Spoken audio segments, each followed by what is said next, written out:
Welcome to the Encore Audio Archives YouTube channel. I'm Taper Dave, and this is my channel. I've uploaded hundreds of talks here that I've recorded at meetings in West LA, and I've also recorded conventions starting in 2013. I've got a bunch of those up. And Walt and Mary Murray, the original owners of Encore Audio Archives, started the company in the 80s, and Walt recorded Joe and Charlie's and a bunch of stuff down in Vista, California. My sobriety date is June 20th of 1994. I hope you find something you like, so please like and subscribe to my channel and comment down below. If you want to hear something that I don't have or that you don't see, I'll see that I get it. Anyways, take care and have a great day if you want to. Hi, I'm Tom. Hi. Welcome to all the new folks. We're going to obviously tape this weekend, but before we tape, and they always want me to tape new things. They don't want me to tape the same things over and over again, which I think is unreasonable. So there's some new stuff and some stuff some of you may have heard before.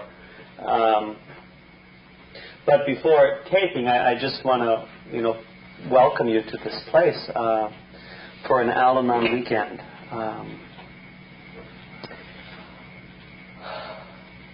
I have been surrounded by people this week who need al-anon desperately. And I found that I had raised my voice screaming at one or two of them that they need 100,000 al-anon meetings just to take the edge off, as far as I'm concerned. I mean, before I'll even want to talk to them. So it's a little sign I could use some al-anon too. So welcome here. So that's number one. And number two, lots of you are new, and congratulations on ever doing anything new. This is a place that is emotionally and spiritually safe for many, many people. And I hope you can find it to be safe for you too, no matter where you're coming from, no matter what your tradition is, or if this is the first time you've been at a Jesuit retreat house or whatever. This is an open place, and it is safe. No one tries to force you to sign anything or kiss pictures of the Pope, or I mean, it's a refuge. And a lot of us on retreats, we come in and our needs are pretty basic. A lot of us need some privacy. A lot of us need some conversation. A lot of us need some sleep. And a lot of us need some regular meals. If nothing else happens this weekend, but some of those things get dealt with, it's going to be a very good weekend. Okay? So just, again, welcome here. And the great rule that I needed to hear shortly after I started going to meetings was take what you need and leave the rest. If there's anything that I say this weekend that's helpful, please use it. And if it's not helpful, just don't use it. It's a big program, and there are lots of ways of doing this stuff. And I do not hold myself up as a model of recovery, I assure you. Nor should you. You'll get sick if you do. We'll get along better if you regard me as a warning. And you can say, well, I'm not perfect, but at least I'm not as big a mess as he is. And you'll relax and sleep a lot better. So that's what I know. One other point before I start the first talk of the evening. You might not sleep real well tonight because it's a new room and a new bed and things are weird. Don't panic. I regularly have time when I can't sleep. When I'm lying there and I can't sleep, it is usually not useful for me to say, why aren't I sleeping? Doesn't help. Maybe I should start thinking everything through again. Doesn't help. Maybe it is diphtheria. Feel it, and I know the tumors are getting larger in the brain. when I can't sleep, I get up and I go do something else for a while. Now this is a big place, and you're welcome to prowl. If nothing else, you can always come in here, turn on the light, and read. I mean, this is always an option. This room is a pretty useful place. But if you can't sleep very well tonight, the good news is tomorrow you'll sleep a lot better. And you'll have nap time and you can sleep in and so forth. So don't panic over the sleep stuff. I had lots of fear about not sleeping, and every so often it comes back. But I've just gotten real practical now. Last week there was a night I just couldn't sleep, and so I didn't. You know, it was not a crisis. It was just another night I couldn't sleep. Either I'm wearing out or I'm getting better. I don't know. I also, one other thing that I'm very grateful for, I'm glad to be with you on this weekend. This is a birthday weekend for me. If I don't drink or use or take any of those white pills between now and Sunday, I'll have 20 years, which is kind of nice. Which means 20 years in AA, that means 17 years in Al-Anon. You know, I held on for as long as I could before I had to go to Al-Anon. Is Tommy here from San Francisco? Just watching. Okay. That woman's trouble. Keep an eye on her. Okay. Yes. I was here when you had your 40th birthday. That 40th natal. That's right. 40th natal. 40th in sobriety, yeah. Well, here we are. Why don't we try the Serenity Prayer?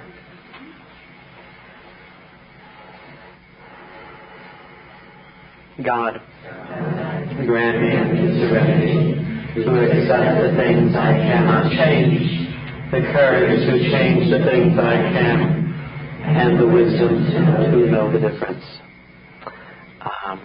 I'm Tom, and I'm one of those people who goes to Al-Anon because he has to.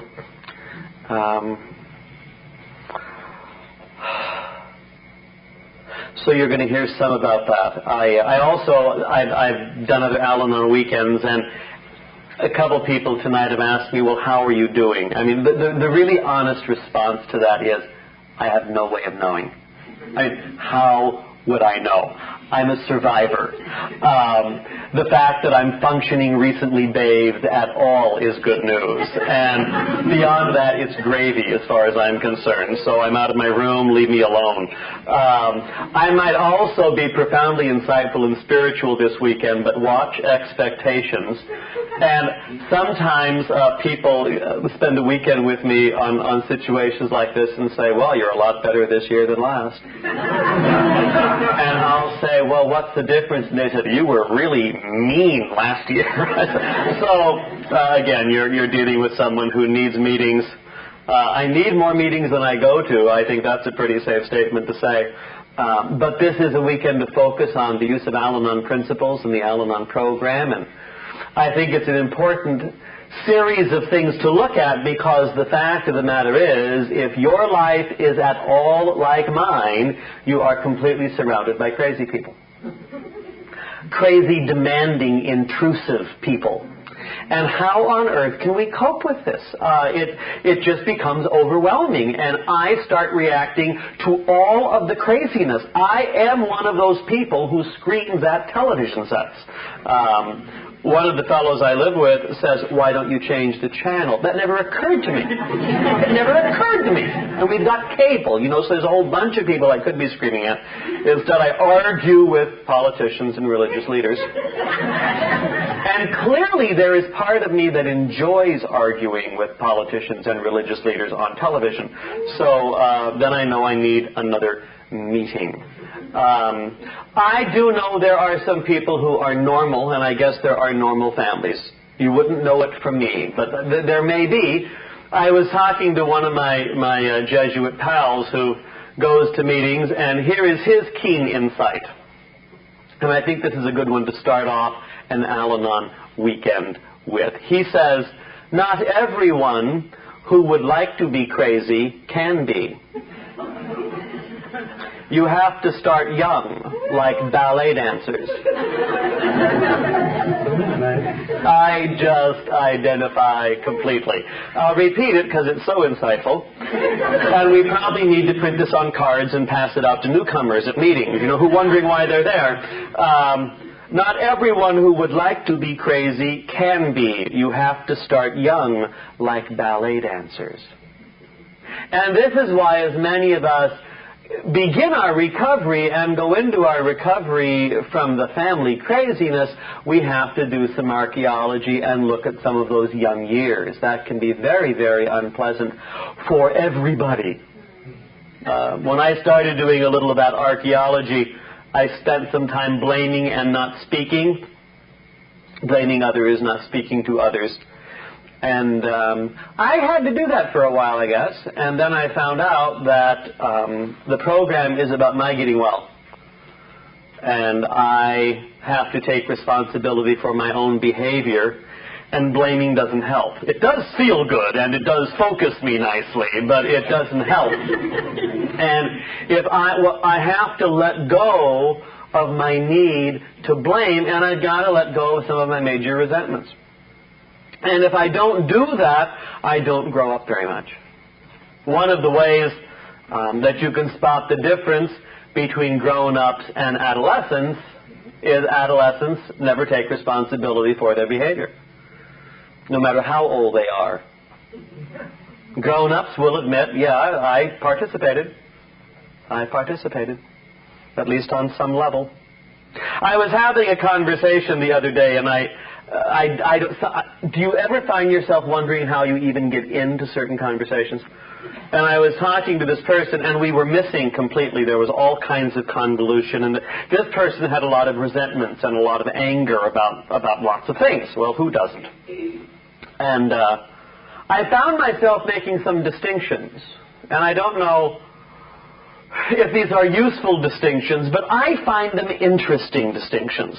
And I'd just like to mention them now, because if I don't mention them now, I might forget for the rest of the weekend. And this is dealing with crazy people. I'm told by someone who is a professional therapist, what do they know? That when normal people, whoever they are, meet people for the first time in a social situation or a school situation or a working situation, one of the first questions the normal person asks is this other person crazy? I mean, like they look for it. Not to date, not to move in, not to fix, but just to say, is the person I'm dealing with here playing with the full deck or not? Because I need to know, so that I can respond appropriately. Some of us never ask that question. We just find that we're very drawn to this new person. What an interesting person. Here, can I give you money? You know, here. I'd like to pay your rent. I don't know why. I just am overwhelmed with the need to pay your rent. I had those feelings just this summer. I'm driving around and the need to pay people's rent suddenly became tangible to me. I knew I needed meetings. I just start moving in. So we're surrounded by crazy people. What distinctions can be made? Well, here's a couple of distinctions, because crazy doesn't really give me enough information. Some people are just zany. They're fun, harmless, entertaining, amusing, fun, zany. That's fine. I like that. I mean, I would throw myself there frequently. Some people are dangerous. Now, again, some of us are attracted to that. I always perk up myself when I'm around dangerous people. It's that sense of adrenaline that helps me focus. And now I realize it's not a good thing. But some people are dangerous. They don't know the rules. They have power and they don't know the boundaries. They're kind of like loose cannons, you know? They can cause great damage. They might not mean to do any of it, but they're dangerous. Some people are stupid. I mean, they just don't pay attention. Now, I'm regularly there. I just don't pay attention. I don't absorb, and I do stupid things. You know, how did that happen? Well, when you put A and B together, it always happens. Really? How long has this been going on? Forever. I'm just finding this out. I'm shocked. You see? It's stupid. Like, some people don't learn. There are times I don't learn. Other times I can. And then there are some people who are evil. I do believe this, and you can disagree with me on this all you want. By the way, to be evil, you have to be real bright. I think that's an important distinction to my way of thinking. Some people are dangerous, but they're stupid. They're not evil, but they'll kill you.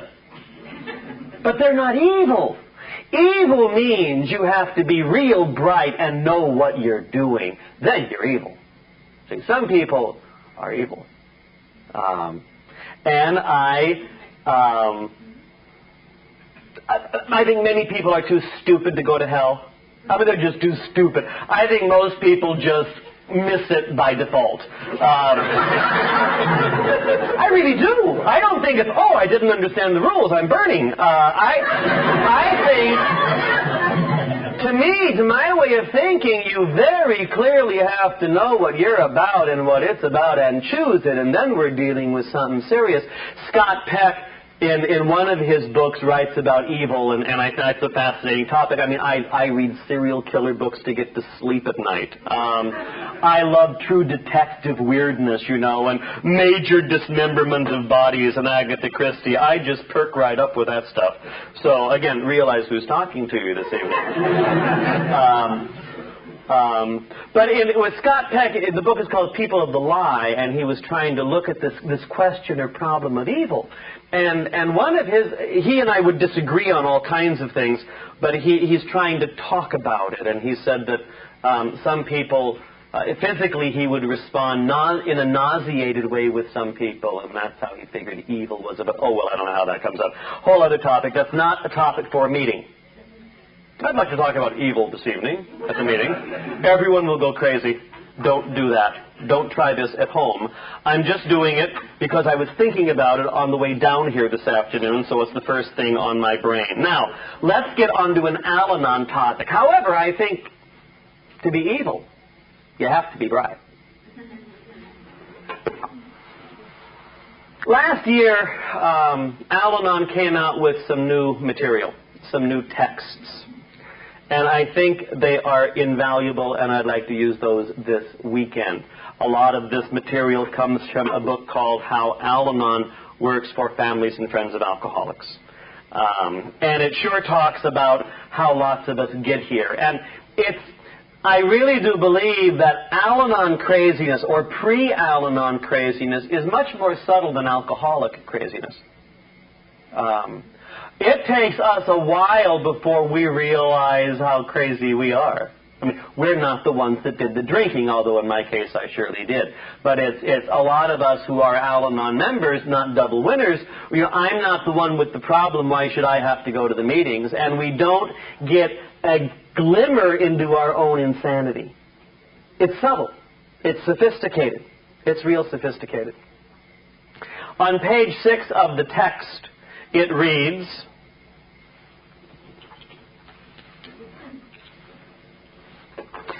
if we have no idea whether or not anyone around us has had a drinking problem, we can see the effects of alcoholism in our own lives if we know what to look for.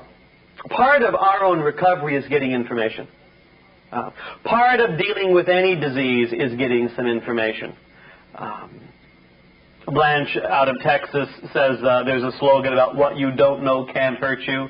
And she said, in terms of alcoholism, what you don't know kills. Kills all the time. So we need, if we know what to look for. We who have been affected by someone else's drinking find ourselves inexplicably haunted. I like the image. There's a haunting feeling, you know. Inexplicably haunted by insecurity, fear, guilt, obsession with others, or an overwhelming need to control every person and situation we encounter. Now, again, probably no one here has ever had a control problem. But I was emailing somebody today with a control problem. I can spot this so clearly in others. It's my gift. And she's going on a ship in a while, and she's very nervous about going on the ship. And why is she so nervous about the ship? And I emailed her back, because you're not driving. And I said, you have to realize that, see, and I identified, even though I don't know a thing about doing a ship, I'd be happier if I were driving, rather than the captain who's had years of training, but what does he know, you see? An overwhelming need to control every person and situation we encounter. And though our loved ones appear to be the ones with the problems, we secretly blame ourselves, feeling that somehow we are the trouble. We are the trouble. See, what's the problem? I'm the problem. Or that we should have been able to overcome the problem with love, prayer, hard work, intelligence, or perseverance. Before I started a lot of al-anon, I really did believe that everything would get better if I just tried harder. I'm dying, you know, but if I tried harder, I'd be dead, but at least they'd be fixed, you know. And so many of us come to al-anon with huge amounts of exhaustion and a little bit of rage. A little bit of rage. Anger is a topic. Now, anger is an appropriate topic in al-anon. Also, just a flashback on the evil thing. Most of the people we're dealing with are crazy. They don't make choices. They can be dangerous and they can be stupid, but they're not evil. You know, the disease makes lots of decisions for people. I need to remember that a lot. Daddy's not a bad guy. Daddy's a sick guy. Well, they look a lot alike to me. That's why we need certain information, you know, basic information. Or we get pretty crazy. We know something is very wrong, but we can't figure out what it is. Or we think we've identified the problem, but can never seem to solve it. I have dreams like this all the time. We may suspect that drinking has something to do with our situation, but we really don't want to think about it. After all, alcohol can be embarrassing. And many of us would rather die than be embarrassed. I put myself in that camp regularly. I can't ask, they'll know I don't know. You know? Well, that's right, but you don't know, Tom. Oh. Well, then maybe I can ask. Aren't I supposed to know everything immediately?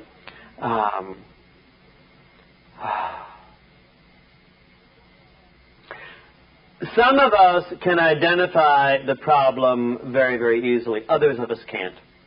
We just know something's amiss. On page 7, they write up one of my favorite lists here. Even those of us who can identify the problem as active alcoholism probably have no idea what to do about it. We only know that we've tried lots of things that didn't work, and we're tired and we're angry. Two of my favorites. We may have poured out liquor. I've done that. Hidden it. I've done that. Hidden money that might pay for it. I've done that. Even taken a few drinks ourselves in order to leave less for the alcoholic. That's very sophisticated thinking. Anybody who thinks like that, 100,000 Al-Anon meetings just to take the edge off. I mean, you are so crazy. You have to be here for a long time. Just relax. We're glad to see you. Let me see. Or we've taken a couple of drinks to feel more a part of their lives.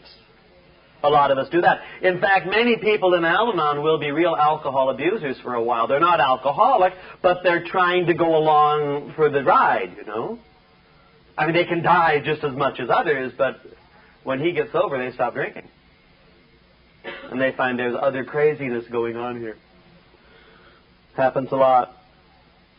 Most of us have, my favorite verbs, argued, pleaded, bargained, threatened, walked out, come back, given ultimatums, failed to carry them out, or carried them out and felt guilty. We've tried to reason with the drinkers. Don't do that. It just makes everyone unhappy. Can I explain? There is an article written a year ago, March 1995, in the New Yorker, and it's on the history of Alcoholics Anonymous, and it's a very fine article. And it has a few criticisms to make. It says, here are some problems we see in contemporary AA. It talks about addiction and the craziness of addiction, and they talk to a shrink in Boston, of all places, who really knows things. And he understands about addiction a lot. And he talks about it in terms of science. Brainstem stuff, you know, higher brain, lower brain, lowest brain.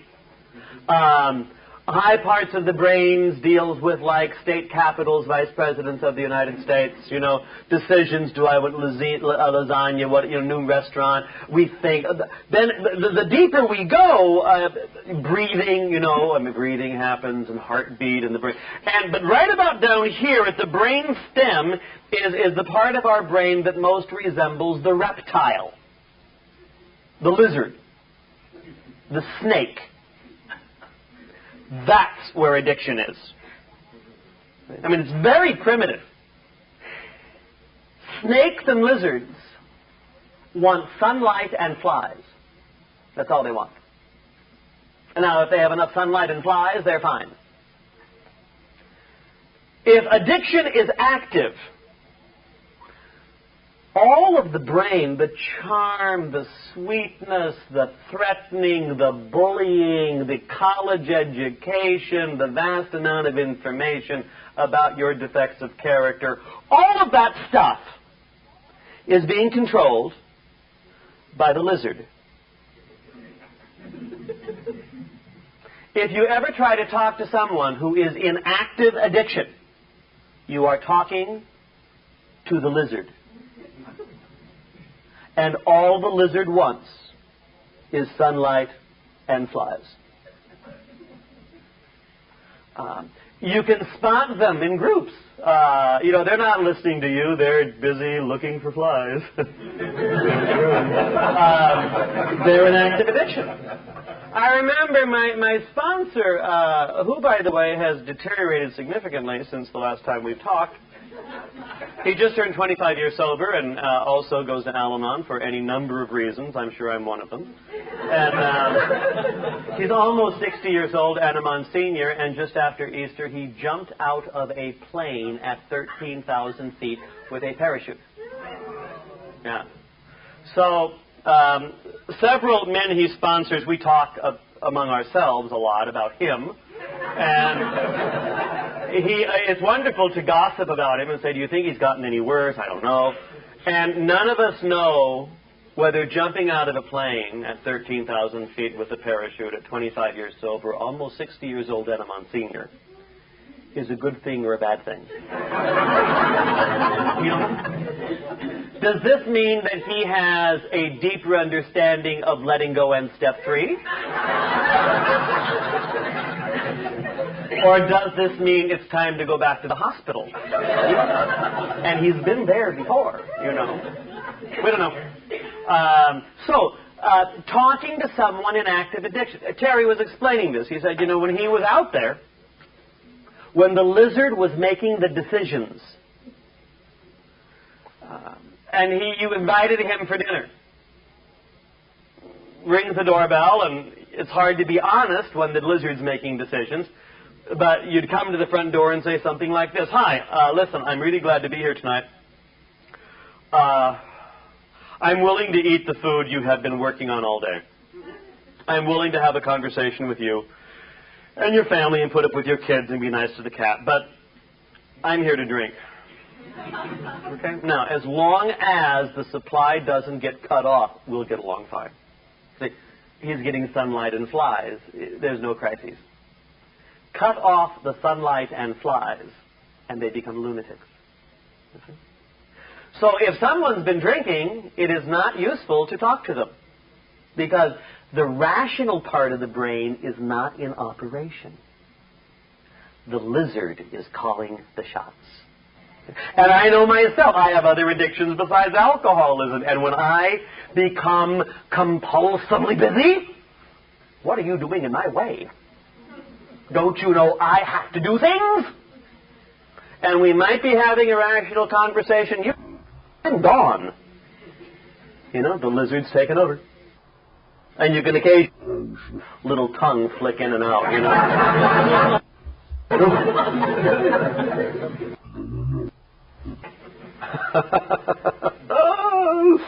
So when I'm talking to lizard brain, I just want them away.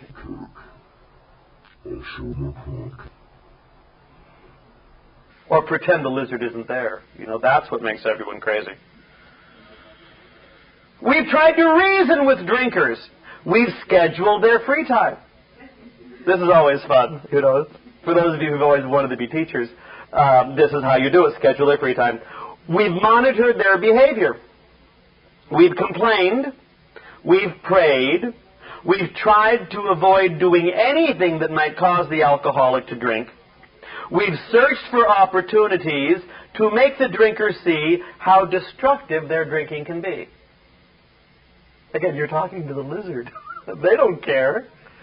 They just need flies. They'll be fine. And you're talking about being responsible. And then the last sentence in this paragraph, mostly we've hurt and we've worried. If you're someone with a lot of hurt and if you're someone with a lot of worry, we're glad to see you. I mean, we really are. But I'm not living with someone with active addiction. Well, we're surrounded by crazy people. And I don't need someone in active addiction to make me crazy. I mean, I can start the day crazy, having only myself to talk to. Next paragraph. Those of us who are no longer around active alcoholism can be even more stymied. Obviously, we don't have the option of trying to change the alcoholic, so we've changed our circumstances, our jobs, our clothes, our friendships, our locations, our religions, practically everything about ourselves, but nothing seems to have a lasting impact on our suffering. We, too, turn to al-anon in hope of finding some kind of relief. We come to al-anon for many different reasons, but we stay for only one. We want our lives to get better. I want to talk for a few moments about the notion of spiritual awakening, and then I want to talk a little bit about step 2 and a little bit about God as we understand God. And which is different. I mean, I hope you... God's very big. I really do believe that. God is bigger than we think. Literally.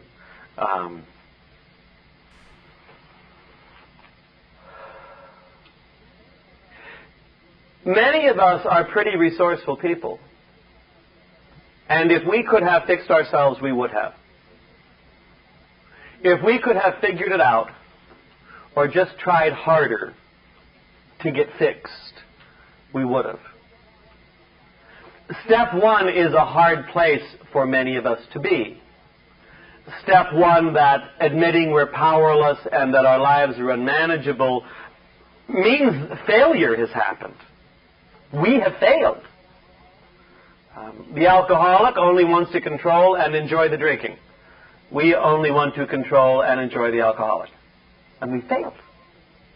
Now, that alcoholic can be our spouse. That alcoholic can be a parent. That alcoholic can be a child. Those are 3 very different kinds of craziness. And it makes no difference which one is yours.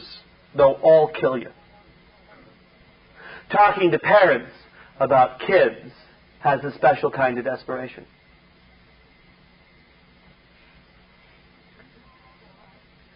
We talk about waking up This is a grand metaphor. It's a grand image. A lot of us, in trying to run the world, are very, very busy people, and we're aware of everything but life, you know. We start waking up, and we can notice some things, but when I first started hearing people talk about waking up, what I heard was this. I'm waking up, and I'm so grateful. I'm coming to, and I'm so glad. Oh, it's such a good thing to be here. I'm so glad I'm no longer asleep and drowsy. Well, sometimes we don't wake up comfortable. And I just want to address a few words to those of us who might not be real comfortable tonight. Sometimes when we wake up to notice things, what we notice is that we're empty. Or we notice we're afraid. Or we notice that everything is wrong. Or we notice that once more we're standing with a broken heart and empty hands. And that's an awakening, and it's an awful awakening. It's a taste of our own limitations and our own powerlessness and our own spiritual and emotional poverty. And it's real uncomfortable.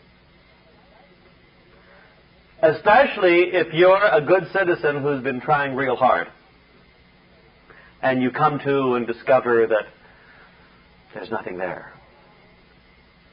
I don't notice my falling asleep. I don't notice that. But I notice my waking up. So clearly I've fallen asleep. And I'm waking up a lot. And every so often I wake up to great discomfort. And I just realize everything's a mess. Waking up. So if I wake up and discover I'm at step 1 again, or still, what do? Well, march to step 2, right?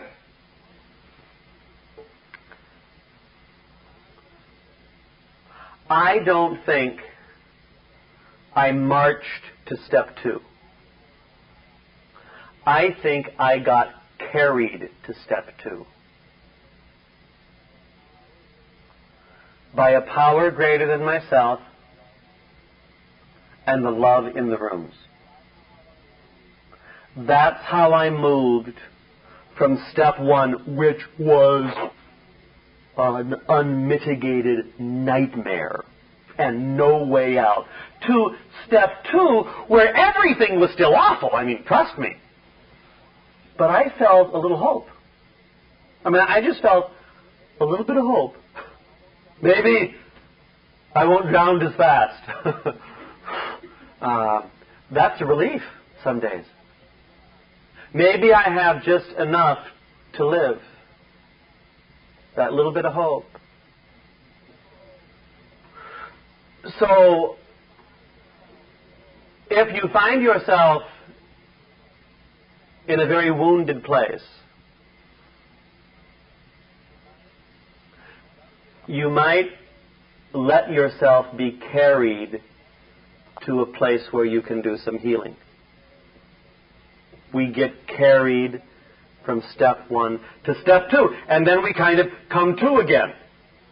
And we believe that a power greater than ourselves can restore us to sanity, to some kind of life, which we'll talk about a lot tomorrow. There's a parable. Jesus tells a lot of stories, and I frequently don't quote Jesus because it makes people so nuts, but there's some very nice stuff. Jesus tries to teach about God in all kinds of ways. He's a good rabbi. So if you have problems with the Christian Jesus, listen to him as a rabbi. You know, he's always helps me. Here's what he says, and I think it's a little thing about God, an understanding of God to people who are trying to figure God out. This is from the Gospel of Matthew, chapter 13. On that day, Jesus went out of the house and sat down by the sea. Capitola, Aptos, Santa Cruz, you know, one of those places. Such large crowds gathered around him that he got into a boat and sat down, and the whole crowd stood along the shore. He spoke to them at length in parables. They're little stories that hopefully have a point, although sometimes I don't get it, saying, a sower went out to sow, and as he sowed, some seed fell on the path, and birds came and ate it up. Some fell on rocky ground, where it had little soil. It sprang up at once because the soil was not deep, and when the sun rose, it was scorched, and it withered for lack of roots. Some seed fell among thorns, and the thorns grew up and choked it, but some seed fell on rich soil and produced fruit, 100 or 60 or 30-fold. Whoever has ears ought to hear. Little story. Well, when I first heard this as a kid, my question was, am I the rocky soil? Or am I the good soil? Or am I the place where there are thorns? Well, it depends on the day. Sometimes I'm one and sometimes I'm the other. And the thing is, that's all of us. All of us are all of those things. But I don't think that's the major point of the parable. What occurs to me is this is a little parable about God. And the thing, the insight Jesus has into God is God sows seed everywhere. God is not a very good farmer, by the way. Good farmers do not waste seed. God sows seed even in the rockiest soil, like some of the people we sponsor. And it's not because they're deserving, but because of who God is. God sows seed all the time. And I need to know that there is always more. This is a generous farmer. Maybe even stupid. But seed happens all the time. And it's very important to remember when we get to those parts of our program where we're real discouraged and we're convinced that no more seed is coming our way because we're rocky soil. Even rocky soil gets seed. So, step 2. Believe that the power greater than yourself, than ourselves, is able to do for us what we cannot do for ourselves. One of the reasons I am usually hopeful, probably 80% of the time, 60% of the time, 60 is good, is I just believe that God has skills. God is real big. And God has skills. Far more than me. Well, what about, all this other stuff about God? I heard this wonderful story last week. We had a big Jesuit gathering down in Los Angeles. We gather together in the Western Province every 4 or 5 years and talk about everything we can think of. And one of the fellows who had spent some time in Guatemala during the war, lots of very broken families, lots of real disaster, lots of great grief. And he was down there and he was listening to various people and talking to various people, and he met this mom in one of the villages that had just been pretty much leveled, with our tax dollars. And he's talking with this lady, and he says, so what's your life like? And she says, oh, it's okay. And he finds out she has 11 children.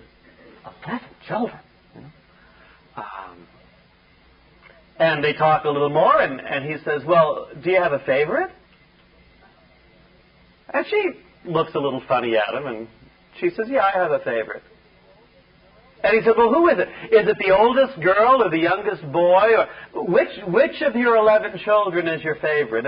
And this woman just has to sit down for a second, and she looks at him very centered, from a very centered place, we would say in California. And she said, I love all of my children with the steady love of a mother. But the one I love most is el que sufre más, the one who suffers the most. Sometimes it's this child and sometimes it's that child, but the one who has my special love is the one who suffers most. I think that is a keen insight into God as I understand God.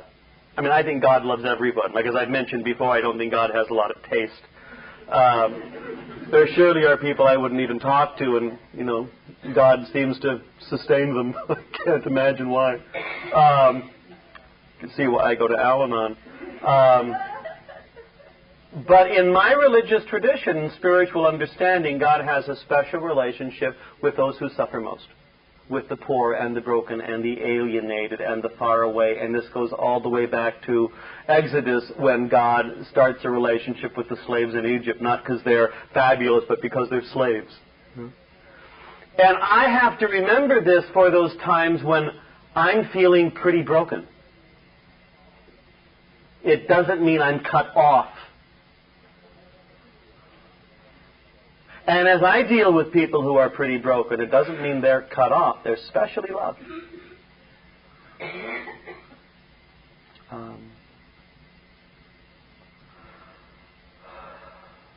Tonight,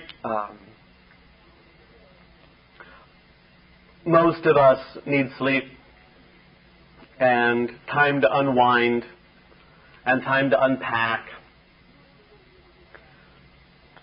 Two good retreat practices I'd like to suggest to you. One is that whenever you make a retreat, do a little bit of serious reading. A little bit of serious reading. This might be program literature. In fact, for most of us it is. A lot of us haven't looked at it in a while, you know. Little serious reading. Which means the radio's not on and we're not having a conversation with someone else. We go to a place where we can be private and we can do some reading. 15 minutes, 20 minutes, half an hour. The other thing is to do some writing. To write down. If something moves you, plus or minus, write about it. Oh, I got so angry when he said, write about that one. That's far more important than, oh, I felt so good when he said. You know?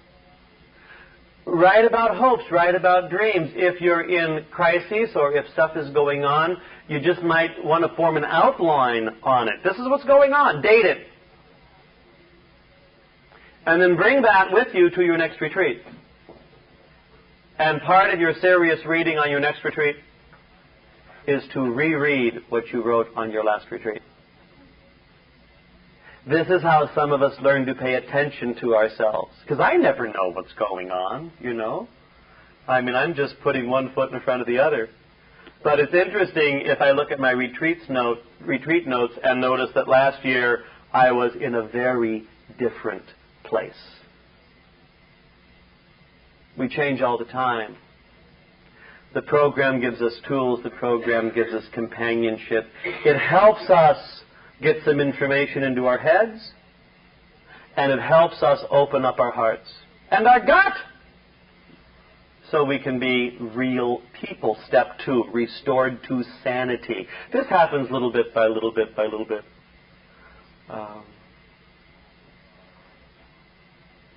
I think that's all I know. So I think it'd be a good idea to break, and then if you need a meeting in 15 minutes, anyone who's in here can start a meeting. If you need to sleep, go sleep. If you need to take a walk, go take a walk. If you want to call home and check on them, you might want to write about that. They're relieved you're gone, trust me. You know, they're going to be just as crazy when you go back on Sunday as they are tonight. So just relax and take care of yourself. The Al-Anon program is summarized very nicely.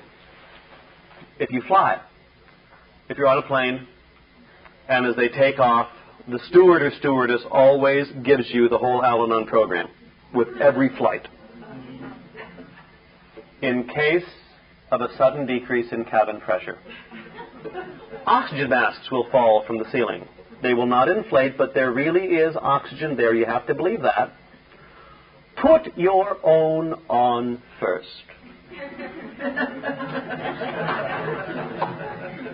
Then you can help others. If you don't put your own on first, you will pass out and help no one. Little suggestion. So if there's a meeting, you know, as you go back to your little al-anon groups, the topic might be putting your own oxygen mask on first. I think it's an important concept for a lot of us. Let's break.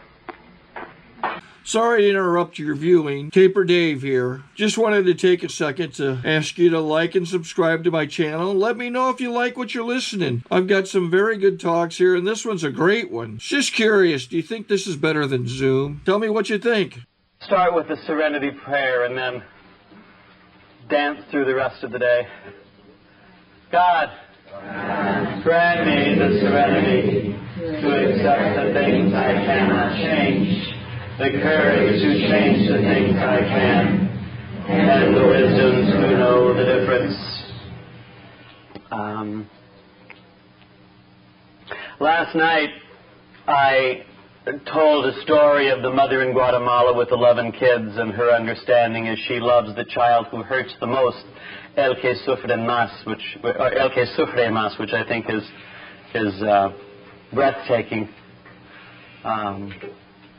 I told that story last week before a group of Catholic men, and at the end of the retreat, one of the older fellows there, a grandfather clearly, came up and he said, that story about the mother in Guatemala just knocked me off my feet. He said, I suddenly realized why my wife and I have fought over our kids all these years. Because she was always reaching out for the one who suffered most. I was always most impressed by the one who accomplished most. Men and women sometimes approach things differently. There are books on this subject, and I recommend all of them.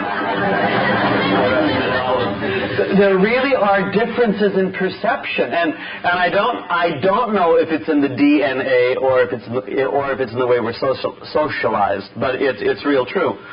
Even in the recovery process, many of us have a different rhythm. Like I notice, a lot of men get into recovery.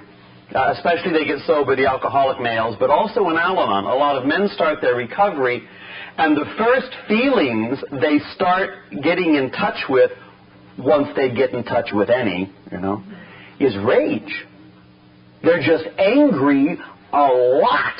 And I was angry for years and years and years, but never noticed. I just thought I was funny and insightful, but I was really very, very angry. And it took me a while to realize how anger masks itself in all, like depression, it masks itself in all kinds of ways.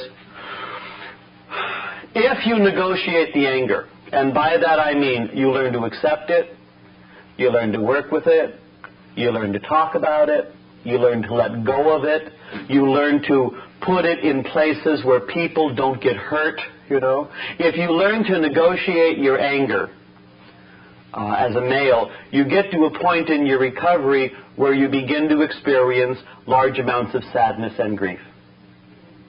Now, this is a huge surprise to most men. It surely was a surprise to me. I thought that mostly I was angry. I find that under the anger is an awful lot of sadness and grief. Big surprise. That started emerging when I was about 6, 7, 8 years sober and about 5 years in Al-Anon. A lot of women begin recovery, and once the feelings are connected with, they feel huge amounts of grief and sadness. Huge amounts of grief and sadness. You can hear women at meetings say, for the first 2 years I cried. That's right. Now, if you negotiate the sadness, be able to talk about it, write about it, let it go, verbalize it some, put it in places. If you can negotiate the sadness, you will come in your recovery, at least many women do, to a place where they suddenly realize how angry they are. And this throws them completely by surprise because they didn't know that. And it also really freaks out the men in their lives who say things like, I liked you better when you cried all day. And And here you are, you know, like 9 years in Al-Anon, and you're taking karate, and you know, you've joined the NRA, and you know, you're getting very interested in your rights to carry guns. Those are just rhythms that many of us find. And again, there are surely exceptions to it, but I found once I could begin making some contact with the grief stuff, my world became a much larger world. Much larger world.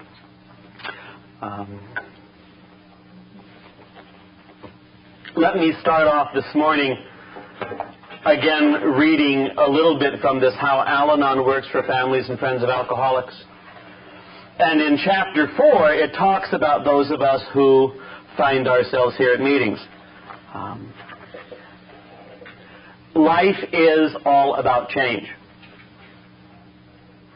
I'll repeat that. Life is all about change. Anything that's alive will change in some form or other. And Al-Anon has gone through huge amounts of change over the last 20 years. When Al-Anon got started, it was overwhelmingly women who put up with really awful husbands.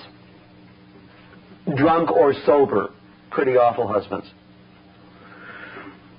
Work starts getting done with the families, you know, and adult children of alcoholics groups and family systems and Claudia Black's work and Sharon Weckscheider Cruz's work. These are real crucial people to our recovery. And the conversation gets bigger, and we find out all kinds of people can join the Al-Anon family groups. In the literature, we always say, well, anyone can join if they have a relative or friend who is an alcoholic, but we didn't practice that. You know, basically it was for wives. Over the last 20 years, the face has changed. You now start having people coming in whose parents had the illness, or people coming in whose children have the illness, or people coming in whose siblings have the illness. And these are different tones of voice.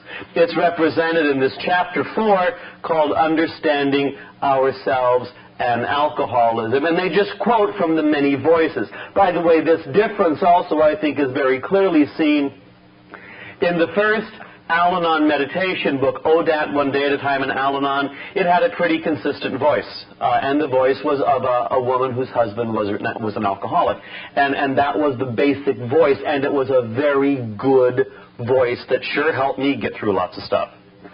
The new Courage to Change, One Day at a Time in Al-Anon 2 has lots of different voices. Lots of different voices, all talking about recovery and how it works. And again, the face of Al-Anon is a much broader face than it was 20 years ago. I've met someone who hates that. I've met some Al-Anon member who just hates the fact that alcoholics are coming to Al-Anon now. She says it ruins meetings for her. And part of it, and again, I'm not a shrink, but my suspicion is she doesn't feel safe with them. She doesn't feel safe with them, and it's you know, she is as anxious about that as other people are anxious about other things. So that needs to be respected a little bit, but I go anyway. In fact, I sit next to her when I come. Which is just a hint of my perversion, so you know, when I read serial killer books and watch bad movies, bad, whiny, cranky films. Chapter 4, alcoholism is a confusing disease. It's embarrassing and it's confusing. And much about it seems to defy logic. Again, if you are a logical person, this will throw you all the time. Remember, you're dealing with the reptile, okay, which has its own logic. But and they could have, these reptiles can have PhDs. When they're in active addiction, it's the reptile. As a result, most of us come to Al-Anon with a great many unanswered questions. For example, I swore I'd never, ever associate with anyone like my alcoholic parents. Now I find myself surrounded by, employed by, even married to people just like them. How could this happen? You know, good question, good question. He's finally sober in AA and everything is going well for him. Why am I still so miserable? Oh, that's a wonderful question. Please sit down. Doctors at the treatment center insist that my child is an alcoholic, but I don't believe them. She's only 12, and I've never seen her falling down drunk the way alcoholics get. Couldn't the doctors be mistaken? Yeah. As some of you might know in my own story, the only time I've ever had a drunk driving accident is when I was 12 or 13, and it was on my bike. And I was drunk, and I went into a telephone pole. Knocked myself out, hospitalized for it. No one said, let's test the blood alcohol level of this 13-year-old boy. If they had, I could have gone into treatment then. This would have been in the late Eisenhower administration. Instead, I had to hold on till Mr. Ford came along. I love this one. Just when we finally seem to be getting ahead, there's always some sort of setback or crisis. The person I live with never seems to get very upset. She just pours herself a drink. I'm the one who gets hysterical. Why am I always the one who cares so much? Why do I always have to solve all the problems? That's wonderful. I just like that one so much. And I've thought that one so much. I'm the only one who cares. The only one who cares. I'm the only one around here who does any work.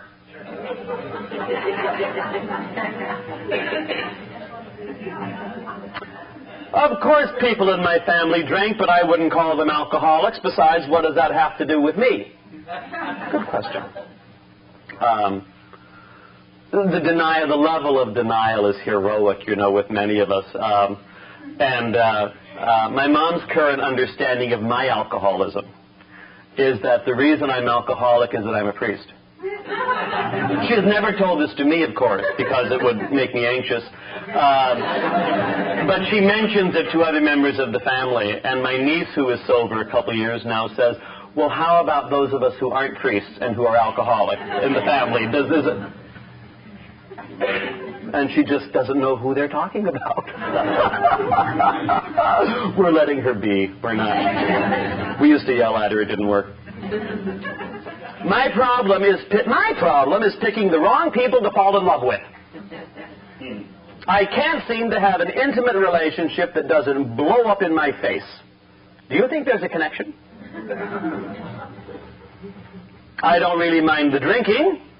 What I mind are the bills piling up, the insults, the violence, the troubles with the law, sexual problems, and all the rest. How can I stop all this from happening? And of course the answer is, try harder. This is why so many of us come to Al-Anon so exhausted. I heard one person share at an Al-Anon meeting about the world was so crazy and she was so responsible. And she was the only responsible one in the family, and she was the one who knew where things were, you know, and had skills. And she saw herself as being eternally strong, eternally exhausted. So I printed that up. I like that a lot. I just have that right there on my desk. So I look up, and when I'm feeling eternally strong, I need to know that that is closely followed by eternally exhausted. When you're on call 24 hours a day to the craziest people in town 7 days a week, you're going to get cranky. You're going to get cranky. And you may even get dangerous for the neighbors. Why do the problems of alcoholic relatives who have been dead for years continue to affect my life? Good question. You can ask your therapist that and work for 8 to 12 years. I think I'm losing my mind. I seem to be remembering terrible things about my past, but my family denies that any of these things ever happened. And I can't shake the feeling that what I'm remembering is the truth. Who do I believe? Who do you believe? I've had a couple of people come to see me, and they've wanted to talk, and they made it very clear at the beginning. They just want to be able to talk to somebody who's not going to argue with them. And they're recounting past stuff. and they just want someone to listen. Instead of saying, oh, that never happened. Oh, you're wrong. Oh, he didn't do that. She couldn't have said that. To the best of my knowledge, no one in my family ever drank, but in every other respect, they behaved exactly like alcoholics. How could that be? Well, maybe their parents drank. There could be adult children who had no treatment, no recovery themselves. They're real interesting. I found an awful lot of, in my own church, numbers of young people from alcoholic Irish Catholic families and Polish Catholic families went into ministry as sisters or priests. And they did not drink themselves, but they were dry, and they were sharp, and they were a little moody, and did not help anybody or anything. That was one of the things that's helped me understand some of the people I found in my own denomination who are very problematic. They were untreated. An untreated al-anon, someone who needed al-anon desperately and never went. No wonder you remember them being in a constant rage. They had no treatment. That allows me to bring a little compassion to the scene. She promises she'll never drink again, and 2 days later she's on another bender. What can I do to get her to stop drinking once and for all? Good question. Nothing is the answer. And the answer is nothing. You can't do anything. Stop this. Stop thinking you're in charge. Because you'll die. You'll die. I never knew the alcoholic until he had been sober for many years. Yet I find myself obsessed with his behavior, affected by his every mood, and increasingly unable to act on my own behalf. Could this have anything to do with alcoholism? Yes, and you are a crazy person. That's it. And you don't get to deal with the drinking alcoholic to make you crazy. It's the sober one who's making you crazy. There's a vibration that you're doing that's just wonderful. As one of the Circuit Al-Anon speakers says, the horns in the head of the alcoholic match the holes in the head of the Al-Anon. And this has nothing to do with whether they're drinking or not. I mean, Lois Wilson, poor lady, founded Al-Anon, was involved in founding Al-Anon to deal with Bill Wilson 15 years sober. I mean, when some alcoholics drink, it's easier to live with them because they pass out every so often. And you get the evening off, you can go bowling or whatever.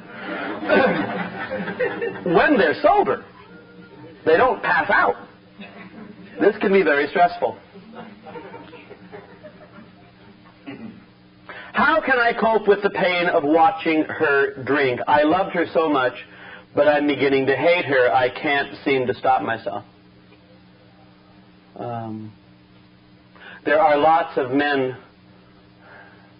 who need Al-Anon very, very badly, and it's very hard, it seems, for a lot of men to go to Al-Anon. I think it's a cultural thing, but boy, we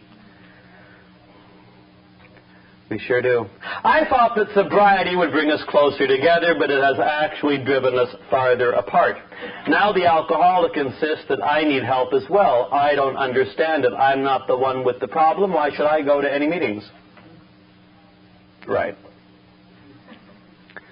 I was miserable for so long because all I felt was pain. But that was normal. What do I do now that I don't feel anything at all? These are exquisite Al-Anon questions. I identify with almost everything on these pages. And, there is plenty of material in our own lives to be subject matter at an Al-Anon meeting. The subject matter at an Al-Anon meeting is my craziness. When the topic is the alcoholic's behavior, it's no longer a meeting in the solution. I'll repeat that. When the topic is, what has my alcoholic done this week to make my life miserable, we're not dealing with an al-anon meeting in the solution. Part of our process of getting well is getting some appreciation for the depth of our own craziness and our own misery. Alcoholics, of course, are convinced that they are the subjects of all al-anon meetings. That's because they're self-obsessed, and they think they're interesting. Oh, I'm real interesting after 12 years. Let me repeat everything I know 6 more times. Boy, I'm interesting. I've got to talk about my own stuff at an al-anon meeting, or I don't get well.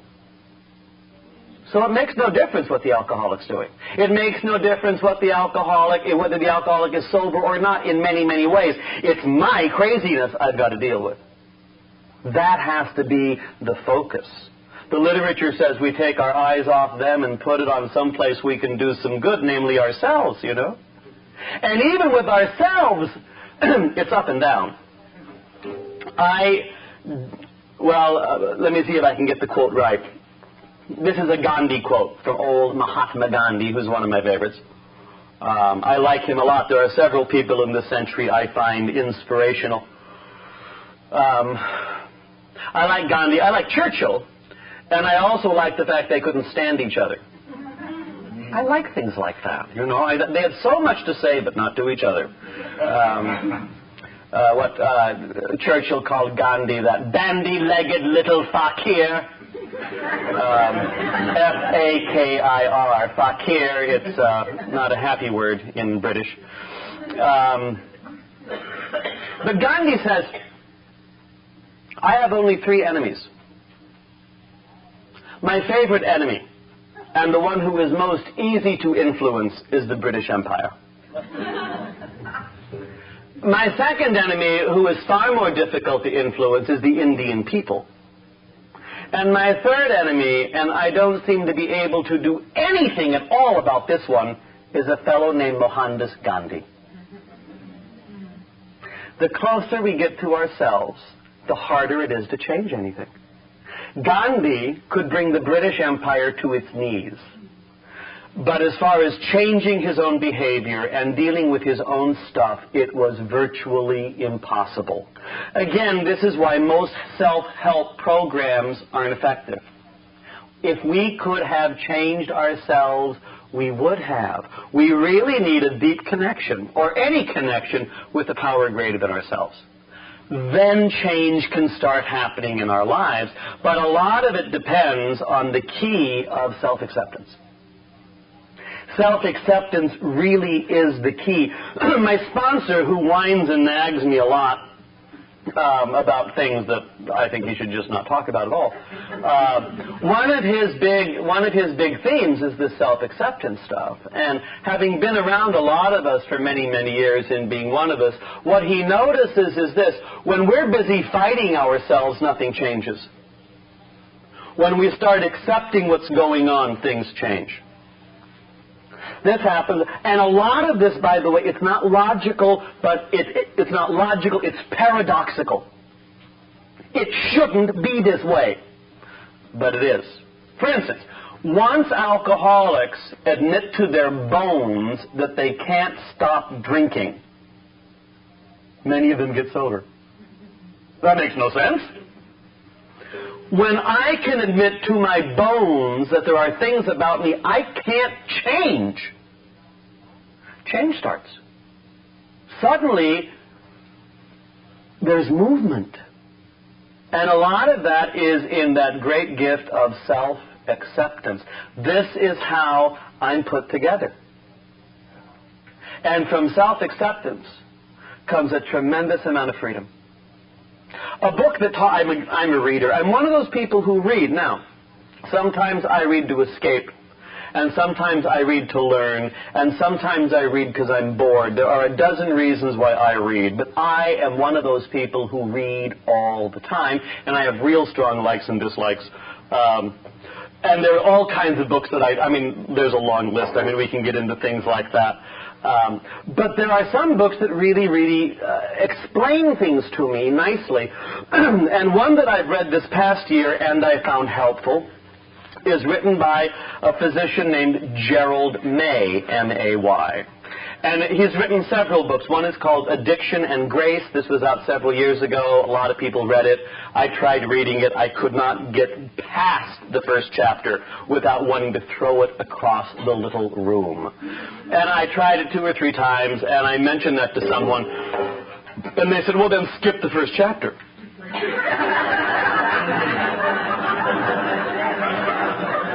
Breathtaking insight.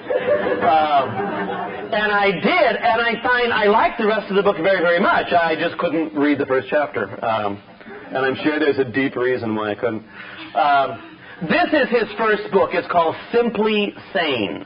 Simply Sane. The small print is The Spirituality of Mental Health. The spirituality of mental health. And he thinks that and I agree with him, many of us lead completely miserable lives because we are so embarrassed at who we are. And we're convinced that if we could only fix ourselves a little, or a lot, we'd be fine. But to accept ourselves is so humiliating and so embarrassing. We can't do it. And a lot of our culture plays into this. Almost all advertising plays into this. And here's what he writes about. He says, this is about 2 or 3 minutes of stuff on fixing. Fixing, I'm going to get fixed. No, I'm going to fix them. In one day's bounty of television commercials, fixes are offered for every conceivable human defect. Fixes for constipation, and for diarrhea, for runny noses, stuffy noses, ugly noses, pimply noses, for insomnia, for drowsiness. If you're bored, there's something exciting to fix your boredom. If you're ignorant, there's always something to learn. If you're not attractive enough, there's a beauty fix. There are fixes to make you smell good. There are even fixes to make you smell natural. Isn't that interesting? And to make your hair curly if it's straight, and straight if it's curly. I love that one. You know, and you see different groups get approached different ways. Get fixed. In all kinds of advertising, from the blatant affront of TV commercials to the subtleties of word of mouth, nothing can escape the fix. And it's not just that fixes are offered. The message is also that one ought to be fixed. See, you're not good the way you are. You're not good enough. You'd better be fixed. And then you can start your life. But until you're fixed, you don't have a right to a life, and you're taking up space. That if perchance one should pass a certain fix by, not partake of its wondrous possibilities, one really isn't being very responsible for oneself. You know, let's get fixed now. Come on now. Our attitudes toward this fix pitch are very interesting. On the one hand, there's a strong desire to be fixed. Boy, do I have that one. On the other, there's a feeling of being insulted by the suggestion that we ought to be fixed. It is not too difficult to accept that one's house, automobile, clothes, or sewing machine need to be fixed or improved upon. It is without great discontent that one might learn that there are better ways of washing dishes, laundering clothes, or fertilizing the lawn. But it becomes more irritating to be told that one should fix the way one's body smells, the way one wears one's hair, the form and substance of one's breasts, the configuration of one's hemorrhoids, or the water level in one's sinuses. As the suggestion of fixes approaches closer and closer to one's sense of self, one tends to become even more insulted. Suggestions as to how one should behave or feel or what one should aspire to come more as an affront to human dignity. But in spite of the insult, there is always a market for the fix. Pills, liquids, understanding, knowledge, do your body this way or that. Change your food, change of scenery, change behavior. If the child is hyperactive, energy fix. If lethargic, stimulation fix. When worried, do an anxiety fix. When depressed, a happy fix. Having marital problems, marriage fix. Sexual difficulties, sex fix. Too shy and self-conscious, a confidence fix. Can't say no and stand up for yourself, assertive fix. Feel weak, vulnerable, abused in life, power fix. Poor, there's a way to get money. Feel a gap between yourself and your children, communication fix. Understanding fix. Alienated, meaningless, wondering what it's all worth, spirit fix. Religion fix. By this belief, that technique, this prophet, that guru, and be happy. Obsessed, entranced, hallucinating, preoccupied, impulsive, confused, despairing, suicidal, want to kill somebody? Mind fix. Be well adjusted, analyze, free associate, express feelings, get in touch, reenact, work it through, understand, relate, scream it out, live it out, act it out, transcend, integrate, and become whole. No wonder we're exhausted. It is a relief in the first step of the program to stand up loud and say, I'm pretty badly broken. I'm pretty badly broken. And I've tried all these just this morning. And it's not working. And he says this, and I think this is a key insight. I mean, you can never be satisfied with who you are. There's some truth there. I mean, growth continues and life develops and there's always new stuff. That's real true. But if it's all because you are humiliated by who you are, unhappiness is built into the system. Looking over history, it seems there may be another reason why all the fixes haven't been able to fix us to our satisfaction. It appears that the more fixes that are discovered, the more there is to be fixed. You just start digging. With each improvement, the more there is to be improved upon. The unending river of fixes continues to branch and branch, forming countless tributaries, innumerable swamps, but never reaching the ocean. You can make your own analogies between this and the fix of the drug addict. Sometime, at some point, sanity will have to ask, how long will this go on? Learning teaches us only how ignorant we are. That's true. Learning teaches us only how ignorant we are. At the end of 3 years of studying theology at the Jesuit School of Theology in Berkeley, California, which I did in the mid-1970s and got sober during that time, one of my professors in the last year said, if you leave these 3 years of study knowing how little you know, you're in a good place. Learning teaches us how ignorant we are, which would be beautiful if ignorance could be accepted. But we can't tell people we're ignorant. We have to lie and cover up, you know. Power teaches us only how weak we are, which would be fine if weakness could be affirmed. Discovery of new fixes teaches us only how much in us is imperfect, which would be superb if only imperfection could be loved. If only imperfection did not have to be fixed, instead of accepted. And I really think that part of recovery, a huge portion of recovery, is to learn how to live in and work through and talk about and function in the world where ignorance is a real part of our lives, weakness is a part of our lives, and imperfection is the way we understand a lot of things. Instead of, no, I'm only at my best when I'm totally strong and know everything and have no flaws. Annie L. up in Marin County says that perfectionism is the voice of the oppressor. Perfectionism is the voice of the oppressor. Because the oppression is, you aren't good enough. Ever. Try real hard and we'll put up with you. That's a terrible way to live. That's why so many of us at home walk on eggshells, just waiting for one to break and get yelled at. It's miserable. Instead of saying, you know, things go wrong all the time. There's a movie made a few years ago. Is it Harrison Ford? No, it's not Harrison Ford. It's Jeff Bridges, maybe. He plays a fellow who is a real jerk, rich guy, powerful, harsh, cruel, difficult, gets shot in the head. And what's the name of the film? Regarding Henry. Classic recovery film. I recommend it to everybody who can stand it. And he was perfect. He was smart, and he was tough, and he was wonderful in all kinds of ways, and he had the perfect wife and the perfect daughter, and he was a tyrant. Well, he gets shot in the head, and he has to relearn everything. He has to relearn how to talk. He has to relearn how to walk. And he comes home, and he's full of fear about going home again because he can't remember his wife and his daughter. I mean, and he's at the table, and it's this first breakfast, and there's, tablecloths out for breakfast. Give me a break.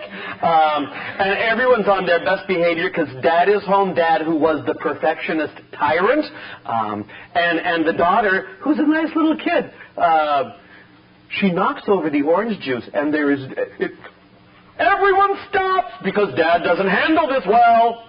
And they're just waiting for the explosion. And he looks at her. Now, this is post-recovery. And he says, because the little girl, I think she says something like, "Oh, I'm so sorry, I'm so sorry." And Dad looks at her and says, "Oh, there's nothing to be sorry about. I do that all the time." And he knocks over his orange juice. And all of a sudden they're alive, but it's just this moment. There is a poignant moment with the bullet in the brain. He loses so much of his memory, and he's going home, and he's trying to tie his shoes, and he can't remember how to tie his shoes. And his daughter's there in the hospital, and she's very anxious about dealing with Dad because who is this guy, And she goes and she helps him tie the shoes, and he says, "Who taught you that?" And she said, "You did." I mean, it's a wonderful film. But in recovery, and this happens to the family regarding Henry, the values change. The way the family interacts change, and they lose a lot of their old friends who just can't quite put up with the fact that these people admit imperfection and weakness and ignorance. Which I think, and I don't want to make bumper stickers with imperfection, weakness, ignorance on it, but it really is a much easier place to live. And in Al-Anon, these become the regular topics of our meetings. How we're ignorant and what we learn. How we're imperfect and how we live in the world where progress is the key, not perfection. Progress. One of the Al-Anon speakers who goes around talking says, practice makes progress. Practice makes progress, and to accept the imperfection that sometimes, most of the time, I'm not functioning at 100%. In fact, I think if I ever did function at 100%, I'd blow up. But I find I can have what looks and feels to me like a human life at somewhere between 25 and 80%. And sometimes I don't function very well at all, but I'm able to do some stuff. Life is all about change. Some days, it is a big deal to get out of bed and shower. Clean clothes. Walk outside. Success. Other days, much more can get done. There are times I am very productive, and then I want to tell people about that. But there are other times I don't get much done at all. Now, I consider that within the broad realm of normal. Usually. Every so often the voice comes up that says you should be working harder, getting more done. Every day should be the same, and you should be equally productive all days. I think that's not true in my experience.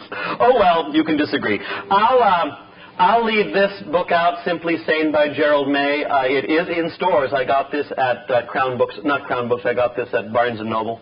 And I don't read a lot of self-help books anymore because I think most of them are written to make the author rich. because they promise the fix, and most of us will get in line, for the right this, the right that, fix me, baby. This, he says, basically self-acceptance is the key to freedom. And to try to do anything else will make you nuts.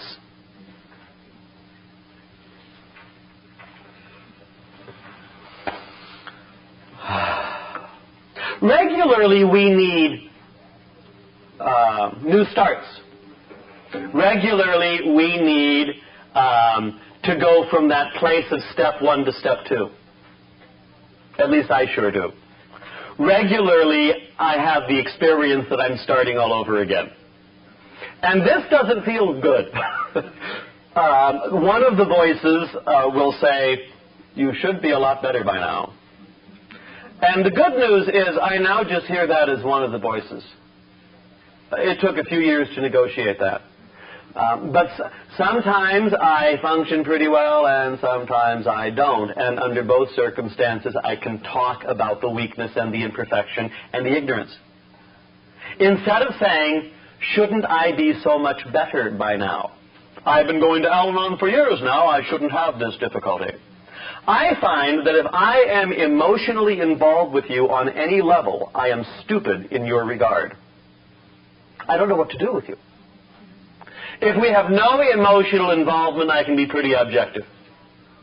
But if you're a family member, if we've been in school together, I don't know how to do it.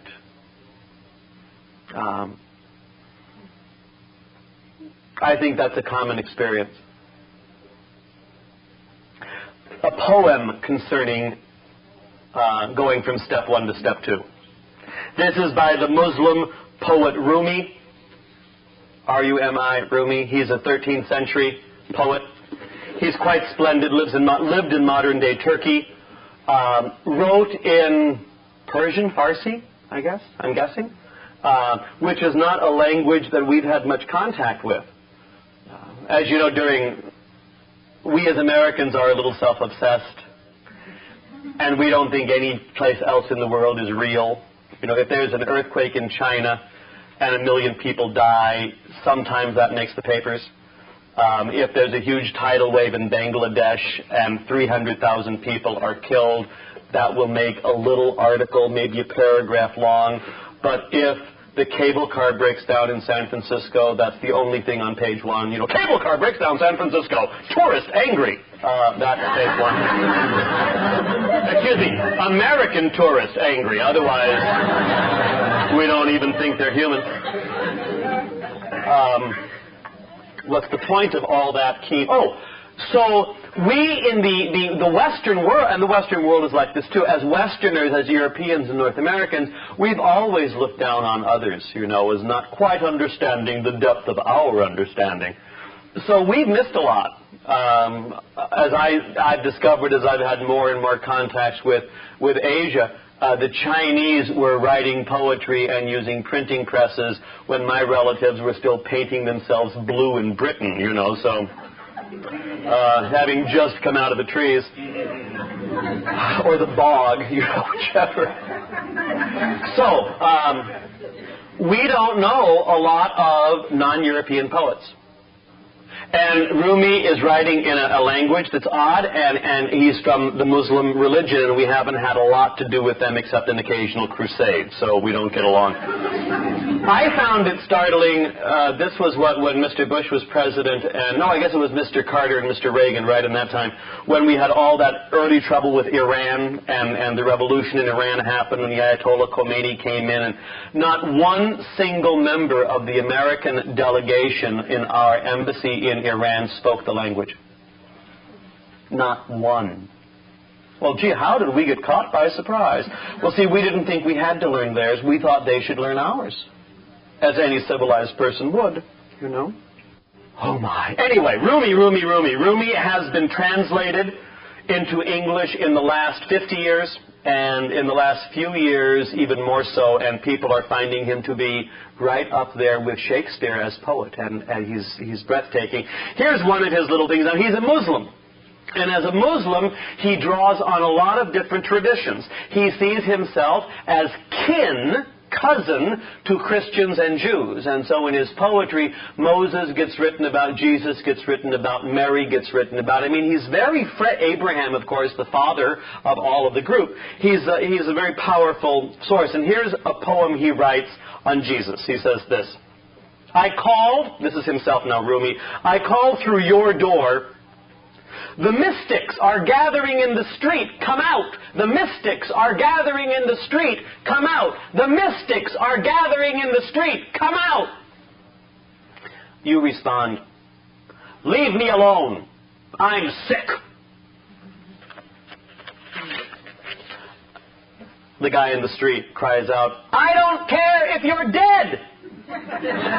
Jesus is here, and he wants to resurrect somebody.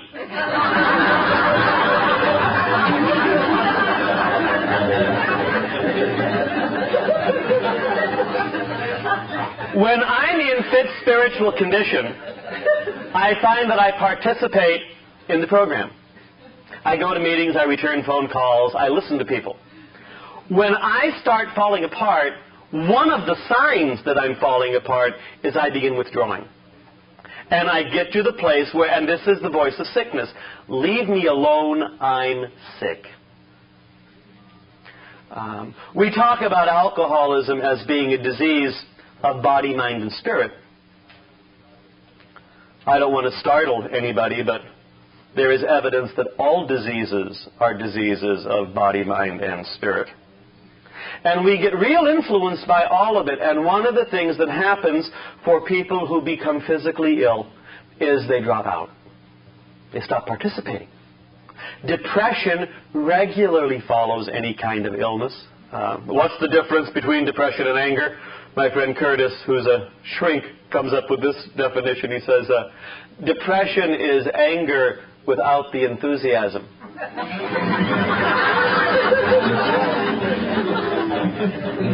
Anger is a step up, as far as I'm concerned.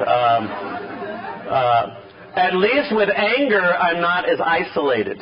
And I think the biggest fear for me is that world of depression, that cutoff, not having the ability to make contact with people. And regularly I go there. Not bad, you know, but enough. And I won't suddenly notice, gee, I'm getting depressed. I'll again notice I'm waking up. I haven't been to a meeting in 3 weeks. I haven't exercised and I'm not returning phone calls. I must be depressed. And then I force myself to change behavior a little bit. I hate going to a meeting. Go anyway. But I hate it. It's fine. You're welcome. Glad to see you. But I hate this meeting. Gee, we're glad to see you. Of course you hate this meeting. Most of us do not jump towards recovery. Oh, I'm going to get well. Most of us hold on to the old stuff regularly. Now, that's part of the way I'm put together. And if I can accept it, I can work with it. See, it's not going to go away. I really don't think. I get to learn how to work with this regularly. And I find, I've been around the program enough. I don't need new ideas about the program. I know the program, thank you very much. I've read it. I've been there. My problem is not information. My problem is behavior. My behavior. I know what I'm supposed to do. I just can't do it. So part of my understanding of recovery is what we call footwork. It's not fancy. But there are certain things I really need to do that aren't fancy. And sometimes they feel smooth and sometimes they don't. But I have to put one foot in front of another, in front of another, in front of another, and participate on some level with the women and men in recovery, and then I'm part of. But I go back and forth on this a lot. And again, all of a sudden I'll notice, gee, I'm not participating. How did that happen? Well, it's easy for me not to participate.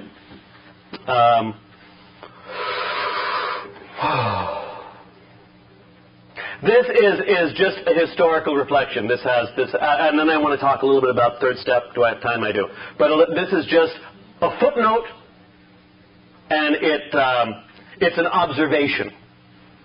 And it has to do with the AA Big Book, which I'm going to use a little bit this weekend, because I'm finding a few interesting things in here that I think are applicable.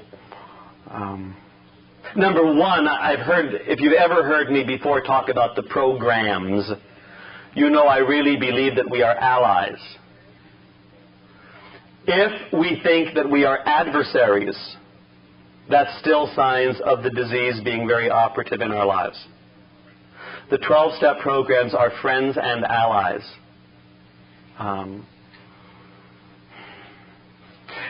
This is an observation. There are 2 chapters in the book, in the big book of Alcoholics Anonymous. One is the chapter to wives, and the other is the chapter to employers. These 2 chapters I want to talk about briefly. Bill Wilson pretty much wrote the big book. He did get some advice from people, but if you've ever dealt with people, you know that we're good with advice. It drove him so crazy, he said, listen, I'll write it or you'll write it. Okay, who is it going to be? And, of course, most of us gifted critics don't want to do anything but criticize. So we said, oh, Bill, you write the book. He wrote all of the chapters except for the chapter to employers and the chapter to wives. That's not quite true, but it's close enough. He asked his employer, a guy named Hank P., to write the chapter to employers. That's why the voice sounds so different in that chapter. It's not Bill writing. It's Hank P. Now, Hank P. was alcoholic and manic depressive who died drunk. Because they didn't deal with the manic depression then. They just figured, do the 3rd step. You know, you don't need lithium. And Hank dies drunk. But he writes the chapter to the employers, and at the end here he says, today I own a little company. There are 2 alcoholic employees who produce as much as 5 normal salesmen. One of them was Bill W. And of course, Bill, as a fairly traditional white male, just puts his employer on a great power pedestal. You know, even though Hank didn't quite get sober. Interesting contrast, and this is not a criticism, it's just an observation. Bill did not ask Lois to write the chapter to wives. I mean, doesn't that seem like the most obvious thing, Lois? Here's a, write 10 pages, would you please, about living with me? I've written about living with you. I don't know why you're here. They asked a woman in Akron, Ohio, Marie B., the wife of Walter B. from Akron, to write this chapter. And she did. And then Bill took it and revised it. Because what does she know, being a wife? I mean, it's startling, the attitudes that we live with. And Lois's response on that was, Bill rewrote this chapter, and I was mad. They had a little tension there for a while.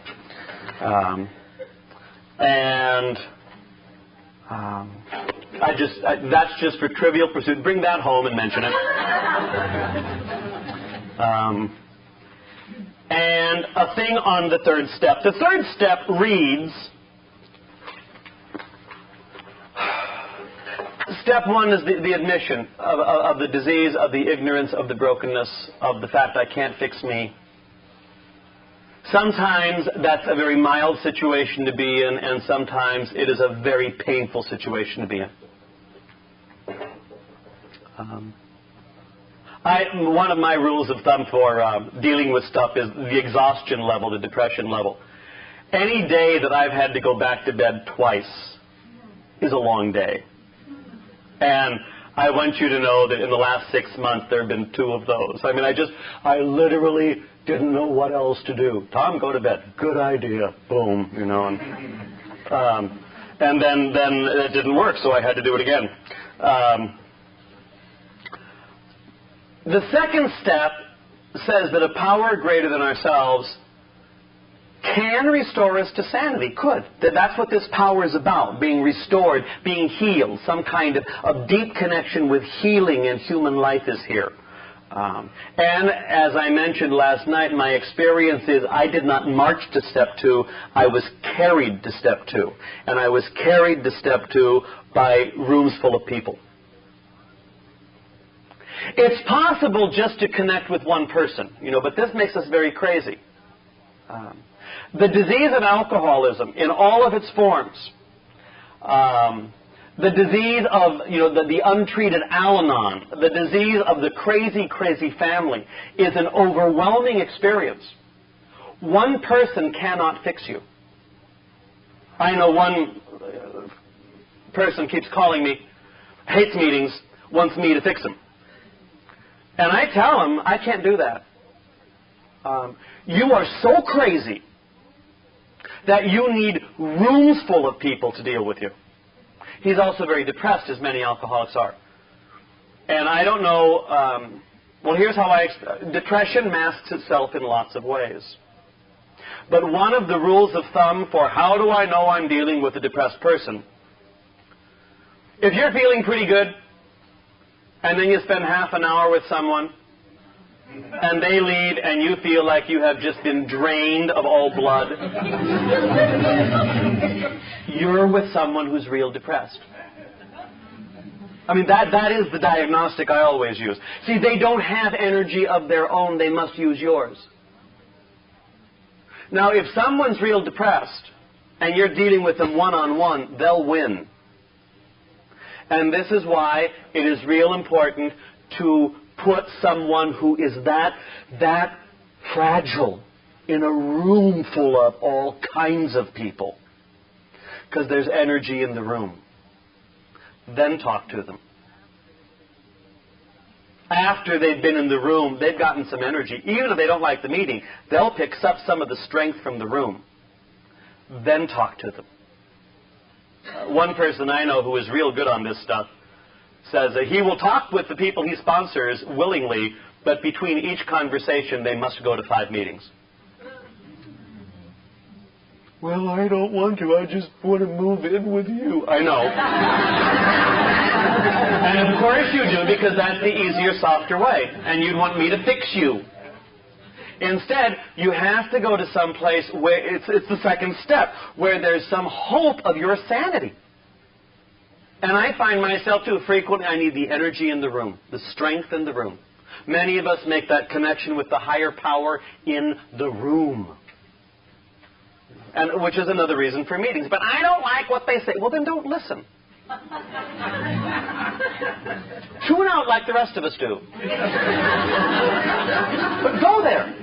There's strength in the room. There's strength in the room. This gives us some energy that we need. Okay, so that, and then step 3, it's turning it over to this power, this higher power, which restores us to sanity.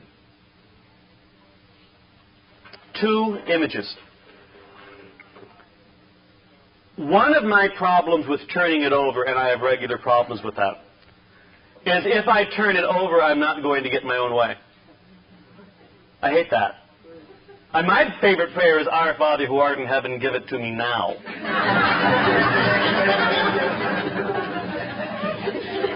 But that's not the prayer. It's Thy will be done. Thy will be done. Those words choke as they come out of my mouth. Most meetings we just chant, oh, no. Aren't you people listening to what you're saying? Don't you know? It's very hard. So one of my friends said this 3rd step prayer, it's like we turn it over figuring, okay, I'm turning it over, now I'm going to get real well, I'm going to get in great physical shape, I'm going to have a great relationship, my kids will get out of jail, we're going to get along fine, my parents are going to become reasonable, I mean, oh, it's going to be real, real nice, oh God, I turn it all over to your hot, sweaty hands. And then you do that for a couple of days, and then one morning you look out the window, you hear this noise, you wake up, you look out the window, and there's God on this machine, and the machine has a huge wrecking ball on it. And God's starting to swing the wrecking ball. And then you say, what are you doing? And God kind of waves at you, in a little embarrassed way. And then, and everything is blown to pieces. I can't tell you how often that's been my experience. And you say, well, God, would you explain this all to me? He says, well, the foundation's rotten, and the rooms are weird, and there's the wrong color, and we just have to start all over again, and the quickest way is just with the wrecking ball. So relax. So in your book, when you have the third step there, somehow get a little photograph of a guy with a wrecking ball and just put it there, because again, we're not going to get our own way. Which raises the bigger question of, can God be trusted? If I'm not going to get my own way, can God be trusted with a better idea? And this is right at the core of where a lot of us live. It's time. Let's take a break. We'll come back and we'll... Oh, what? Hi.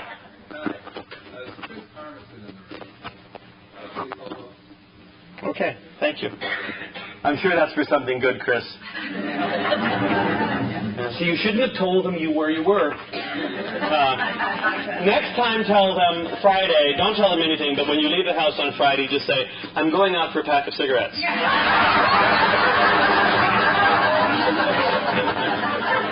And then come back 3 days later. I think we got a great talk going on here. Thanks for watching the channel. Taper Dave here. Just curious, do you think this is better than Zoom? Oh, let's try the Serenity Prayer. Then talk about stuff. And the good news is that lunch is in about an hour. An hour and 10 minutes, if you can just hold on. God, grant me the serenity to accept the things I cannot change, the courage to change the things I can, and the wisdom to know the difference.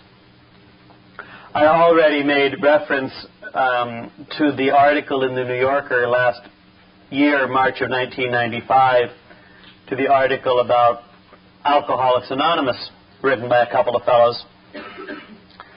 And the fellow talked about addiction, active addiction, being right here, way down deep in the brain stem, where the reptile lives. The writers interviewed a couple of people, and they did a lot of the history of AA. They did a lot of the history of AA in New York. They didn't do much about Akron, Ohio. But remember, the name of the magazine is The New Yorker, so they would, I think, regard Akron, Ohio as being, a little further than we need to travel to learn anything about the program. But they did go up to Massachusetts, and they talked to a shrink up there who did a lot of work with folks who were addicts and alcoholics and had other kinds of addictions. And they asked the shrink, put your professional hat on, doctor, okay, what do you think about AA? And he said, he said, AA works. It deals with a lot of very, very difficult things.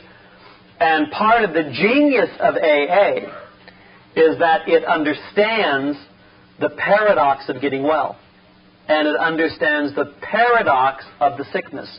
And they said, what do you mean by the paradox? Well, he said, it's some groups go on one side of the discussion and other groups go on the other side of the discussion.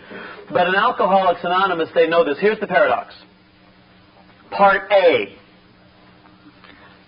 You are not responsible for being an alcoholic. You are not responsible for your addiction. I mean, it's in the DNA, or luck of the draw, or happened in the 4th grade, or whatever. I mean, you are not responsible for being an alcoholic. That's A. B. However, you are responsible for your behavior.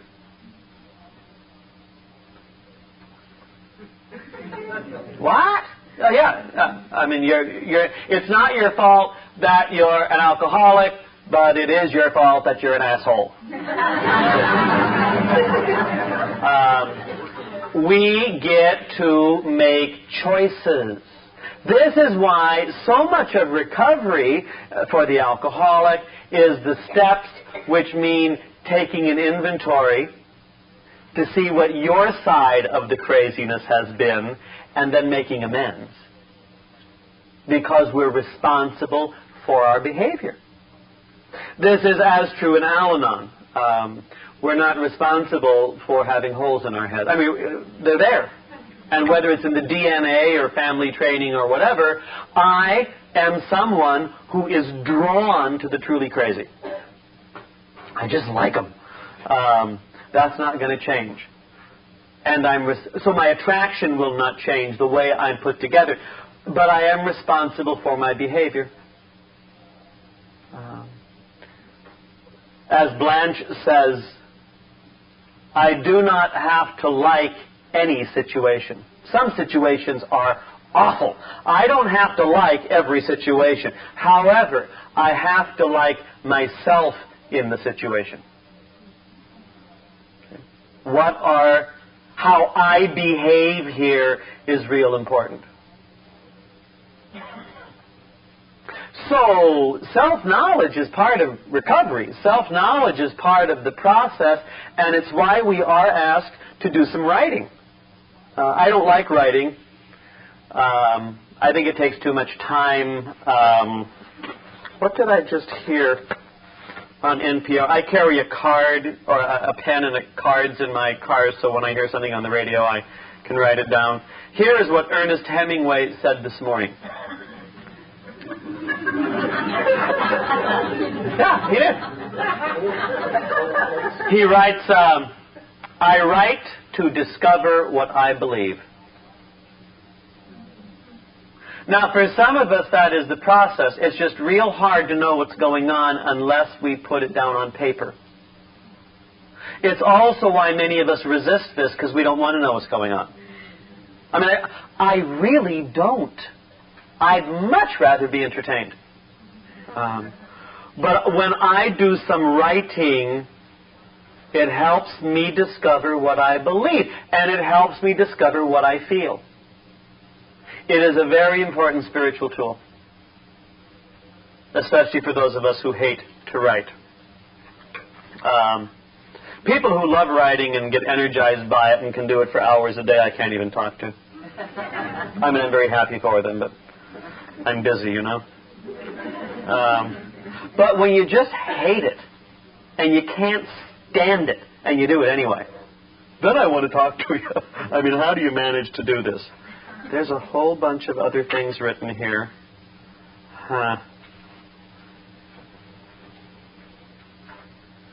No idea what that... Oh, well, later. So, in writing, inventory, we talk about writing an inventory, and that fourth step. And in Al-Anon, that form of that inventory might be an autobiography. It might be lists. It might be charts. There are all kinds of ways. The method isn't as important as what it's about is getting some idea of where we've been and who we are, and getting it on paper, and taking a look at our role in the craziness. And sometimes I have major craziness. I'm so glad I've done a lot of work. I want to do a quick Rumi poem, and then I want to talk about a few serious things. This is one he writes on, this is about changing and then inventory. He writes, who makes these changes?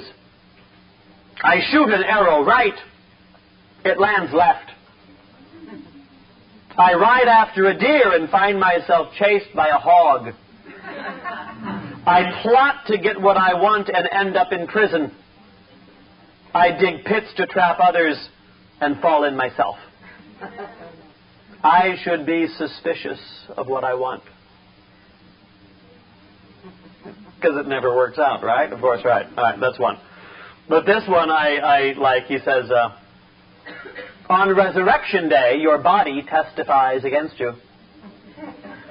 This is a fourth step poem. Your hand says, I stole money. Your lips, I said meanness. I said meanness, cruel things. I said meanness. Your feet, I went where I shouldn't. Your genitals, me too.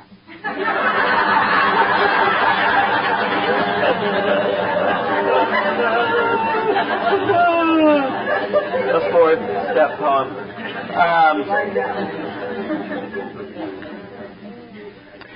It's important to do those inventory steps just to pay attention to what's going on inside. If, like me, you're very easily distracted. And I would much rather pay attention to your stuff than mine. It's one of my gifts. I find you much more interesting than me. I become an expert on your defects of character. I know exactly what you should be doing. And these are very clever ways of me not dealing with me.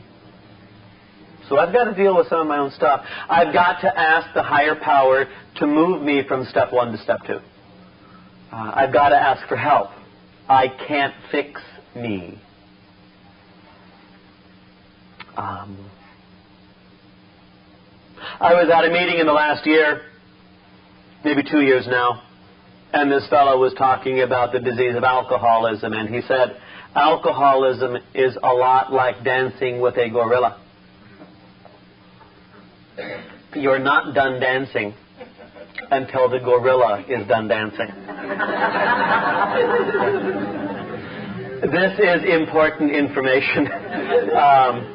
Because the way the alcoholic is put together, the evening starts off and he thinks the gorilla's cute. See? Or she thinks the gorilla's attractive. And you say, let's dance. And it's fun. It's really fun for a while. Now, people who are a little more objective look back in horror, and the dancer says, oh, you don't understand. You know, we have a special relationship. If I ever get to the point where the gorilla doesn't make me happy anymore, I'll just walk out. It's going to be okay. However, as the evening goes on, they discover the gorilla doesn't let go.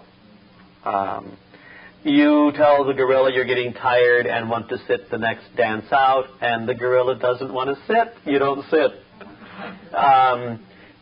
Later on, the gorilla wants to tango, and you explain you don't know how to tango, and the gorilla doesn't care. And all of a sudden you realize that the gorilla's hold on you is much more intense than your hold on the gorilla, and you can't get out. There was a commercial done a few years ago of Samsonite luggage put into the gorilla cage, and the gorillas just blast it to pieces. Samsonite luggage holds up pretty well. A lot of alcoholics don't. And part of loving alcoholics, being involved emotionally with alcoholics in workplace, family, home, friends, is we see lots of damage. And a real part of our lives is grief and loss, because there's so much that's lost. And we need to be able to talk about that. I think unprocessed grief results in years of hardness and rage. Sometimes when I've talked to some older men who are just full of resentment and rage, underneath a lot of that is a lot of old grief that never got dealt with, and it just fossilized and then became poisoned, of course. What I told alcoholics is that if they're sober today and at a meeting today, that's a pretty good sign that the gorilla has let go.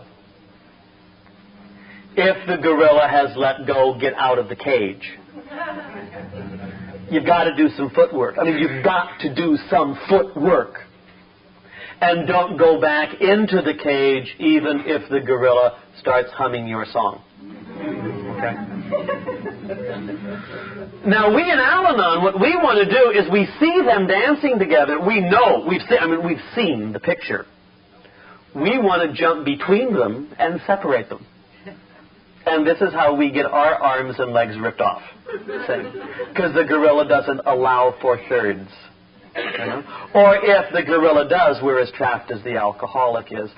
Sometimes the role we're in is someone standing outside the cage, looking at the nightmare. And there's a lot of feelings around that.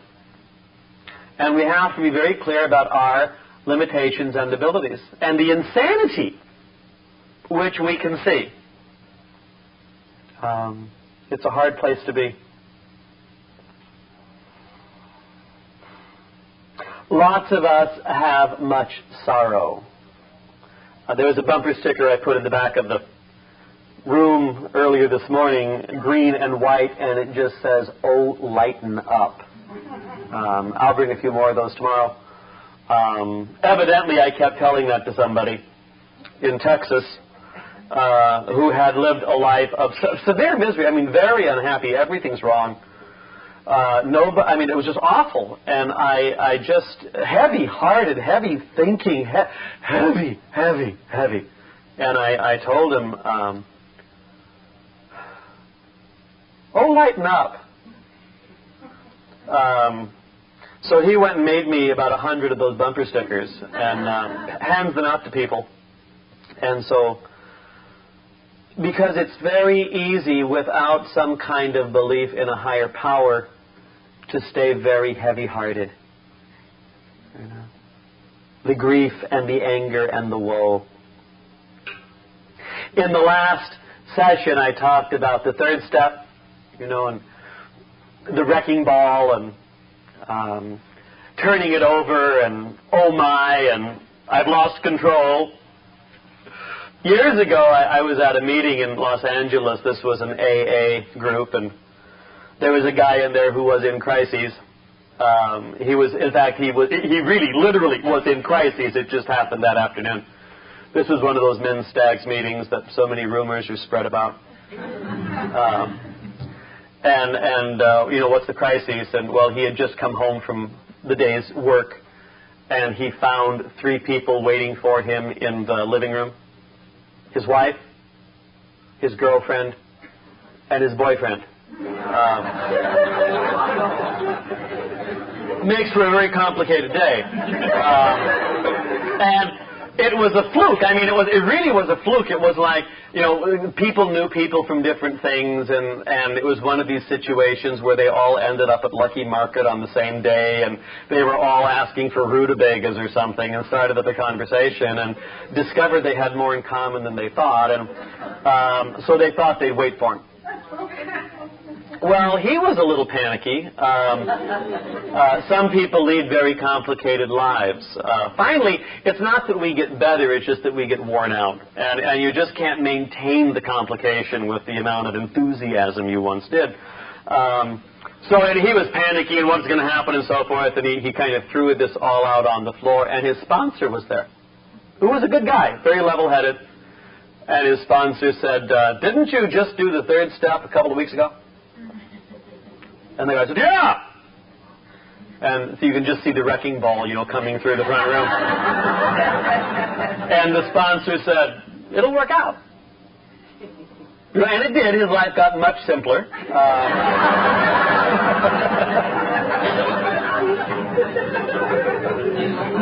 One of my real deep crazinesses, and I tried to explain this to my sponsor who refuses to see the validity of my position. I think I would be happier if I got my own way more. He maintains that if I got my own way more, I'd be a danger to the neighbors. What does he know? So there's this thing, you know, where again, can God be trusted? What I know, I mean, the room, if I shoot an arrow right, it goes left. My own wants and desires are sometimes very, very screwy. And I think I want this, and then Teresa of Avila says there are more tears cried over answered prayer than over anything else I know about. Ever hear someone at a meeting say, "Oh, please, dear God, give me a relationship"? And then a week later, this person comes in with the gorilla. You know, "Oh, it's so wonderful. What a dancer. What a dancer." I got a call just this week from a fellow who I guess I sponsor. And I use Al-Anon in sponsoring everybody I know. I mean, Al-Anon principles. Number 1, a lot of things are none of my business. Number 2, I don't know what's best for you. Number 3, I don't know if you should move in or out. Number 4, what do you then I can give a little response, you know, but I mean, I'm not God. I don't know what I should do next, much less what you should do next, you know. And there are sometimes it's important for me to keep my big mouth shut, because it won't help. So this fellow calls me every so often, so I guess I'm his sponsor, and he's made all kinds of decisions without asking me, which is fine. But I mean, it's, you know, getting married, not getting married, moving in, moving out, and jobs. And I tell him, jobs are real important. Jobs are real important. However, Lincoln abolished slavery. You know, so keep these 2 thoughts in mind. In a lot of contemporary America, we don't know that. You know, that you're supposed to enthusiastically put in 16-hour days and take work home. We fought a civil war over this issue. Oh, well.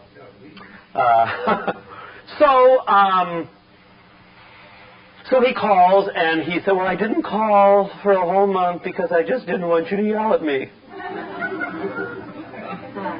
I said, have I ever yelled at you? No. But I thought you would this time. So this is when I take out my al-anon book. I mean, I have it right there, and I just have it there so I remember, and I hold it, you know, and I put down the crossword puzzle, and I say, okay, what's up? Well, I can't even say it. Of course, he's in love, and the job is bad, and they're moving in, and I said, keep me posted. Take notes. I mean, do some writing. That's real important. You're still sober, going to meetings. Great. You like her? Good. This is really nice. She like you? Oh, hooray! Keep me posted. You know, I mean, and do I know what the future holds? No. And then he said, well, maybe I'm projecting some stuff onto you. I think you'll be a lot more. I says, maybe. You are projecting all kinds of things onto me. You know, I'm not your father. I'm not your higher power. I'm just your sponsor. Relax. And keep me posted. You know, if things blow up, let me know. If things go really nicely, let me know. Job-wise, if this one isn't working out, there are other jobs. Get work. Work is real important. I did give him a little instruction on that. He was wondering about going on welfare. And I said, most people feel better with a job. Well, okay. Then I called my sponsor right afterwards.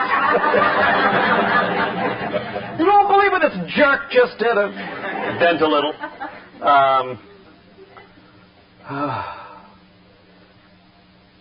Step 3. Oh, what I finally told him, and my sponsor told me, and again, this is dealing with others. I say, here are your options as I see it. You can spend more time with her or not. She has kids, you're getting along. Hooray, that's a good thing. And with work, you can stay in the job or not. Then I said, it can only be a terrible mistake. What do you mean? I hate it when you say that. Well, we make mistakes all the time. And when you make a mistake, promptly admit it and don't blame and take responsibility and go do something else. This is how we learn. This is how we walk through stuff. It's real fragile. And keep me posted. I once ran something by my sponsor. I thought it would be a really good idea, but I didn't want to mention it to him. Notice that. And then I ran it by him, and he said, I don't know of anybody who's been able to do that and stay sober. Keep me posted. Aren't you supposed to take charge of my life? No. You're supposed to take charge of your life. I'm supposed to work the program. I don't get people to work it for me. And the great motivator for me in working the program is pain and discomfort. Then I'm pretty good about this stuff. When I don't have pain and discomfort, I've been known to slouch off just a little. Step 3. Step 3 is not an easy step. This turn it over is not an easy step.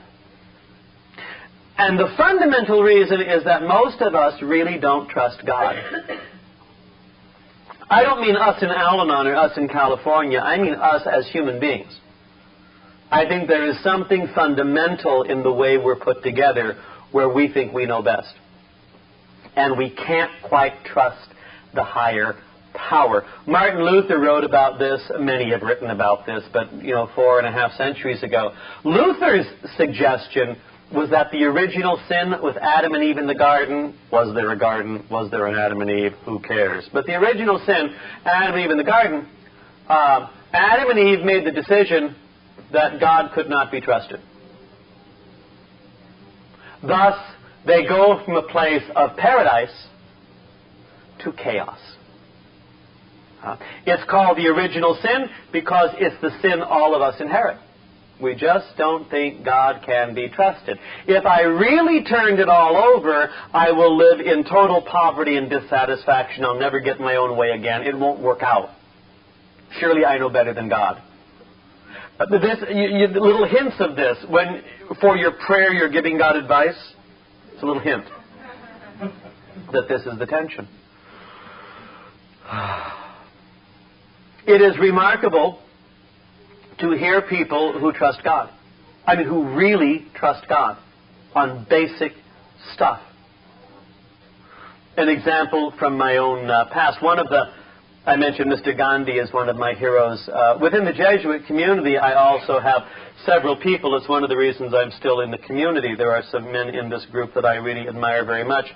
And for a long, long time, our leader, the man who was elected to run the show for us, was a Spanish Basque by the name of Pedro Arrupe, A-R-R-U-P-E. He was born in 1907. He did some medical work, joined the Jesuit community, went to Japan as a missionary, and these are the days when Roman Catholic missionaries went to Asian countries to teach them to pray in Latin. It made a lot of sense.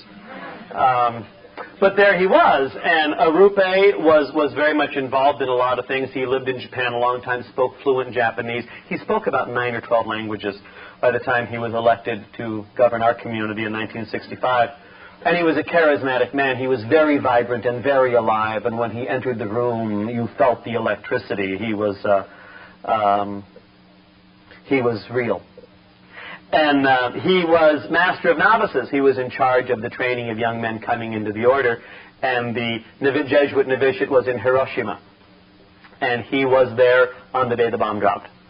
And they were behind the hill, so they weren't hit by the bomb. But he sent the novices all out to pick up those who had been so badly burned.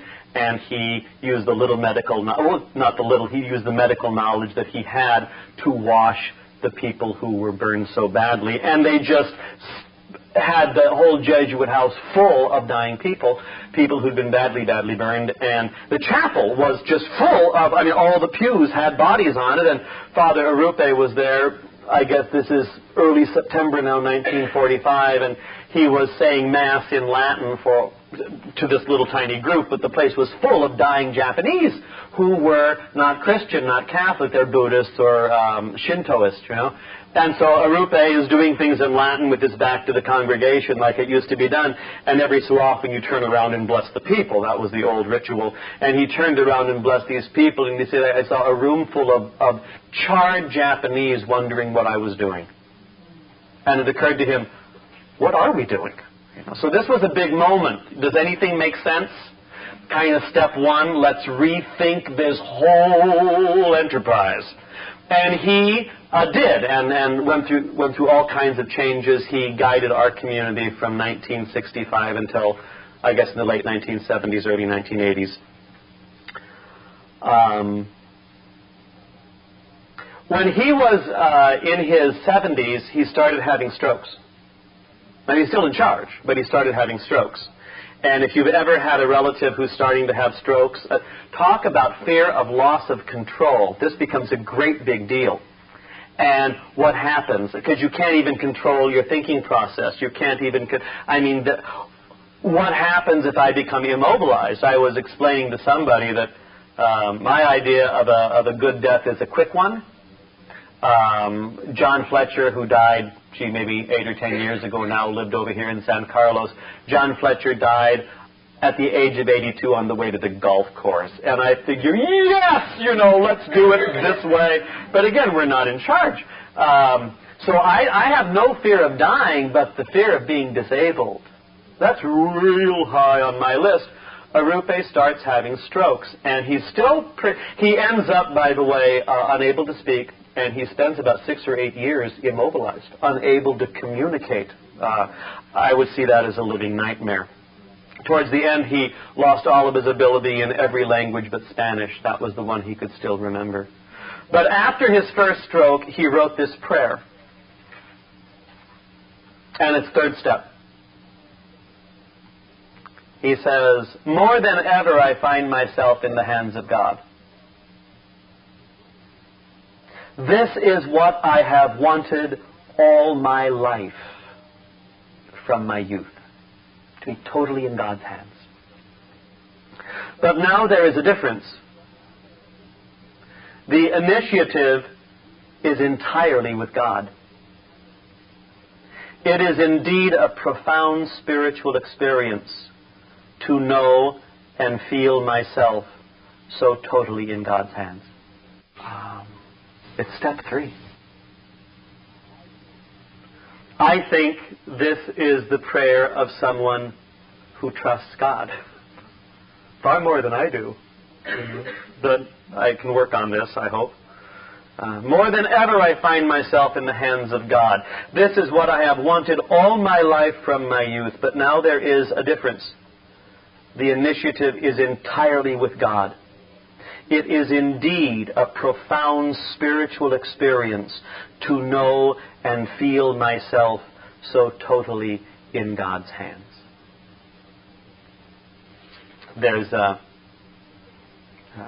He lived in Japan a long time and prayed Japanese. This is a picture of him.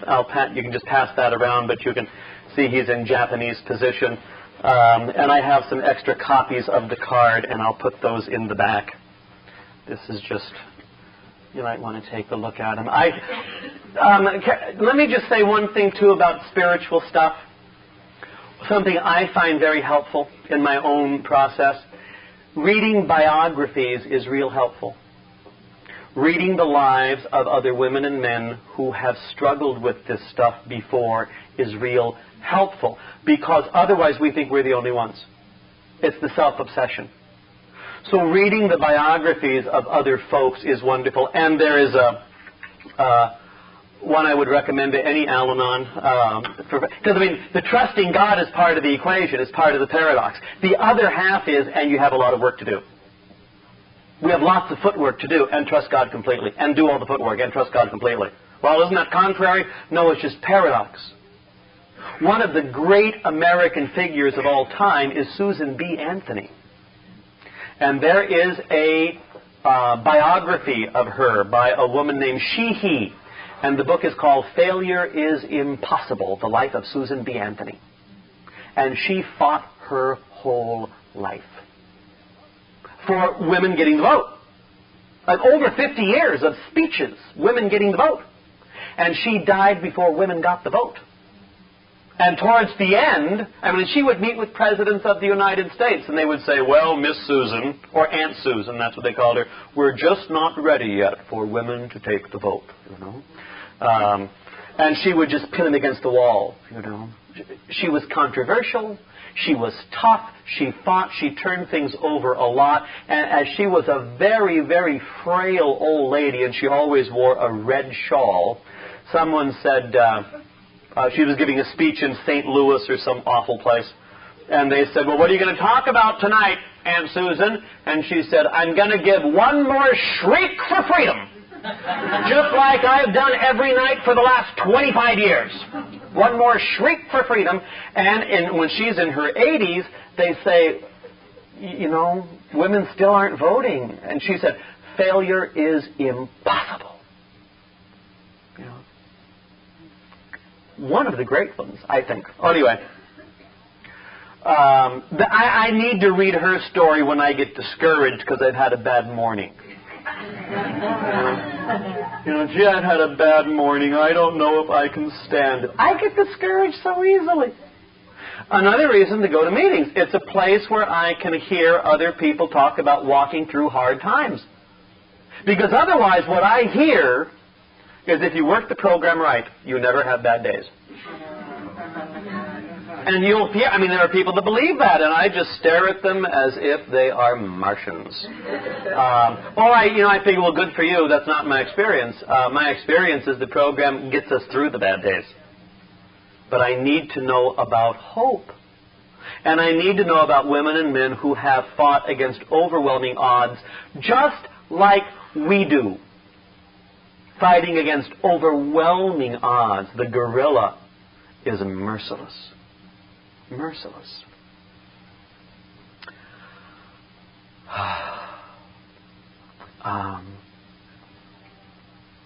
We talk a lot about self-knowledge and God's will here in these funny rooms.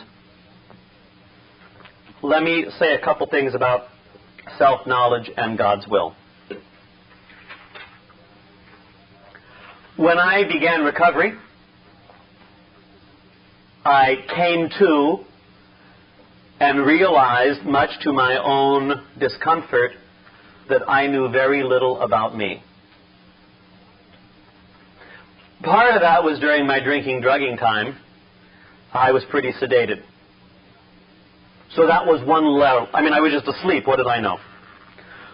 But in my untreated pre-al-anon place, I didn't know what I wanted because I only knew what you wanted. And some of us we're finely tuned that way. We're service-oriented people, a lot of us. And I am highly intuitive. And I can pick up what you need before you do on occasion. Nurses have this skill. Stories told,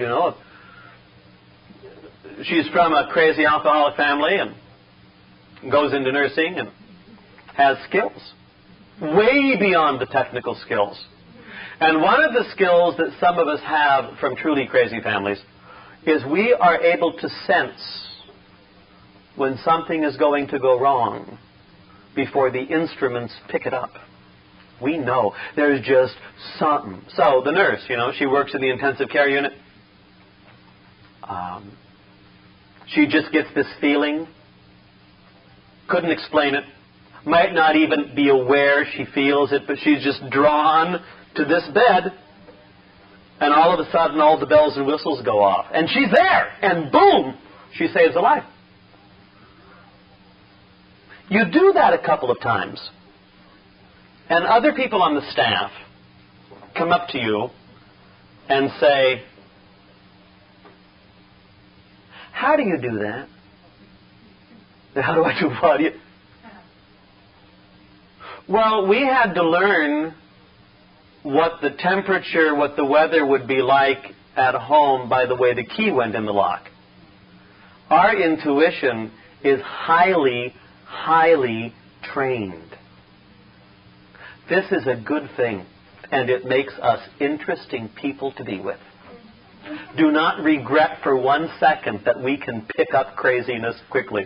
Now, what we do with that, is a good question. Like one of my friends said she could always find the man who would beat her.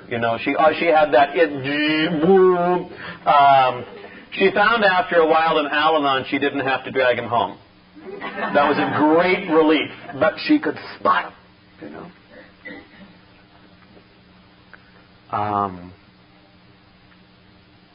Self-knowledge.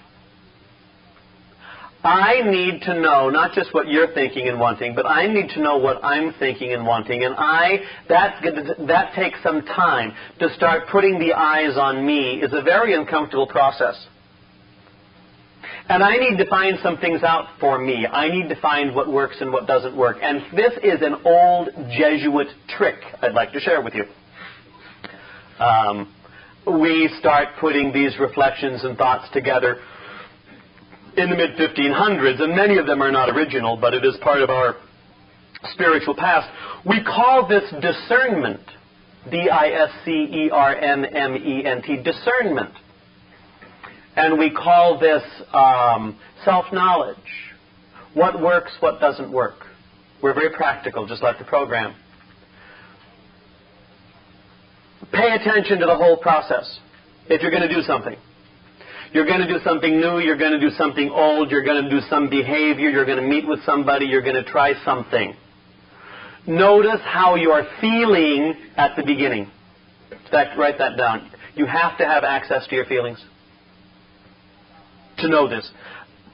I feel so good, I feel so happy, this feels really wonderful, I'm sure it's going to work. Notice that.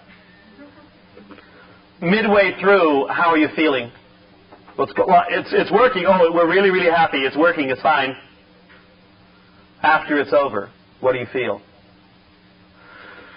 Sad, unhappy, used, beaten up. Pay attention. Some people learn very quickly. I learn very slowly. But one of the things I've learned is that some of my behaviors lead me to a place of contentment and peace and self-respect. Some of my behaviors lead me to a place where I'm desolate, I'm agitated, I'm angry, I feel awful. I want to choose some of those behaviors and I want to avoid others of those behaviors. This is a real important part of growing up, spiritually. Ignatius Loyola's experience with it was this, and it's very simple, but the image is clear. He was a petty Spanish nobleman, you know, like all Irish are descendants of the kings of Ireland. And he was full of pride and arrogance and rage, and he always knew what was right for others. He did warfare. He liked that kind of thing. He liked court life. He liked chasing the ladies. He was a real ladies' man. He got wounded in the battle, and he got his leg broken, and they set the leg wrong. And you've seen paintings. These were the days, this is mid-1500s. Fancy men wore tights. You know, these are heterosexuals. They would wear tights and stand around in the court, and they had cod pieces, you know, like falsies to show how masculine they were. And they would stand around posing like peacocks. And then, of course, chase ladies and write fabulous poems to them. The way his leg healed was wrong. And it healed crooked, and there was bone sticking out, and the tights looked bad, and he figured he's never going to get laid again. So he had surgeons saw the bone to fit the pants. Perfectly normal behavior for a sex addict, huh? He gets wounded again, and he's a real leader in all kinds of ways, but clearly what we would technically call a man of the world. Power is important to him, prestige, romance. This is the world, you know, the world that appears on American daytime TV. This was his world. The second time he got badly wounded, he was laid up for a long period of time. And he was a reader also, and he wanted to read romance novels. To kind of keep that old flame alive. They didn't have daytime TV in those times. And he would read these romances all the time, and they would always start fun. And what he noticed was at the end of his reading of these novels, he always felt desolate and sad. Well, do you have any other books in the house? Well, we have the Lives of the Saints. Oh, yeah. Well, I need to read. And so he would read the lives of a Francis of Assisi, heroes, biographies. Francis of Assisi, a Dominic, some of these great figures who led lives of service. And he frequently didn't like the way it started. Didn't like it. Oh, I'll read it. But at the end, he felt better. He didn't feel slimy. He didn't feel like he needed to take a shower. He felt uplifted. This was the beginning of his understanding of self-understanding. What builds my insides to the insides of a human being, responding to God's grace? What demeans me? What makes me humiliated in the bad sense? What makes me feel worthless? I want to choose one and avoid the other. This, by the way, again, is why fourth step is so important. We take a look at our behavior. Where do I end up feeling worthless? Where do I end up feeling valuable and cherished? And these are questions that we get to ask in our recovery. And we can simply say some things we never have to do again. Ever. I used to love rescuing people who didn't want to be rescued. And then, of course, it would feel great at the beginning, and I would be totally nuts at the end of the day or the evening or the week or the month. Angry at them. I don't do that for the most part anymore when I'm in my right mind. There are other things, sometimes I have to draw lines, I can't do this. And it feels awful at the beginning, but at the end, I know it was the right choice. We start to make decisions about how our behavior goes. Frequently, rescuing people we love starts feeling sweet, and we end up feeling awful. Notice that. We're drawing a line, setting a boundary, not enabling, feels awful at the beginning, but at the end, we know that this was a better choice.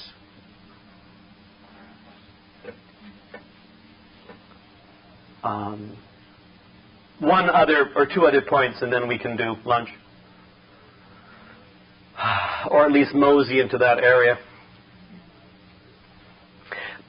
A note on spirituality. There's all kinds of ways that people lead spiritual lives. Even in the program, there's all kinds of ways people lead spiritual lives. As you work the program, you have to find out what works for you and what doesn't work for you. I mean, it's a very flexible thing, but we need to find out what works for each one of us. And when we talk to each other, we get to share our own experience, strength, and hope. Instead of telling people what they should and shouldn't be doing, which is one of my gifts, I find when I'm in my right mind, I can share my experience, strength, and hope with them. And then that shows them the respect of giving them the chance of making some choices. For a while, this one fellow, he wanted me to give him advice. And it's like the first drink, you just can't give advice once. So I would give him advice, and then he wouldn't do it. And then he'd be angry at me for trying to run his life. So it took me 3 or 4 or 5 times to figure that out. And then now I don't do that. I approach it very differently. And he's right. I mean, I can't do that. I get to maybe show him some of his options. But I don't tell him what to do. Even though it would be easier for me if I did. Because I'd feel in charge, which is one of my favorite feelings. Well, I'm in charge of so many people I sponsor. It's just not true. My current attitude is I'm amazed at anybody who calls. Really, are you okay? Whew. And you called. Good news. It is a daily gift. Recovery in any form is a daily gift, rather than being total loons. But there are lots of spiritualities. Within my denomination, which is a very large and old one, there are lots of ways that people see things that are very different.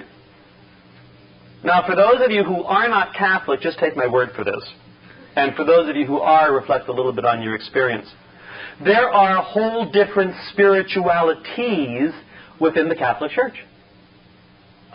Franciscans are totally different from Dominicans, are totally different from Carmelites, are totally different from Benedictines, are totally different from Jesuits.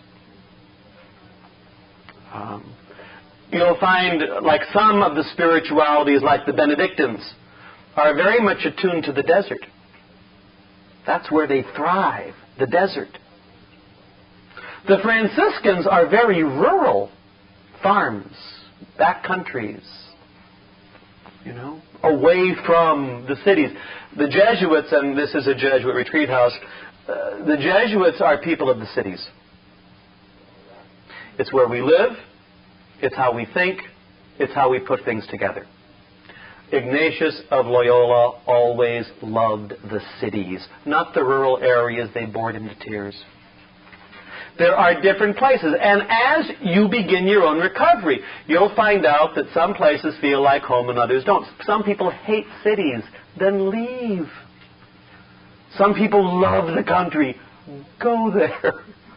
You know, deserts feed you, please go. You know, if not to live, at least to visit. If the redwoods are the place where you connect, go. I was talking to someone a while ago, just a footnote, many of us, again, we know things but we don't act on them. This person loved the redwoods and just felt so good at the redwoods and called me and was having a pretty bad time. And I remembered that redwood conversation, and I said, which I usually don't, and I said, how long since you've been to the redwoods? And he said, 8 or 10 years. See, he knew, but he needed to act. He needed, I mean, there was nothing I could say other than, I think it's a good idea. You know, when I go to the redwoods, I'm glad. Go spend time there. This is part of self-information. It's part of self-discovery. You know? So I know, in recovery, I know some real important things about me. For my idea of a good vacation, it's not to go to the seashore. No. And it's not, I think I'll go to a small town. My idea of a great vacation is a city with Jewish delicatessens and foreign movies. You know? And I feel sensational at the end of something like that. I had other friends, when I was much younger, we were told what to do much more frequently. The control was much higher. And the people who were in charge liked going to out-of-the-way places and doing nothing, you know. That's how I would see it. Oh, we could go river rafting. I said, right. You know, I don't have to do that to be happy.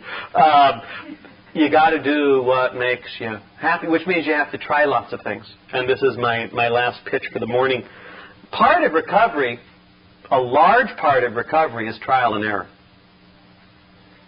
Seeing things, sampling things, opening doors, closing doors. It's all about change. And it's all about taking risks. It really is. For some of you who are on your first retreat, this is a big risk. And it's a big deal. And I just want to congratulate you for trying anything new. Hopefully it's not an awful experience, you know. And I find that a lot of times I don't know if I like something for a while. I've got to see what it feels like. In fact, I might have to do it 2 or 3 or 4 or 5 times before I know if I like it or not. This is true for movies. I'll see a movie, and at the end of the movie I don't know if I liked it. I feel so stupid in those circumstances. Or I'll remember I saw the movie, but I can't remember a thing about it. Or I'm 2/3 of the way through a book before I realized I've read it before. I really feel stupid. So what I have to remember is this is a perfectly valid way of learning. Instead of saying, I should be quicker on the draw. Also, you don't have to buy new books. You can just reread things and be totally content. But it's the risk-taking, and it's the allowing ourselves to feel ignorant, and allowing ourselves to feel imperfect, and allowing ourselves to be vulnerable. And if we can do that, God's grace, I think, really flows in our lives. We do a lot of conversation about us seeking God. God could and would if God were sought. Seeking God. Where do I find God? I've lost connection with God. This becomes big questions for a lot of us in recovery. Well, yes. But one of my understandings is not just that we seek God, but God seeks us. God seeks us. How on earth did you get to your first meeting? Some of us were dragged. Some of us were pushed. Some of us brought a friend. A friend left, we stayed. Very odd. God seeks us. And so one of the rabbis, when he talks about God at work, will say, God at work is like a woman who lost a coin. searches the whole house for the coin, and when she finds the coin, is thrilled. God is like a shepherd who loses one sheep and looks all over the place till he finds the sheep and then is really happy. It's the notion of God seeking us and then responding with joy that is the notion I'd like to leave you with tonight, or this afternoon. And sometimes what we can best do in our spiritual lives is run away from God less quickly. Slow down and let God reach you. Do less. Let God find you. I told that story of, the shepherd finding the lost sheep and bringing him home, and everyone's glad. And one of my friends who has a little dark side to him says, "What do you think they had for dinner that night?"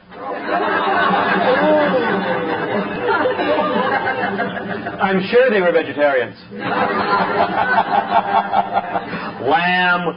So this is along the line of, the notion of when the lion lies down with the lamb won't get much sleep. But anyway, let's break. And for this afternoon, after lunch, sleeping is a very spiritual exercise.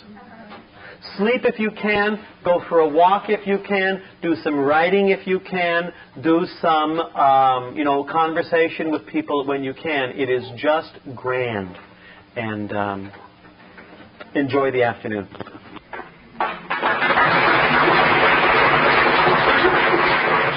Sorry to interrupt your viewing. Taper Dave here. Just wanted to take a second to ask you to like and subscribe to my channel. Let me know if you like what you're listening. I've got some very good talks here, and this one's a great one. Just curious, do you think this is better than Zoom? Tell me what you think. God, grant me the serenity to accept the things I cannot change, the courage to change the things I can, and the wisdom to know the difference. To know the difference. This is a Saturday, and to start off a little bit talking this afternoon, I want to address a few comments to those of us who are type A personalities and overachievers and very responsible, serious types who had to run the family because no one else was. And the notion I'd like to introduce, and I'm not going to tell you what to do about it, but it's a real ancient one, and I've just started doing some thinking about this myself as I nudge 50 years old. It's the notion of Sabbath day. The notion of Sabbath day. And I think it does need to get talked about because in our culture we don't have one. We're very busy people all the time. And if you're not busy, there's something terribly wrong with you. The notion of Sabbath. It's interesting, one of the Ten Commandments, which is as valid as any of the others, it's as important as any of the other of the commandments, is to keep holy the Sabbath. And what happens with church folk is we'll break out into fistfights over which is the Sabbath day. Whatever the Sabbath day is irrelevant. But the observance of Sabbath is a spiritual exercise. And that's what I want to talk about a little bit this afternoon. The children of Abraham all have a real strong sense of Sabbath. For Muslims, it's Friday. For Jews, it's Saturday. For Christians, it's Sunday. But this sense of Sabbath day, and if you're a little nuts, you get it all wrong. And you see it as a day to punish people for working. There are going to be, in Cromwell's England, all kinds of things get outlawed, and if you violated them, they'd fine you, thus making you really look forward to Sabbath day. I was reading a book by an American rabbi named Heschel, and Rabbi Heschel, Heschel, is one of the great minds of modern-day Judaism. And if you ever want to read something written by a thoughtful, prayerful man, anything by Rabbi Heschel is well worth study. And he has written a series of reflections on Sabbath. So I'm kind of fussing with that book, which means I read it and then put it down. and then read it, then put it down, then lose it, and then find it, and then read it for 4 days, and then put it down. That's how I frequently read books. I know I should be more disciplined, but it's not going to happen. So relax. Okay. Heschel says, his first observation, most spiritual and religious traditions have sacred places. Mecca, go to Mecca, make pilgrimage. Jerusalem, go to the Wailing Wall. The river Ganges, you go there. People make pilgrimage to sacred places. In fact, you'll even find some people in Alcoholics Anonymous who will make pilgrimages to Dr. Bob's house. We were in Akron. Look, I have a nail from Dr. Bob's house. And when you talk like that, you're talking to someone who's a member of a religion who took that kind of stuff real seriously and used it as a major fundraising thing for centuries, Relics, selling relics. They had a whole series of, it was like Barnum and Bailey. Sometimes they would have relics and they'd move them around from town to town and people would come to see the relics.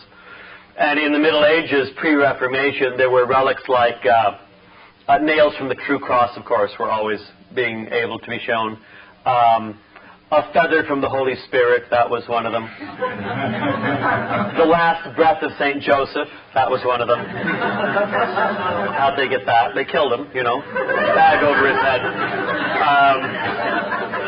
Another regular one was milk from the breast of the Blessed Virgin.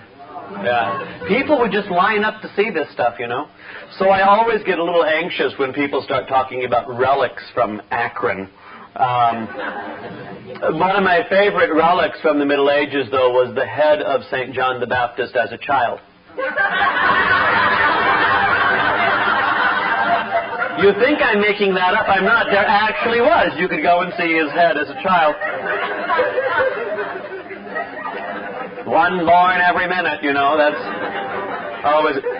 But Sabbath, get back to the Sabbath notion. So there are holy places. Rabbi Heschel said, Judaism has a holy time. Not just a place that is sacred, but a time that is sacred. And when Sabbath begins, there's a special relationship that happens between God and every observant Jew. And so then, when does sundown, when does sun up, when does it start?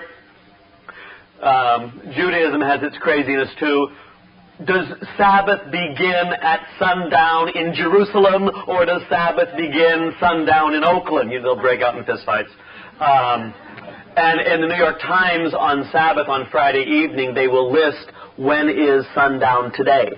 You see, is it 5:53? That's when the candles are. I mean, people get into this, because on Sabbath you are to do no servile work.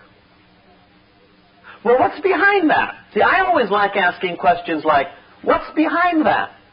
Because otherwise you get into fistfights over what's work, what's not work. And instead of observing a Sabbath day, you start throwing rocks, as soon as you legally can, of course. Is throwing rock work or is throwing rock recreation? You can get into those discussions.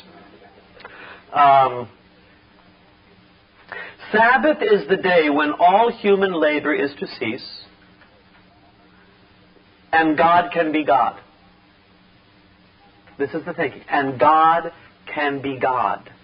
We let God reign supreme on Sabbath day. And then the Jewish community would reflect on Sabbath. Why are we taking a day off? Well, in purely secular terms, this is just in terms of spirit and psychology and human understanding, a day off is a real good idea. It's a real good idea for those of us who are crazy people, who are busy all the time.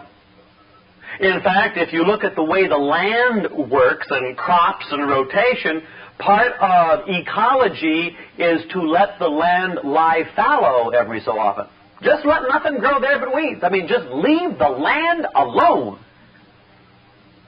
Well, then we do a lot of vitamins and stuff to the land and things get a little crazy, But Sabbath is kind of the fallow day, you see.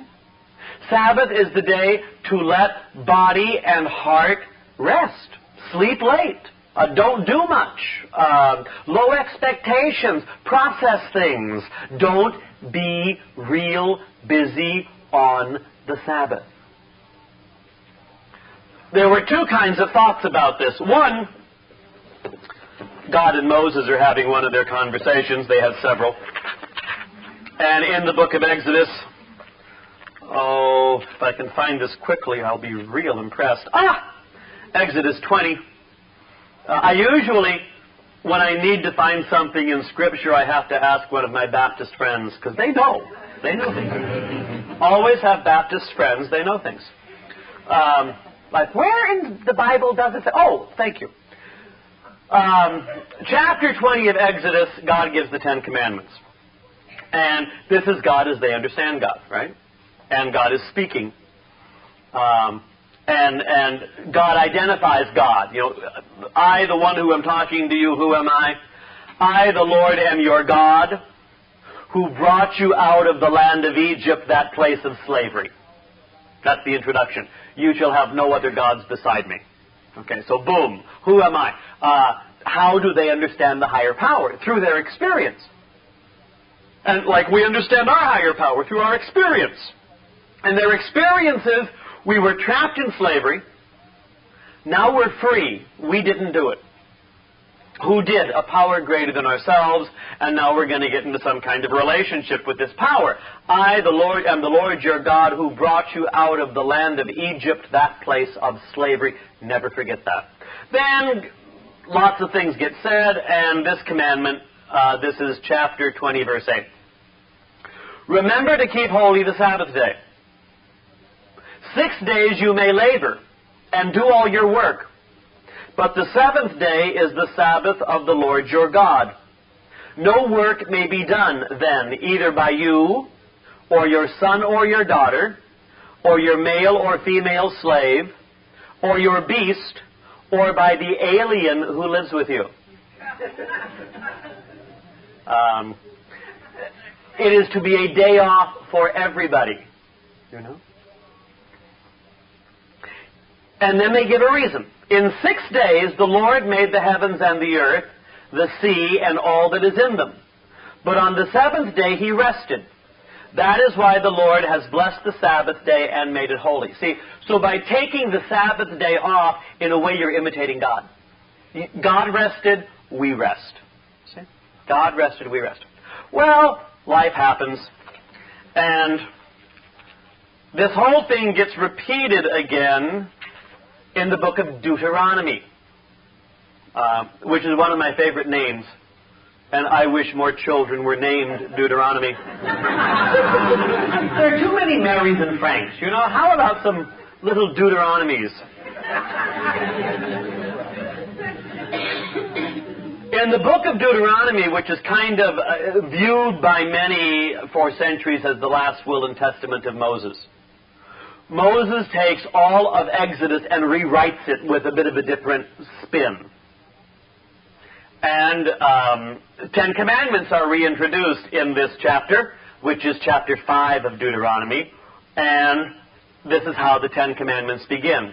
I, the Lord, am your God, who brought you out of the land of Egypt, that place of slavery. Again, the exact same introduction. That's who I am. Then we skip down to this little reflection on the Sabbath day. Take care to keep holy the Sabbath day, as the Lord your God commanded you. 6 days you may labor and do all your work. But the seventh day is the Sabbath of the Lord your God. No work may be done then. See, so far it's pretty familiar, right? It just parallels the last translation. No work may be done then, whether by you, or your son or daughter, or your male or female slave, or your ox, or your ass, or any of your beasts, or the alien who lives with you, period.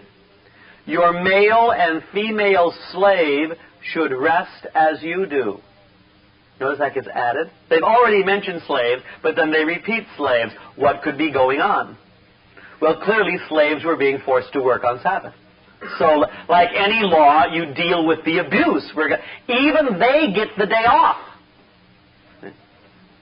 And then, interesting reflection. Instead of saying, because God worked for 6 days and took the seventh day off, a new reason is given for the observance of the Sabbath and the spin that your male and female slave get the day off too.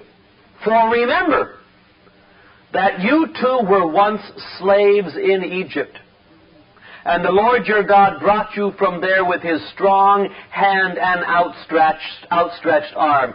That is why the Lord your God has commanded you to observe the Sabbath day, as a celebration of your passing from slavery to freedom. Now, most of us, especially in the United States, which is crazy, workaholic, busy, crazy, stay active, most of us have to very seriously take a look at Sabbath in our lives for our own emotional and spiritual good. Taking time off. Now, that might not be once a week. It might be every 10 days or every 2 weeks or once a month. But something has to happen so that we can let ourselves lie fallow. Now, on your day off, on your Sabbath, if that's the day that you do your laundry and make all your phone calls and do all the yard work and paint the house, that's not Sabbath. See, that's just busy. Sabbath means stop all unnecessary work. And in the rabbinical tradition, there is a long discussion on what's work, what's not work. It takes chapters and chapters, and there'll be big discussions on this, But I need to know what my day off is like. I find it interesting for those of us in ministry, in the Christian tradition. Since Constantine, Sunday has been the Sabbath day, and what if you're pastor of a parish, and on Sunday you say Mass 6 times and give 6 sermons and deal with 4,000 people? It's not a day off for the pastor. It's not Sabbath. It might be for the other people, but not for him. Where do you go? What do you do to let your body and soul rest? And for those of us in recovery, these become real important questions. And I really do think, because again, our culture is so crazy. One person calls me regularly, and the big conversation is work stuff, boss stuff. You aren't being paid anymore, but you are expected to work longer hours. And if you complain, there are 6 people ready to take your place. I mean, this is indentured servitude. And it's being done because, in our culture, the only thing we value is the profit line. And I don't care what other family values they give you, the fact is, profit line is the way things run. Which makes us all sick. So I need to find ways of observing Sabbath in my life.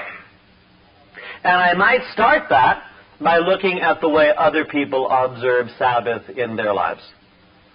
And then find some time for this. And again, whether it's weekly or every 2 weeks or once a month or the regular retreat, where once a year or several times a year you come somewhere just to be fallow as a spiritual exercise. What are you doing for your spiritual life? Very little today. I'm not watching TV, I'm not working out, I'm not doing this, I'm not doing that.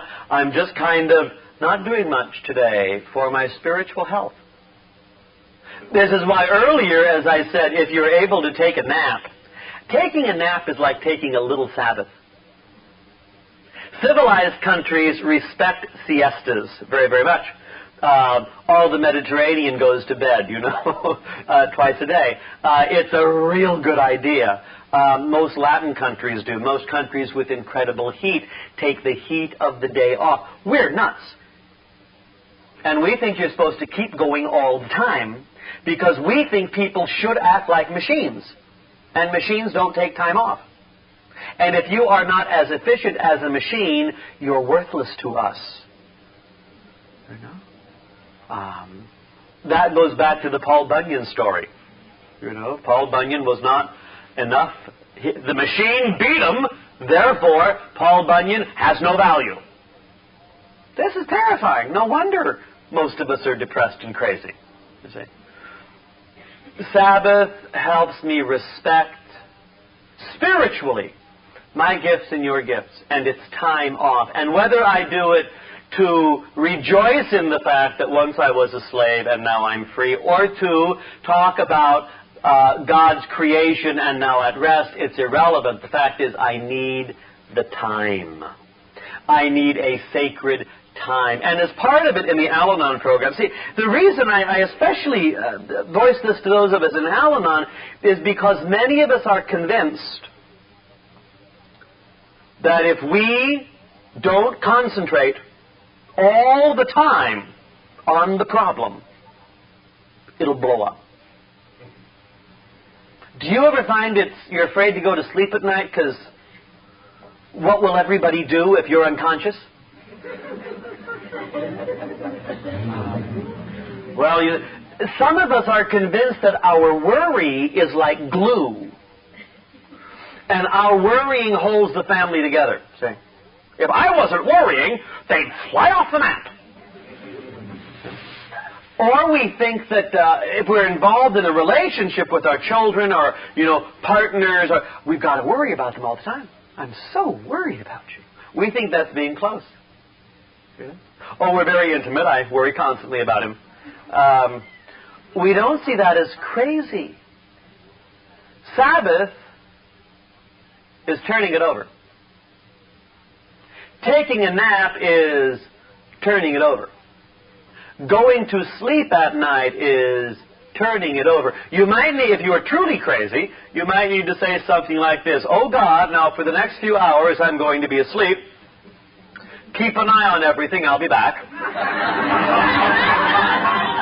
I've done that because I was so worried, And there is kind of a nice addictive quality to worry. Some of us don't have to do cocaine, we do worry, And it's just as refreshing.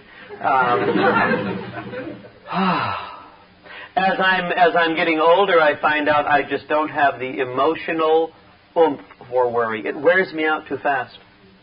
Sabbath is a real important idea, and in my thinking right now, I'm tying Sabbath in with step 3.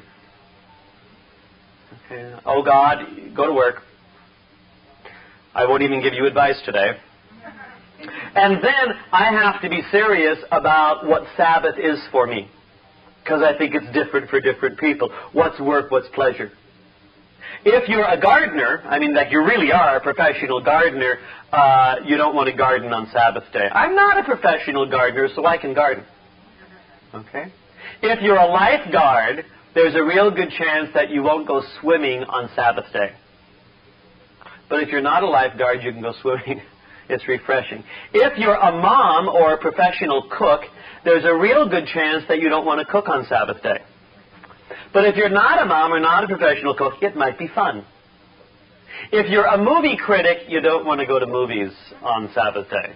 If you're not a professional critic, you can go. We've got to find out what refreshes us, what helps us lie fallow. I usually take Mondays as my Sabbath day. I'm not always good at this, but on my Sabbath day, I usually don't answer the phone and don't return phone calls. Because that's what I do all week long.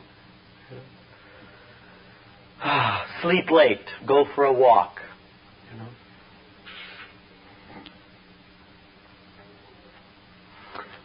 Earlier in this weekend, I mentioned self-acceptance as the key.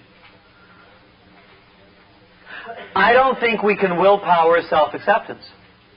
I'm going to force myself to accept myself. It doesn't work that way. We can ask for God's help for self-acceptance. Because I think if we can accept ourselves, it's kind of miraculous. One of the stories that one of the rabbis talks about in here, and most of us are so unhappy with how we've turned out. We should be so much better. Let me see if I really had this chosen earlier and then I put it down. This is in Matthew's Gospel, and it's a little parable, and it's chapter, looks like 13, and around verse 24. Jesus proposed another parable to them. The kingdom of heaven, the presence of God, the Spirit in our midst. Okay, that's kind of all what it's talking about. The kingdom of heaven. The kingdom of heaven is likened to a man who sowed good seed in his field. While everyone was asleep, his enemy came and sowed weeds all through the wheat, and then went off. When the crop grew and bore fruit, the weeds appeared as well. The slaves of the householder came to him and said, "Master, did you not sow good seed in your field? Where have all the weeds come from?" He answered, "An enemy has done this." His slaves said to him, "Do you want us to go and pull the weeds up?" He replied, "No, if you pull up the weeds, you might uproot the wheat along with them. Let them grow together until harvest. Then at harvest time I will say to the harvesters, first collect the weeds and tie them in bundles for burning, but gather the wheat into my barn." Okay. Now, parable is a story that has a point. And it's real easy on stories like this to get really crazy. Oh, this is a parable about hell. How? Well, burning. It says burning. No, you're nuts. But if your major obsession is hell, you're going to find it here. Here's a little rule of thumb in Scripture.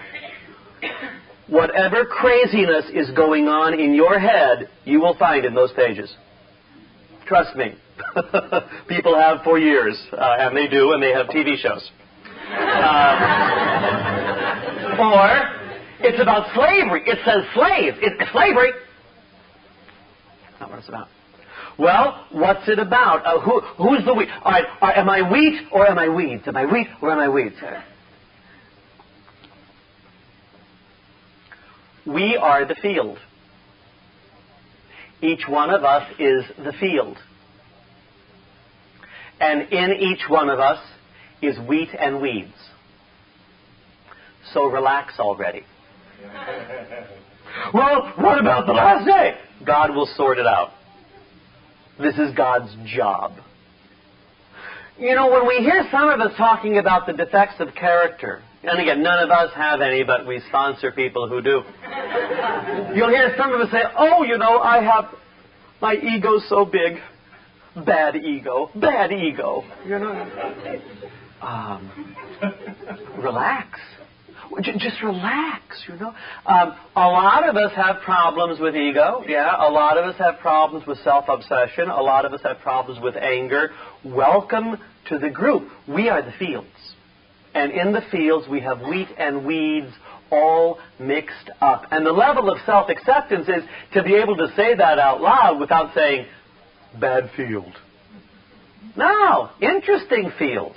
You know? And I notice as a gardener, as an amateur gardener, but a gardener, a lot of times things that I find to be really pretty are weeds. I have a professional gardener named Judy H., and she comes over and gives me advice occasionally, and she'll say, "Oh, those things are awful." I said, "I really like them." "Oh," she said, "well, I yank them out," and I said, "I plant them." So we have different impressions, you know, wheat and weeds. And we turn all this over to the care of the higher power, who will sort it through when it's time. Who will sort it through when it's time. One other parable, I just think this one is interesting. He proposed another parable to them, and this is for those of us who get discouraged. The kingdom of heaven, the presence of God, the higher power's stuff, is like mustard seed that a person took and sowed in a field. It is the smallest of all the seeds, yet when full grown, it is the largest of plants. It becomes a large bush, and the birds of the sky come and dwell in its branches. Okay, mustard seed. Mustard seed is a real nice image for recovery, I think, for grace, for healing, for the reason it does start really small, and it grows. Don't be discouraged if all you see is new growth. New growth is tender and it's small. Don't be discouraged if you see a lot of new growth or just seed. It is valuable stuff. Now, one of the commentators I was reading said that what he finds interesting about this little thing here in Matthew is that Jesus talking about the mustard seed starts very small, becomes the largest of all bushes or largest of all trees in one translation. It said, clearly this is not a farmer's kid. Because it's not true. The mustard seed is not the smallest of all seeds, and it doesn't become the biggest of all trees. But if you don't know much about farms, it sounds good. This is someone who spent a little too much time in the carpenter shop. Or in the yeshiva, trying to learn stuff. So he knows the story is a good one. It's just not, it's not accurate, but it's a good one. The point is wonderful, but there are bigger bushes than mustard seeds, and we'll tell them that later. And another real simple parable, a way of understanding how does God work. Again, self-acceptance. How does God work in our lives? They'll talk about the field, and we are the field. Mustard seed starts real, real small. The other one is yeast. The kingdom of heaven is like yeast that a woman took and mixed with 3 measures of wheat flour until the whole batch was leavened. Now that's accurate. He probably saw his mom do that. See, so that's, it's 3 measures of wheat, 1 of those, boom.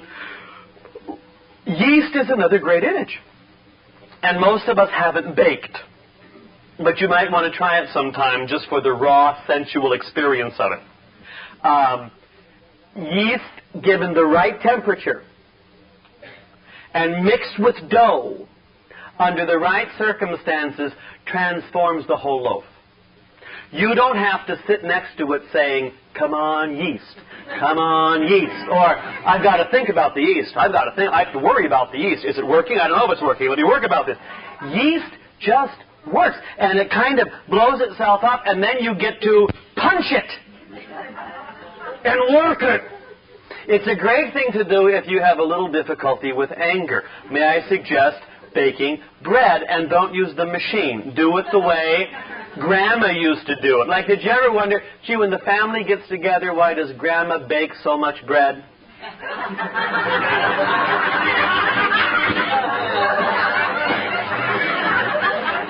Grandma, we don't need any more. Yes, we do.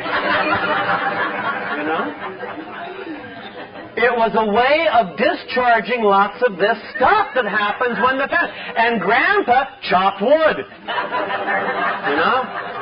Well, I don't know, he's chopping wood again. He and Grandma were talking, and he left, and she's baking bread, and he's chopping wood. What a happy family. They had outlets. Now, Rumi, who is, I think, breathtaking as a poet, one of the images, he likes the bread image. The bread image is a real rich one that a lot of us use. Bread is a real staple for life. And the basic food that lots of people eat. Rumi, in one of his insights, says, God, turn me into a well-baked loaf. So the image of being someone who's mature and useful, and kind of processed and a well-baked loaf. But it means you get punched. Yeah, that's right, we get punched. Sabbath day. How do we understand God? We understand God through our own experience. Lots of us have ideas about God. I don't know of any bad old idea about God that died just because it was a bad old idea. Oh, it's bad. I'm sure it'll die. Bad old ideas have a way of holding on. And sometimes, if your head is full of bad old ideas, you've got to actively recruit good new ideas and let them fight it out. We need sometimes some real information that's useful and helpful. The rule of thumb for understanding God that I think is pretty valid for most of us is we understand God through our own experiences. This is why at meetings we don't need to talk theology, we need to talk about our experiences. People will identify on experiences. And then you can draw some conclusions from that. For many, many, many of us, the first hint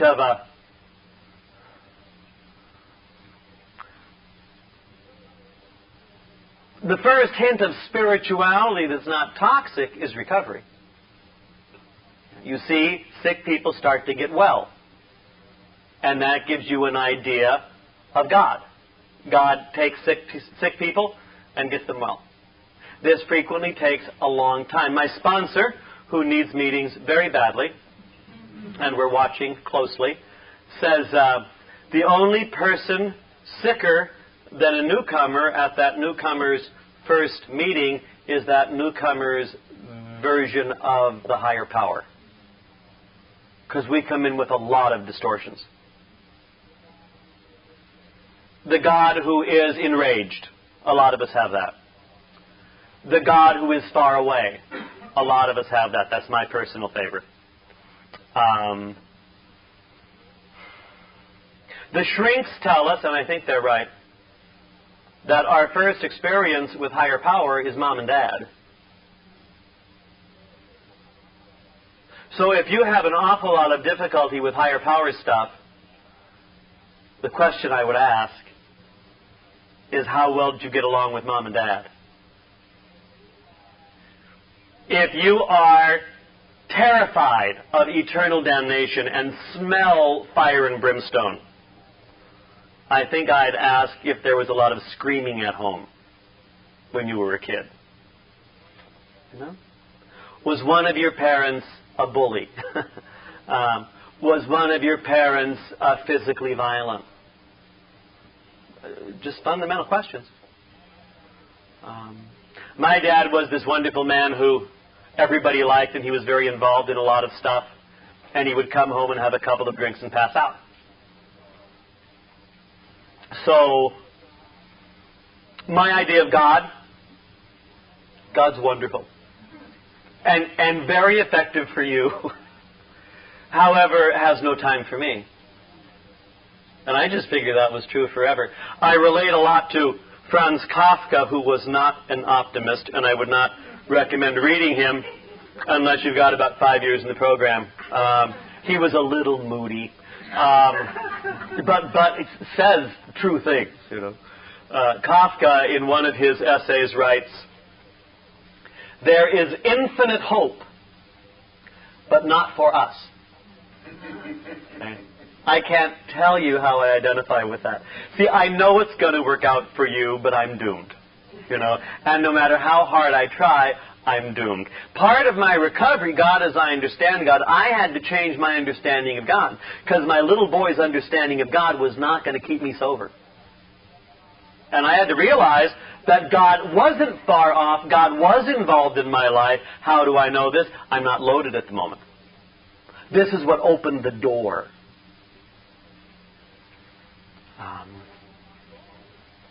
Now, there's lots of stories about God. I mean, I like the ones of mustard seed and yeast and field and seed. I like all that stuff. That helps me a lot. One of the oldest stories is the business of God creating in 6 days, you know, all kinds of things.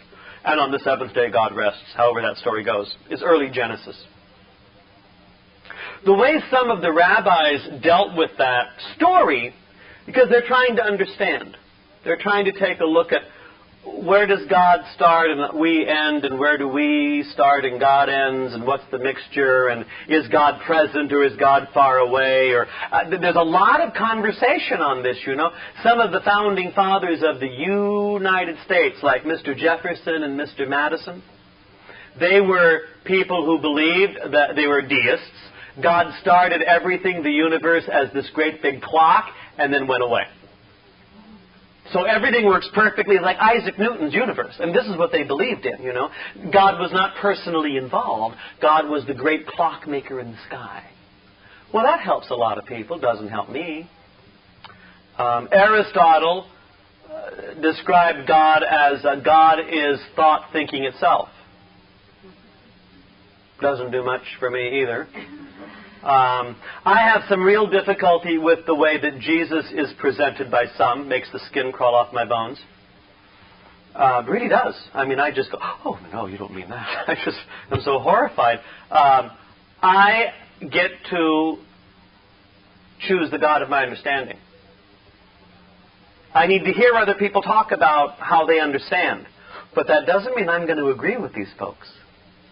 And I have to go with what's consistent with my experience. I'm glad to say it's also in my tradition, so I don't feel schizophrenic there. But looking at God creating. Ignatius Loyola in the mid-1500s will have a keen vision. It's like he channeled for a little bit. If you think that channeling started with Ram Tha, it's been going on for a long, long time. Most of it fraudulent. But every so often there are these true voices that come through. And Loyola has this vision of God and Jesus and connection. And what he emerges from that with this conviction. The God we worship, the God we worship is still at work. That's number one, as he begins his entry into the world of spirituality and service. The God who created is still creating. Things didn't stop on the sixth day and now we're waiting for the end. God is still very much at work here and now. Creation's ongoing. There's always new things emerging, and the old is passing away, but new things, it's like yeast. Teilhard de Chardin, whom I like a lot, Chardin, C-H-A-R-D-I-N, will look at everything we see, and Chardin will say, if you look at everything we see, you can conclude that there is nothing new under the sun, nothing has ever changed, it's always been this way. That's one whole, and there are a lot of people who think like that. Everything's static, fossilized, nothing changes. We're just waiting for the end. Or, Chardin said, you could look at all of this as we are at the crest, the very, very crest, the edge of this wave that is moving forward. Developing, evolving, changing. That's the one I choose to believe in. We're yeast. It's mustard seed. It's growing. The sixth day, it's still the sixth day. There's a lot going on. And, Loyola will say, we are called to labor with the God who labors. We are called to participate in the work of building the earth. How will recovery ever get to the prisons? One of us takes it there. Usually someone with no social skills or friends. And everyone else thinks they're weird. And they go in and people get well. It's amazing who gets used. Ignatius Loyola prayed that as you saw God at work, or as the eyes of faith for Loyola were looking around to notice not just God present, but God at work, and the two always go together for him. To pray for the willingness to participate to some degree with God's work. And if you don't have the willingness to participate, pray for the willingness for the willingness. Which is a notion that is picked up very much in the program. If you don't want to get well, okay. Are you willing to be willing to get well? Are you willing to be willing to be willing to get well? Is the door open at all? And you'll meet people who will tell you, it's all or nothing, black or white, 100% or zero. And I would like to suggest that that's alcoholism talking. The real lived experience of women and men is lots of things start small. Mustard seed, yeast. And that if a door is just open the smallest amount, it's open. And it can be opened further. In fact, some of us can't stand the thought of an open door at all. We're too terrified or too angry. But we're willing to let the door be unlocked.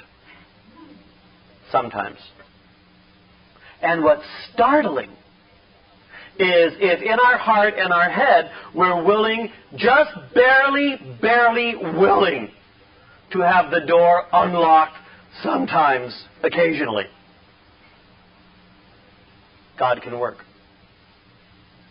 And little things become great big things. We are on the edge of a wave, of a crest, of change. We are yeast in the dough. And other people are yeast for us. And we are mustard seed for some. And others have been mustard seed for us.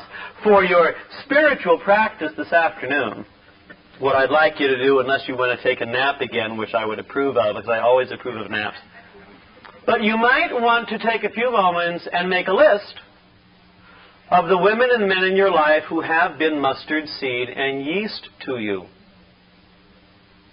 People who have made a significant difference. Most of them don't know. It may be someone at a meeting. It might be a relative who may be dead for years now. It might be an old teacher. I was having lunch with Bernie Bush today, and I just remembered 25 years ago, I was in tremendous trouble emotionally and spiritually, and I needed to talk to someone very badly. And there was a Jesuit in Los Angeles that spent the afternoon with me, and we had conversation. And he spent the next couple of days walking me through a real crisis, capital C. I've never thanked him. And as what I realized is I just hadn't thought about this in 25 years. One of the things I need to do as a way of making amends is to thank him. Write him a letter, just a real simple one, saying thank you for that summer day when you spent the time to listen to me as I was in crisis. He was mustard seed for me. He listened. He let me walk through it. And he showed understanding and compassion. That's a great gift. So, who in your life has been mustard seed and yeast? This can go on to a gratitude list, you know. And then you might know of others that you have been mustard seed and yeast for, although probably you don't. Because one of the things about mustard seed and yeast is it's anonymous. It's anonymous. And the people you think you're having a big influence on don't even know you're alive. And other people that you just met are very grateful for your life.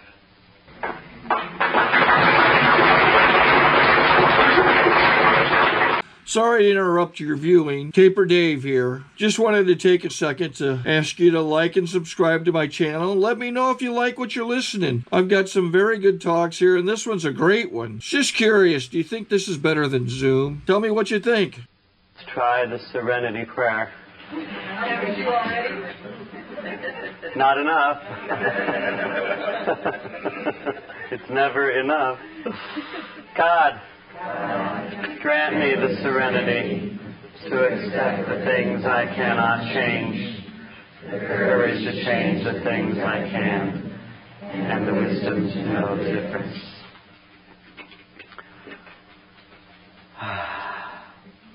This morning, I thought I'd just start off by talking about some very difficult things.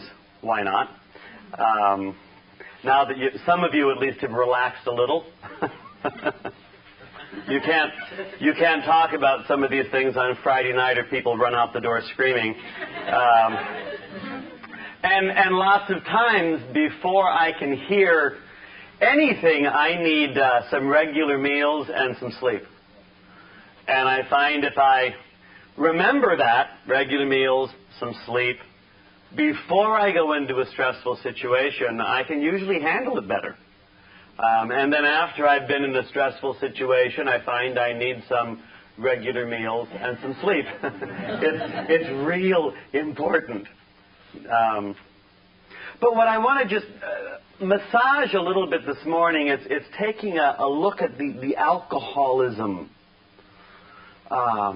which in our literature we talk about as being embarrassing and confusing and illogical. and how it can baffle a lot of us, especially if you're not alcoholic yourself. And even many alcoholics get very, very confused by this stuff. And in Alcoholics Anonymous, they have a pamphlet, which very few people read, called Problems Other Than Alcohol. And the fact of the matter is, and this is the difficult subject, although you may be in relationship of some sort with an alcoholic, alcoholism might not be the only problem. And this makes our world a little more complicated than otherwise. What do I have in mind? Well, an awful lot of us with an alcohol problem also regularly have great problems with depression. And you think, one of the reasons I was depressed for years was because I was taking depressants into my body on a daily basis. A little alcohol and non-habit forming marijuana. Why am I so depressed? And I did not see those things as depressants. I saw them as relaxants, you see, which is a distinction without a difference. They almost call it content-free language. The fact is, if you have a problem with depression, the last thing you want to be doing is drinking and using sedatives, because it just increases that tremendously. And so folks get sober, and I'm not talking about the extremes of depression, which also are major problems for a lot of us, but the mood swings. In fact, they're not even swings after a while, but there's a definite rhythm and a definite movement. And there's going to be whatever normal feels like. There's a wide range of normal. And some people have periods of more up, and some people have periods of more down. The first time I met with my acupuncturist, I was the first person in my home group to have an acupuncturist, I want you to know. And I see her once a month for basic well-being. I figure the Chinese know things, you know. They asked crusty old Mao Zedong, what are the 2 Chinese contributions to civilization? And he said, food and medicine. You know. And he's right on both scores, as far as I'm concerned. But I figure go once a month and get acupunctured for basic well-being. So I do that. But the acupuncturist was asking about how I felt and how my body worked and how things are. And she said, what time of the day do you feel most energy? What time of the day do you feel least energy? I had no idea what she was talking about. What do you mean? I was so out of touch. I didn't know that the normal rhythm is there are periods of the day with a lot of energy and there are periods of the day with little energy, and that pretty much works for people. This is why civilized countries lie down after lunch. You see, because there's not a lot of energy there. If you want to deal with someone who is not operating on all 6 cylinders, talk to them at 2 o'clock in the afternoon. You know? Some of us wake up in the morning and we're just ready to go. And I find in the morning I can be pretty productive. I can get a lot done. And then there's a big slump in the afternoon. And then in the evening there's another boost of energy. That's a pretty normal rhythm. Well, some of us have those rhythms throughout the year. Sometimes we're up and sometimes we're down. And some of us find summer to be our very, very, very, very, very, very, very, very best time of the year. We like the light. It's so wonderful. Oh, look, it's warm. That's not my current response to summer. You need to know that. I have found that I'm always able to find something wrong with the weather. The winter's too dark and the summer's too light, as far as I'm concerned. And with the complexion I have, when I see those long sunny days and those big sunny beaches, I think of skin cancer. So I'm not your basic optimist. So there's a normal thing with, up and down. But there's a lot of alcoholics who go way outside of normal for up and down, and a lot of alcoholics also deal with manic depression. And, that's extreme up, extreme down. That's called bipolar. Some people are monopolar. They just go down. And some just go up. These are real difficult. And what happens with manic depressives is we do try, and I'm not manic depressive, But manic depressives try to, at least not yet. I could probably be by tomorrow if I think about it, with cholera following close behind. But it's these mood swings, and you try to medicate the mood swings, you self-medicate, and alcohol is a real common help for a lot of us who are manic depressive, because it balances things out, at least initially. And then they explode, and it gets very crazy. You get sober, and you're still manic depressive. And so you need to deal with problems other than alcohol. And with manic depression, God did not invent the third step to deal with manic depression. God invented lithium. And people who are manic depressive really need the care of a skilled physician who knows the subject matter very well. And then you have to talk to that physician regularly, and then you have to follow directions and follow your medication. And manic depressives that I know hate that. Hate it. They'll follow the directions, they'll get back on normal mood swings, they'll kind of have a normal life, and then they'll say, clearly I'm cured. And then almost every manic depressive I know goes off the medication because they're feeling so good. So being that I'm feeling so good, why do I need the medication? You see the logic? And this is why it's a real loss of control to be on medication as far as they're concerned, and they feel dirty. And I try to explain, if you were a diabetic who needed insulin, would you feel this dirty? Well, no, but that's different. No, it's not different. It's not different. Where addicts get into trouble is we diagnose ourselves, and we're experts. We diagnose ourselves, and then we medicate ourselves. So if you know someone who has problems other than alcohol, I'm nervous about telling this to an al-anon group. But the best thing is to have that person connected to a competent physician. The word competent there is real important. And have that person follow directions in terms of medication. I mean, follow directions. One of my friends who suicided 2 years ago, lots of depression, lots of things going on, saw a physician who gave her like 12 pounds of Prozac. Oh, you're depressed, take this. Here, 12 pounds. And then what Pat would do is when she was feeling lousy, she'd follow the form. Then she was feeling better, she'd stop using the medication. And then she'd feel lousy again, so she doubled the medication to catch up. See, this is what addicts do all the time. So it's just, it's that loss. We need to follow directions. What do we need? And for those of us in Al-Anon, if we have those kinds of problems, we need to follow directions too. We need to follow directions too. It's not at all uncommon for addicts and alcoholics to also have wild craziness around food issues. And lots of members of Al-Anon too.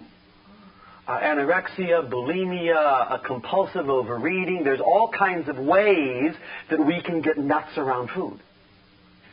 I mean, I'll find that, there's eating and then there's eating. And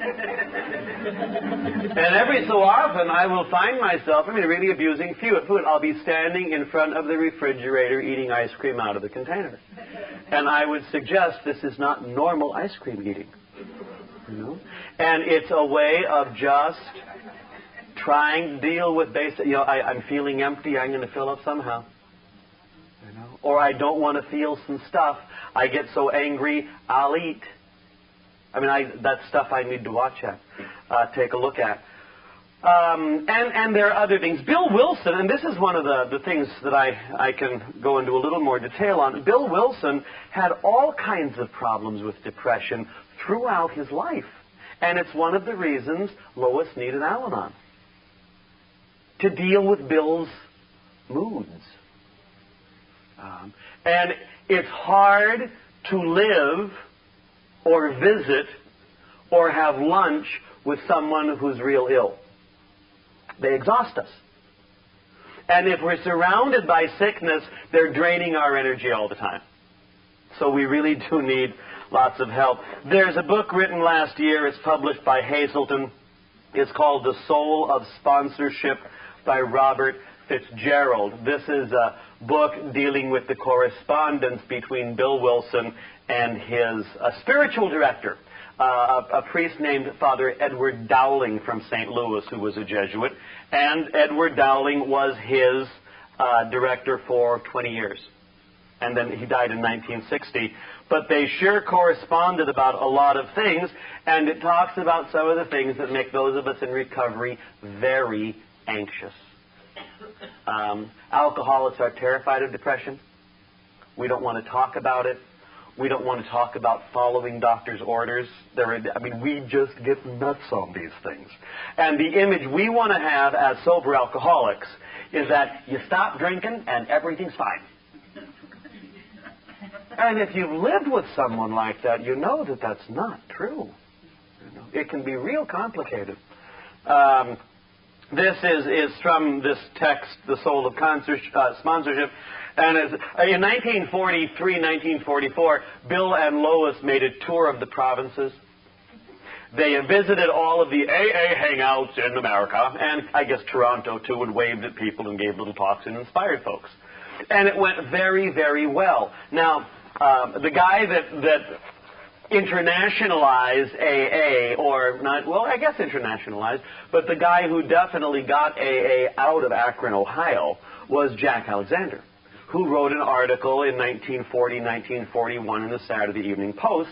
And even though he's not an alcoholic, he explained the program brilliantly to the whole English-speaking world.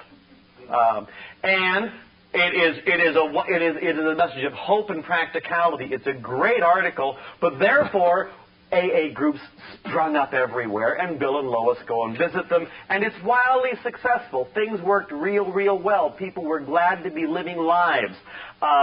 Spouses and family members were so glad that their wife or their husband was sober, that their dad has gotten sober, that their brother or sister was sober. So it was pretty positive.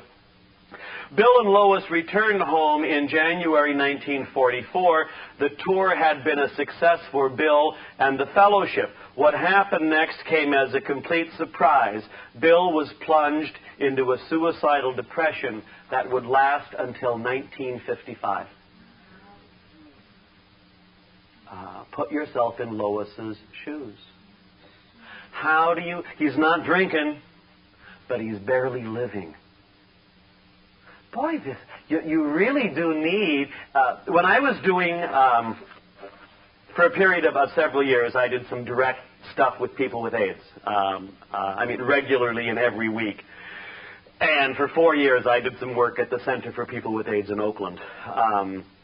If you were doing that kind of work, the rule was you had to be in a support group that met every week. Well, I don't need that. Yes, you do. If you're with sick people, you need somewhere where you can go where you can get dealt with, where you can get energy, where you can get fed, where you can get nourished, where you can get listened to, where you can have a couple of laughs. Because then you go back to the very stressful situation. This is why for some of us, meetings become oases. The only center of sanity in a totally crazy world. For some of us, it's the only place we're safe. And this is why it's real important that meetings follow all the traditions. Because otherwise, they're not safe. The equal respect, the mutuality, the mutual vulnerability, the paying attention to each other, that careful boundary observant stuff becomes vital at an al-anon meeting. I have been to meetings where one person who was a bit of a control freak took over the meeting and, has been in charge of it now for 12 years. And this happens in al-anon because we have control issues, and if we can meet someone who can run everything, a lot of us relax. So it meets our craziness. But that makes us all even crazier. You know? If you want to look at places where one person runs everything efficiently, look at what used to be East Germany and what is North Korea today. You know, these are unhappy places, but they're clean. You know? But they're dictatorships. And we don't need little dictatorships in our world, I don't think. Let me just do a little bit here on built-in depression. Again, because this is a terrifying thing for alcoholics. And they don't talk about it. It's never a topic at a meeting. And if someone gets depressed, what will happen is there will be a whole group that line up and say, work harder. Get over it. Try harder. Turn it over. What aren't you doing right? Now, these are all people who've never been depressed. Okay? At the international conference in Seattle, one of the speakers was a woman named Eve Marsh. She's since died. She got sober the year I was born. And Eve was talking about depression. I mean, you can just, everyone stop breathing, you know, when she said the word. Because it's such a fear. I mean, it is scarier to talk about depression for alcoholics than to talk about sex. And if you talk about sex at an AA meeting, even the non-smokers light up. I mean, they all get very anxious. Very anxious. Yeah. So Eve said she used to, when people came in and said, I'm so depressed, she used to give them little pep talks or ridicule them or humiliate them or tell them to get off the pity pot. You're just full of self-pity. That's your problem. Oh, thank you. That really helps.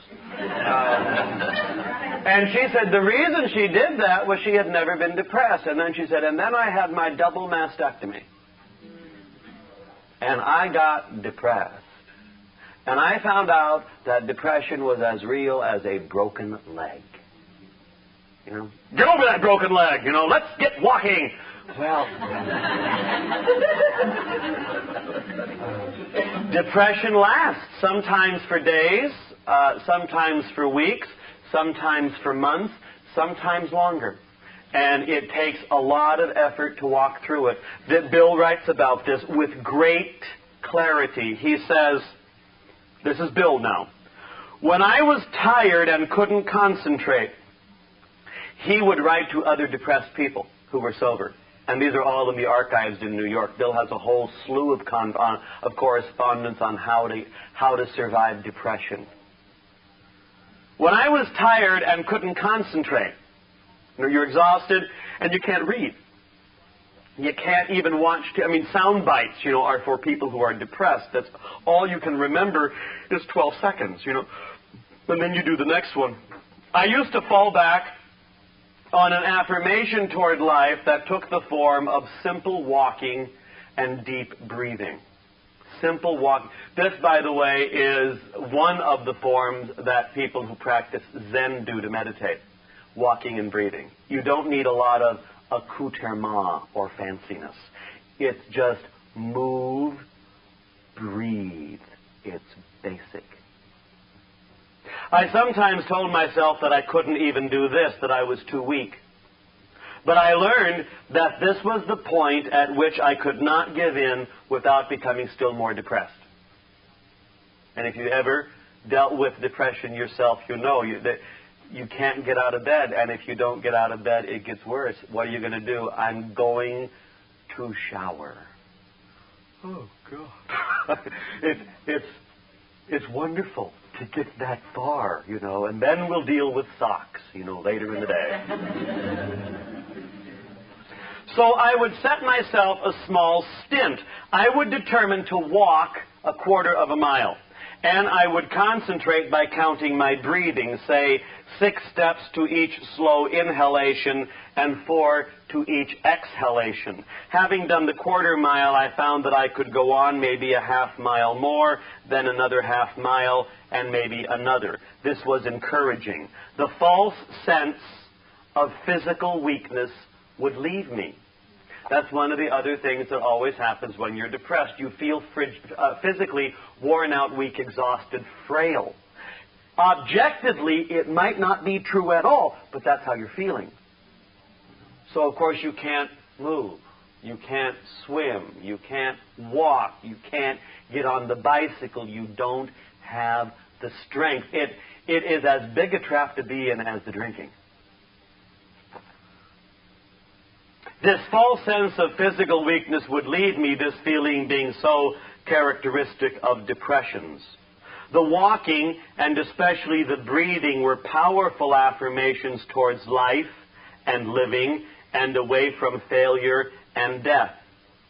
The counting represented a minimum discipline of concentration to get some rest from the wear and tear of fear and guilt. That's what Bill writes. And then the commentary goes on. Bill would also push himself to write just half a page for the 12 Steps and 12 Traditions. This is that second little book that AA uses. He writes that book in his depression, which gives it much more value to me, knowing that. He didn't just dash it off. The New York AA Archives file of letters Bill wrote to others suffering from depression, as he did, shows the many ways Bill struggled to climb out of depression. Nell Wing, Bill's secretary, claimed those close to Bill were deeply concerned.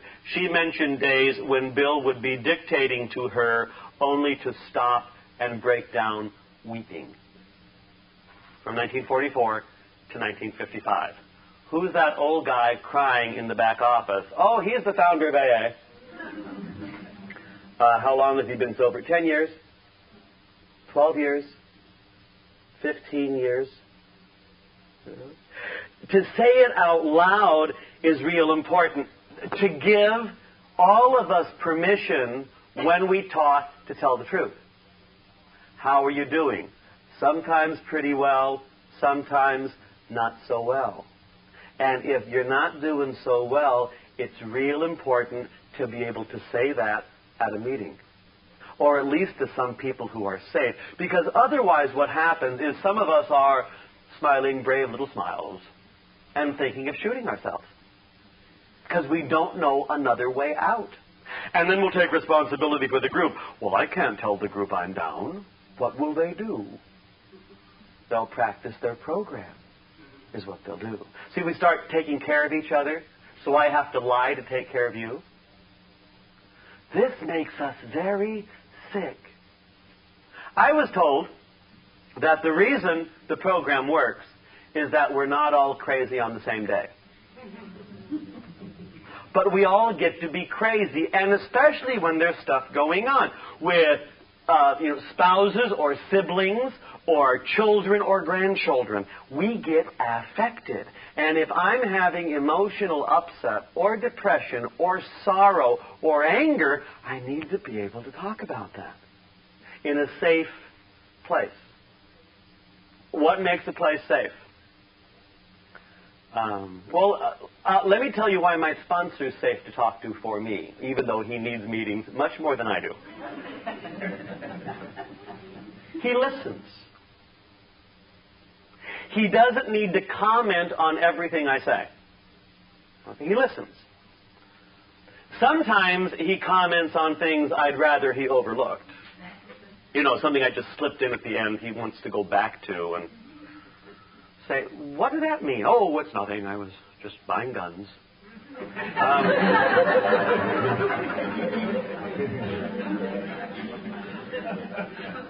After he listens, he will sometimes share his experience, strength, and hope on a similar matter.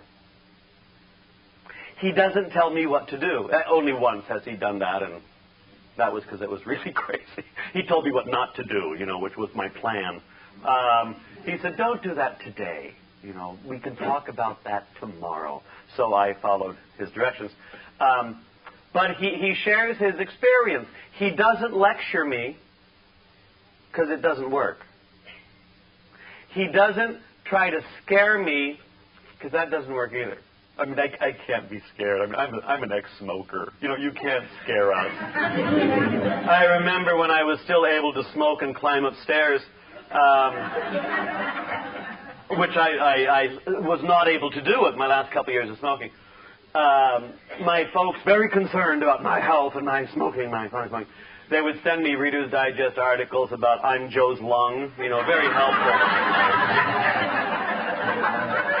Or stuff from the American Cancer Society, you know, and these are, by the way, big al-anon slips, because, I mean, I'm very concerned for you when you send anonymous things in the mail. You're trying to run the other person's life. Well, when I would get that stuff, it would just piss me off. And instead of saying, see, if I were a more well-put-together person, I would say, oh, look, literature about my health. Thank you very much. I'll follow your good advice. You're not dealing with someone like that. You're dealing with someone who is stubborn and cranky and contrary. So when I would get literature like that, it added 5 years to my smoking. In fact, I could still be smoking and it would be their fault. You know? See how the thinking is? This is why it is not helpful with many of us to give advice. Because if you're like me, you don't follow advice, even if you're bleeding and on fire. You'd rather not follow advice. The advice is put out the fire and stop the bleeding. Ha! What do you know? The fire doesn't bother me that much. I mean, look who you're dealing with. So he doesn't do that with me. He doesn't try to scare me. Also, he knows that inspiring little talks don't work. Let me give you an inspiring little talk. I'm too cynical.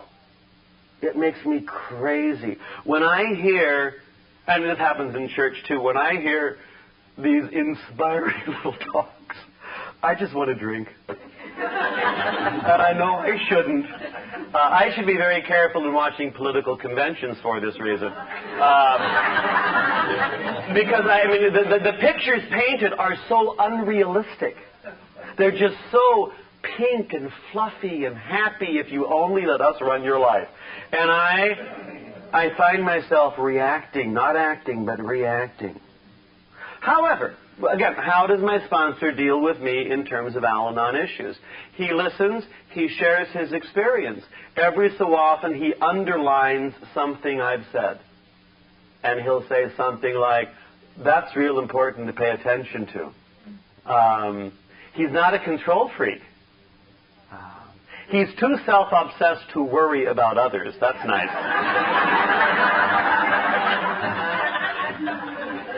And it's one of the real benefits of self-obsession, you know. Some of us aren't self-obsessed. We only worry about others, and therefore we think we're having a close personal relationship with this person.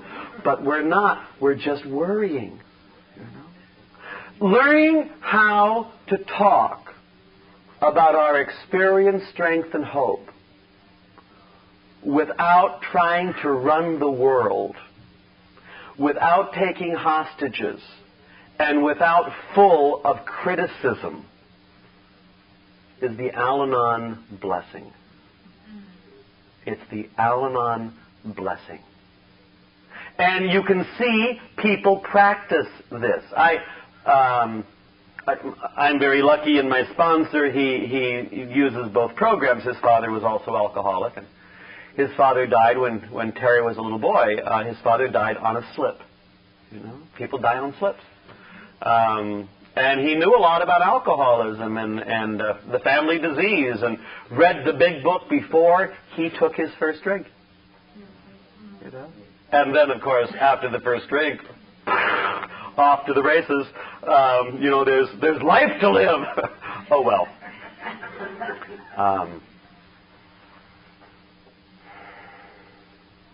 He believes strongly that he has no right to protect me from my own pain. Well, this is hard, because if you love someone, you don't want them to hurt. But the fact is, sometimes the only way you grow up is by hurting.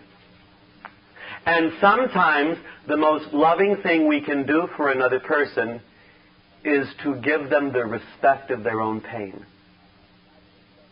I did some Elizabeth Kubler-Ross stuff, and I find her to be very, very inspiring. She can give me inspiring little talks so that I don't jump out of the chair or pass out. But she talks, I mean, from this wealth of experience. And when we were on this 5-day workshop, when we're dealing with death and dying, and people are there with cancer and all kinds of diseases and healthcare professionals, and it was very, very powerful. She said, you know what happens a lot of times in groups like this, we're going to talk about some very, very powerful stuff. People will be sharing, and someone will start crying. And the first response a lot of us will have is go over and hug them. She says, you know what the hug says? Stop crying. You're making us all nervous. Well, I just want to give them comfort. No, no. You want to give you comfort. You see, their crying is making you crazy. I'm cold. You wear a coat. You see? And she said, so we're going to allow, at this 5-day thing, we're going to allow people to be uncomfortable. And if someone's crying, let them cry. And don't grab their little hand. Let them cry. Show them the respect of their feeling. And so that's one side of it. Another side of it is some people cry to control the room. See, if I am clearly the bird with the broken wing, you're going to give me my way. Some alcoholics figured this out years ago. And so the craziest person in the group is the most powerful person in the group. In Al-Anon, we learn how to act, not react. And if someone's in crisis, they get to be in crisis. If someone cries, they get to cry. There's a wonderful movie that I would recommend. It's about very crazy families. It's an older film now. It's the first film I was able to cry in. It's called Ordinary People, with Mary Tyler Moore and Donald Sutherland and Timothy Hutton. And it's about a family that experienced a tragedy and the whole family went crazy. It's, I guess, made in the early 80s. And it's not a light film. I mean, this is about real human interaction. But the young man that Timothy Hutton plays has a lot of stuff, and he has a suicide attempt, and he is sent to the shrink by the family, so he will get better, but we're not going to talk about it. You know, big elephant in the living room, the big rhinoceros in the living room. We just want the kid to get better, but we don't want to talk about it. Look good, smile. How are you? Fine, thanks. I went to see it in an afternoon. I was living and working in Los Angeles at the time, and halfway through the film, I just started sobbing. And it was the first time I'd cried in sobriety, and I think I was sober 4 years. And so I went back the next day and cried when the credits came on the screen. I mean, I just started sobbing, you know. I had so many uncried tears, and for some of us who do that, you know, Kubler-Ross thinks that if you have a lot of lung problems, it's uncried tears. If asthma, problems breathing, congestion, it's uncried tears. It's unworked grief. And so she's, as a physician and a psychiatrist, she says if you can get people with severe asthma to cry, this will help them. So some of us, though, we're just so congested and we're convinced if we start to cry, we'll never stop. Well, the fact is you will. I mean, it might not be for a while, but you will. But loss of control, what will people say? I can't break down in the family. Go to the movies. Go to a movie, get a video, go to a nice dark theater on a Thursday afternoon when no one else is there except people getting away from their families.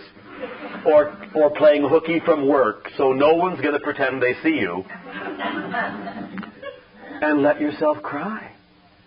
It's very, very powerful. Anyway, old Timothy Hutton comes in and meets the perfect shrink. Great shrink played by Judd Hirsch. Reminded me of my first shrink when I was sober, a guy named Leonard. Judd Hirsch has these wonderful eyes, and he says, so, Timothy, what do you, or whatever his name is, you know, why are you seeing me? And the kid says, I need more control. See, I need more control. And Judd Hirsch says, well, I'm not big on control, but we'll talk.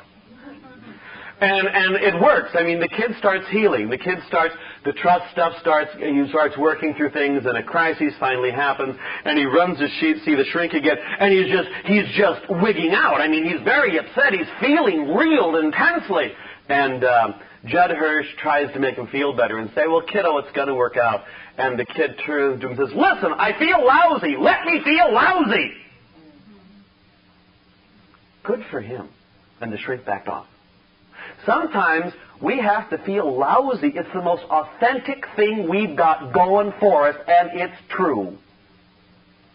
And sometimes we have to let someone else feel lousy.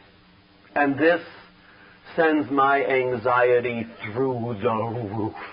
Especially if I love you, I want to protect you. I had this with students of mine. When I was still teaching and before I had much of an al-anon program, the easiest way for you to manipulate me is to walk in the room with a broken wing. And I would do anything for you because I was such a friend.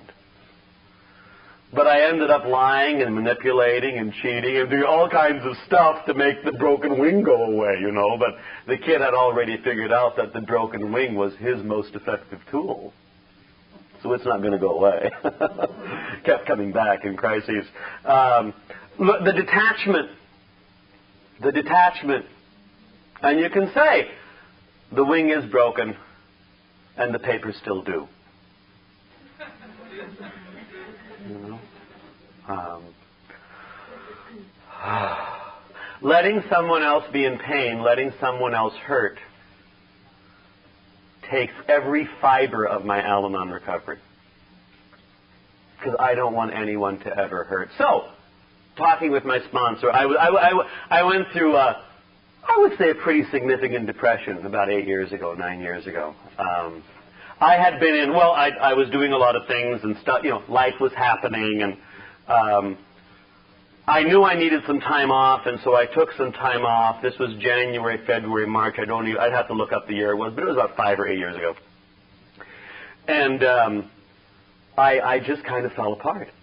And everything was bleak, and I was trying some things, all of which were just exploding in my face, and nothing was working, and I was getting worse and worse, by which I mean I was feeling worse and worse. So after a month, not even a month, say 3 weeks of that, I called my sponsor, and I said, this is what's going on, I'm really a mess. And he said, you really are. Then he said, you've worked real hard to get here. This is important stuff. Don't rush to put a Band-Aid over this. It's real important you pay attention to this. What are you doing to help yourself? And I was talking to a couple of older priests. I really needed it because it was with everything else, of course, church stuff, you know, one more wrinkle in my al-anon program. Church stuff, family stuff, friendship stuff, it was all up. Personal health stuff, it was all up. What tools are you using? What are you doing to, you know, get some of the help you need? And he said, take all the time you need to get well. Take all the time you need to get well. And he showed great compassion. But he didn't tell me what I should be feeling, should be thinking, should be doing. And it took a while. It took probably 3 or 4 months of what I would call a lot of doing not much else. And I started feeling like a human being again. Also, how does he use an al-anon program with me? He doesn't run up to me with a lot of advice. I've mentioned that. He doesn't send me self-help books, for which I am so grateful I can't tell you. My dad died this summer, and he's been frail the last couple of years, and this is a big deal. This is a big deal. And so I mentioned this at a meeting, and someone came up and said, I have some great books on grief. And I said, I've read all those books on grief. My problem is not information. Now I get to walk through it. and all the information in the world doesn't help at all. You just know that you're feeling really awful today, and it's there in the book. Oh, good.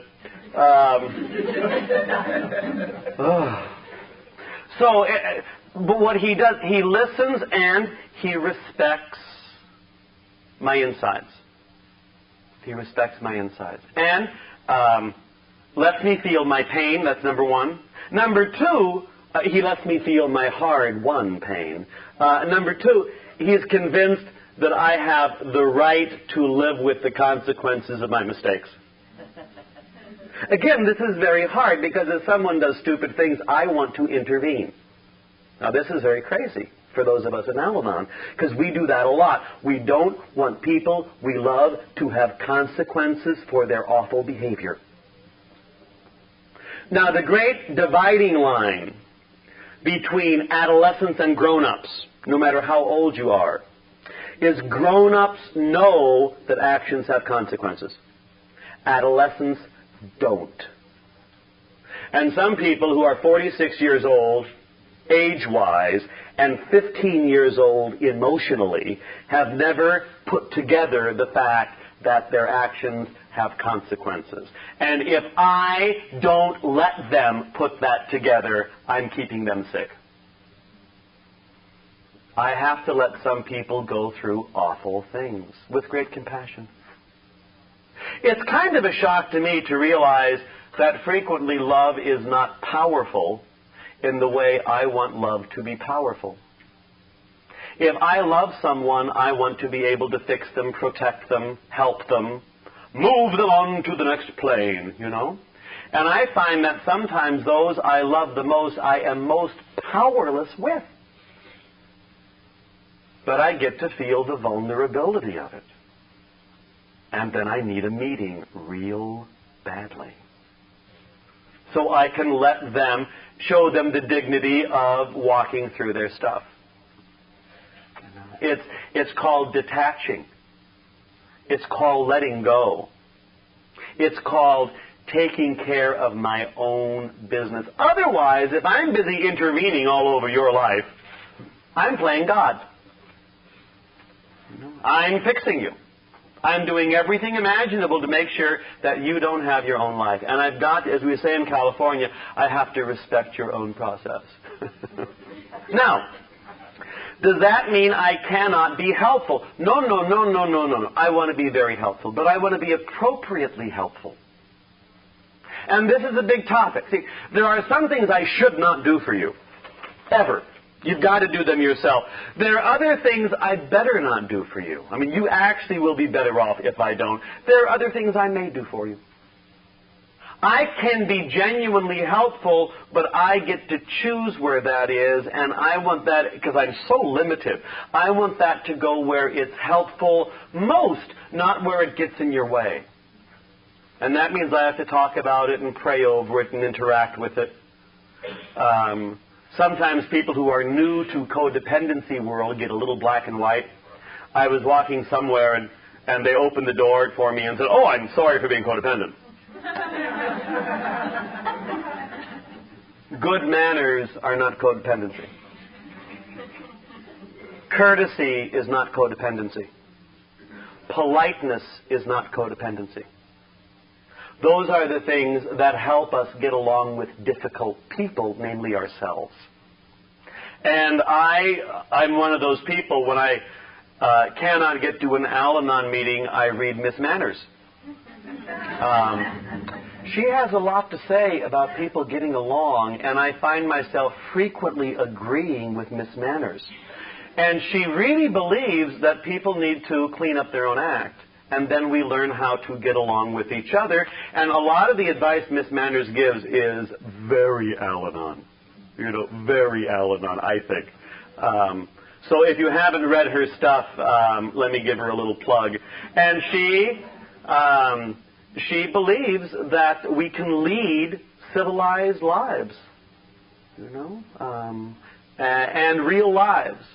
And she believes in privacy, and she believes in friendship, and she believes in all kinds of things that help us feel and look like human beings.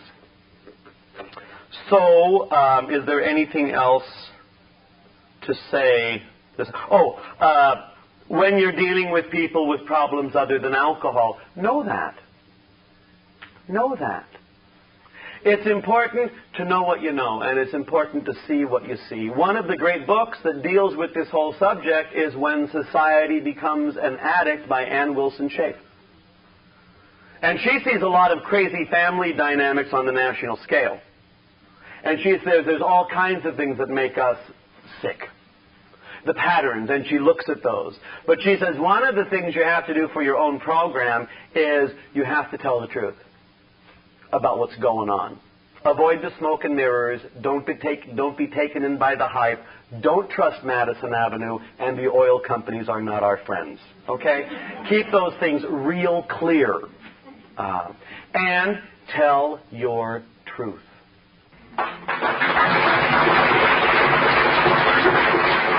I think we got a great talk going on here. Thanks for watching the channel. Taper Dave here. Just curious, do you think this is better than Zoom? God, grant me the serenity to accept the things I cannot change, the courage to change the things I can, and the wisdom to know the difference.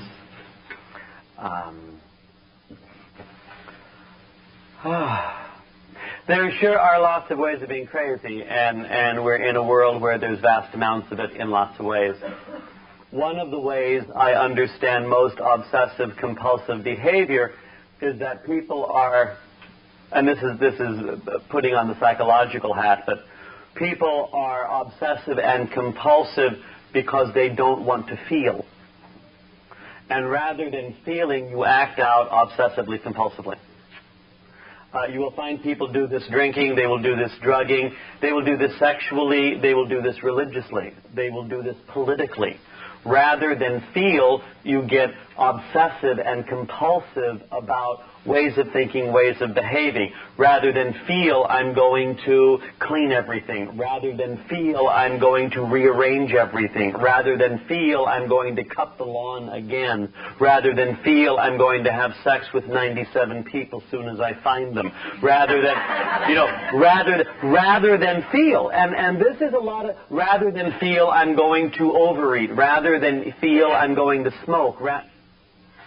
I mean, that makes great sense to me. And so when I deal with folks who are pretty compulsive and obsessive, I just need to know that. And I can identify with all sorts of areas in there because I get into that kind of behavior too. My family, political stuff was always a real thing in my family, and looking back on me as an adolescent and as a young man, a lot of my political activism was so I didn't have to feel some things. I mean, convictions came later. But a lot of my acting out was so I didn't have to feel some of the awkwardness and some of the insecurity. I know I bumped into somebody a while ago on a retreat, and her family is religiously crazy. They get all off on God Catholic Church stuff, and everybody, I mean, it seems to me, the family's full of rage and abuse and power, and Dad's in charge, and you cannot be loyal enough to the Pope. And I mean, the family's crazy. And to say, oh, they're a very holy family. They're not holy. They're nuts. And when they talk to any church people, they're full of suspicion. Can they trust you enough? It's paranoia. It's again, rage. But rather than be honest in their stuff, I mean, I'm sure there's a lot of grief and hurt in there down deep, but it takes the form of toxic faith, religious craziness. Lots of it. So they're sure, the compulsive, obsessive people are starting to get well when they begin to have an emotional life. The problem with emotions is they're not neat. They're not, and they're not efficient. And we're a culture that values efficiency and neatness. Now, I have no problem with efficiency and neatness, but there are some times when I'm not neat and I'm not efficient.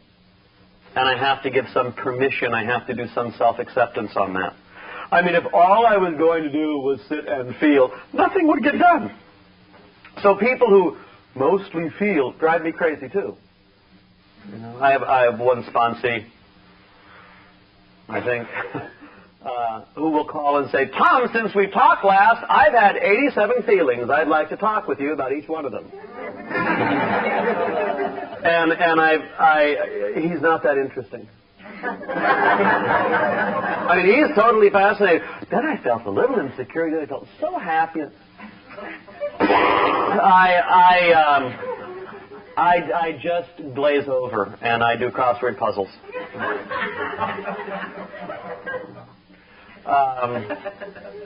Always carry a New York Times crossword puzzle with you, so you have something to do when you're listening to one of your sponsees who is so boring you can't stand it. That's one of the little secrets of sponsorship. Always do crossword puzzles. So, I mean, we get into a thing of balance here in recovery, you know? Some kind of balance and a little less self-obsession. Somebody during the breaks, and realize the culture's nuts. We value efficiency and the bottom line, and everything else gets sacrificed to that. All of these human and family values get ground up in the marketplace. We think that's just, you know, the grand. What happens if you're not always able to operate at peak performance? Well, we're pretty harsh on you. But the fact of the matter is, the reason it's called peak performance is because it doesn't happen very often. Keep in mind Isaac Newton. To every action, there's an equal and opposite reaction. I have times when I function very, very highly. Most weekends, I have to be on a lot. Highly organized, clear, give points, listen to people, be attentive. I'm not real up on Mondays. And I used to think that I had an incurable illness. It must be brain cancer, you know, or, you know, every Monday I had diphtheria or AIDS. I mean, something is seriously wrong. Or I'm sure I have chronic fatigue because every Monday I have no interest in even reading the paper. And this went on for years until someone finally pointed out that from Friday until Sunday I am up. And that means Monday and Tuesday, I get to be down. I need the breaks. This is part of the understanding of Sabbath. I need the break. So am I always at a 10? No. Is it okay to be at an 8? 8's real good. Is it okay to operate at 5? Sometimes 5 is real good. What about a 2? You're still functioning. Good for you. You know? There are times like that, and I want to give myself all that permission. Some days are easier than others. That's right. This is called life. I was full of woe and complaint. One of the women who runs the Chrysalis Center for Women in Oakland, which is a women's recovery house, is a kind of an earth mother named Mary. And Mary is unflappable. This is why sometimes I just call Mary. And I was talking with her about how awful my life was and everything was going wrong and I wasn't getting my own way and I was tired and cranky and angry and hostile. And it was all their fault. And she said, and I thought this was a big deal. I mean, these are emergencies I'm dealing with. And she said, Tom, it sounds to me like you've got a case of life. You know, it's just hard. So relax already. Relax already. Well, you're feeling a little low. How about medication? Well, that's a judgment call. Some people need medication. If the stuff is biological, some people need it. Others of us don't.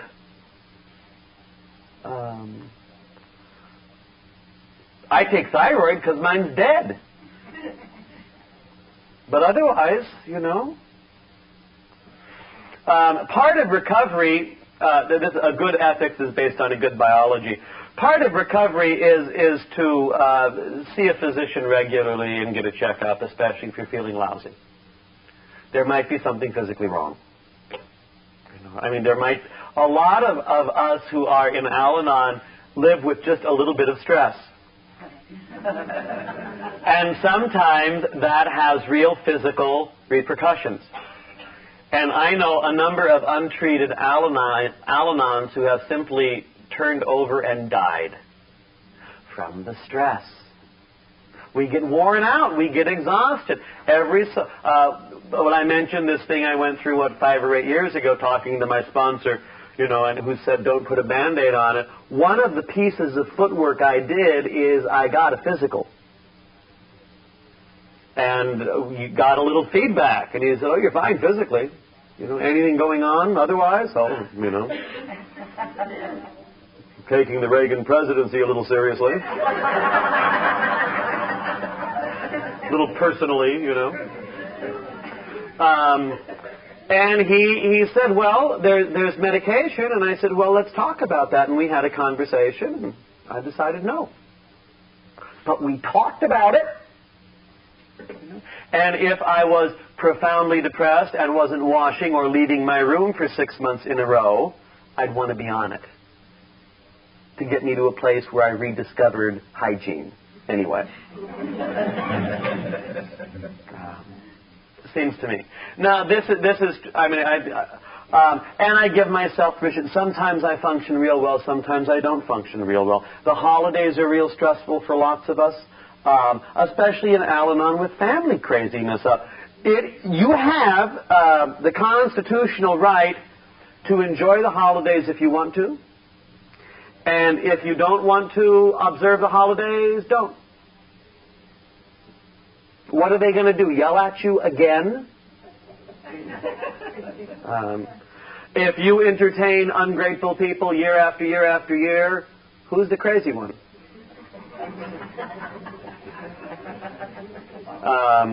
I want you to know that on Christmas Day and New Year's Day, movie houses are full of people from crazy families. What'd you do on Christmas this year? We went to 6 movies. Good for you. Give yourself options. One of my cousins, who is way from the way she handles Christmas, is she travels to non-Christian countries.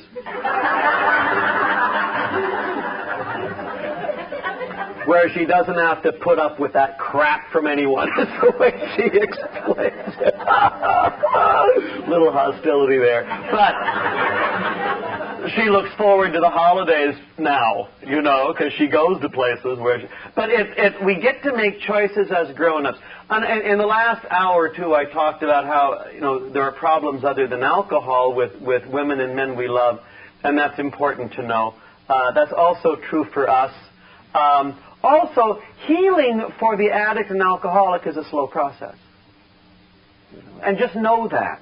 Know that. And frequently it's a spiral process, and frequently it's 2 steps forward and sometimes 12 steps back. And then, a little burgle of health. If they're suddenly perking up and looking like grown-ups, don't take it personally. If they're suddenly acting out like 9-year-olds, don't take it personally. Let them be. I know for me, after I started waking up off the chemicals,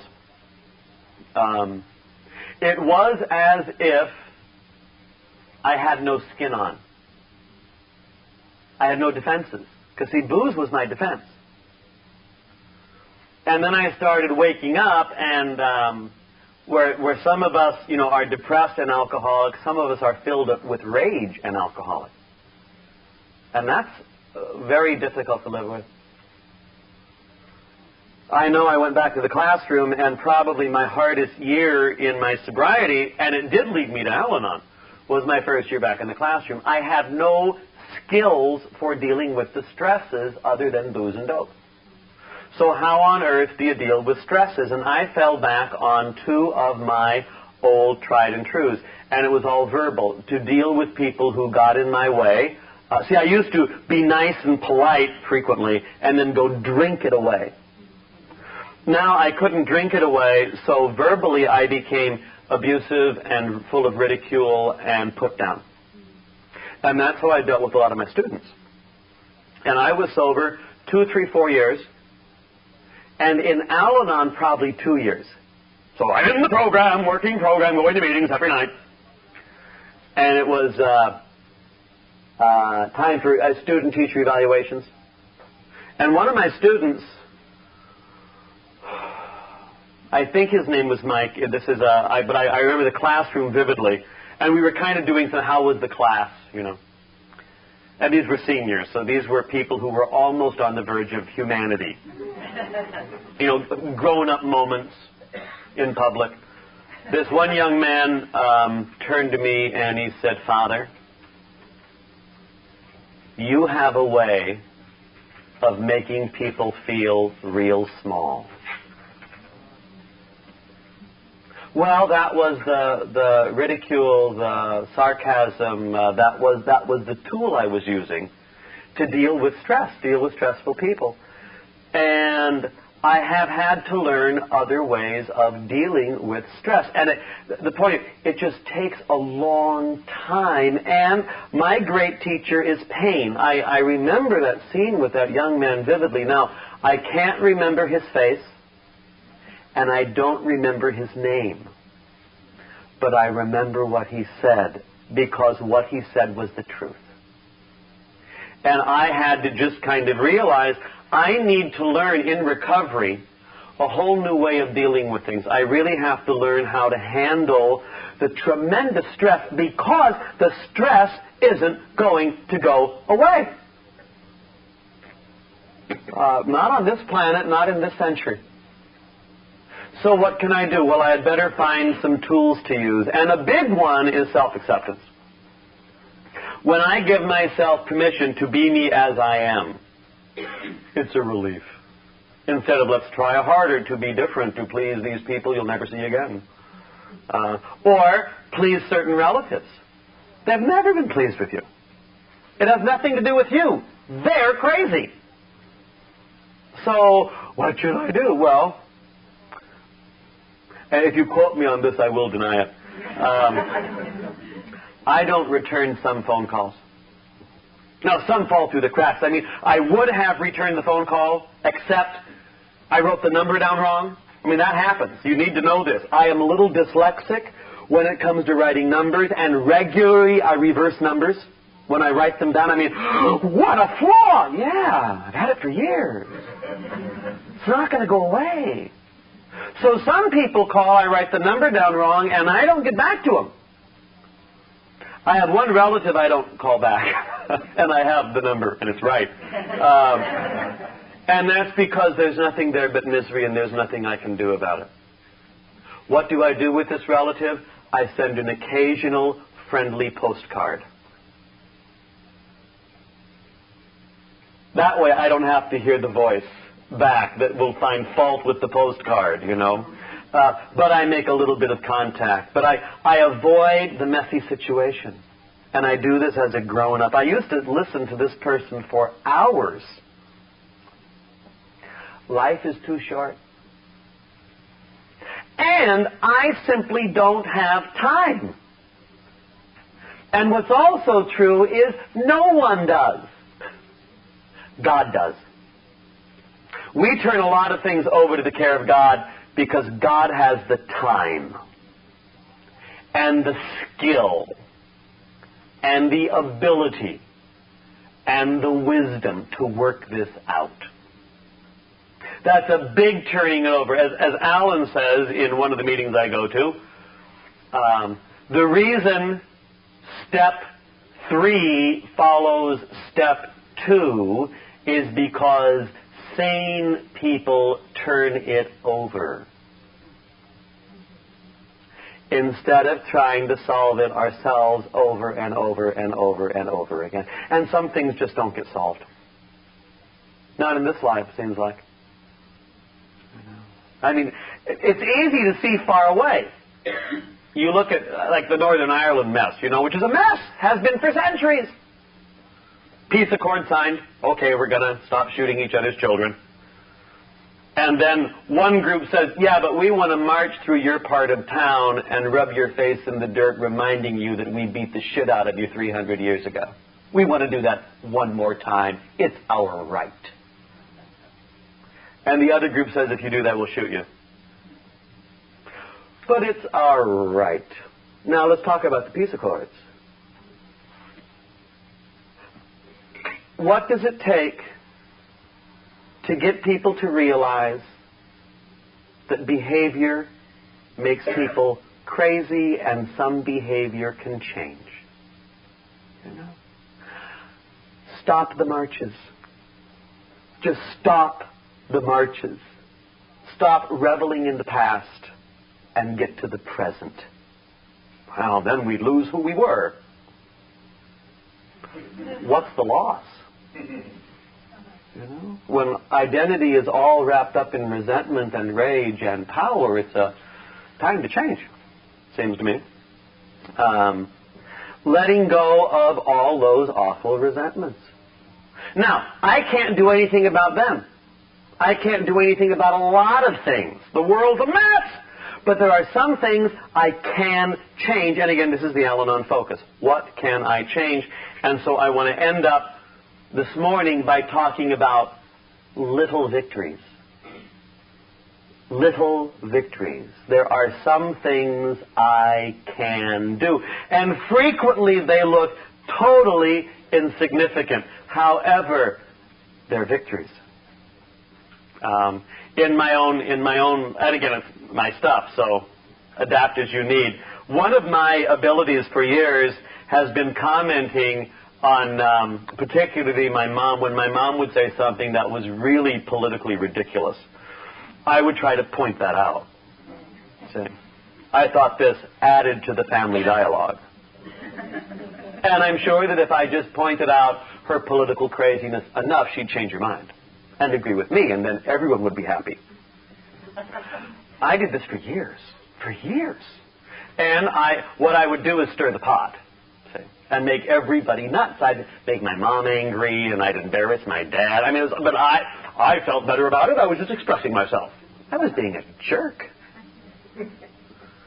So one night after I'd been going to Al-Anon for about 7 years, my mom said something ridiculous. And I noticed it was ridiculous. And I noticed, and this was a graced moment, I had the choice of pointing it out or not, instead of the knee-jerk reaction which had been there for years. And instead of pointing it out, I kept my big mouth shut. Since that time, we have gotten along better. It's a little tiny victory. A little tiny victory. When my dad was declared terminal, and I got to spend nights with him. I don't have a family to take care of. I mean, I could be there. And in a variety of ways, I opted out of the family craziness in various ways. I mean, I ran as far as I could, you know.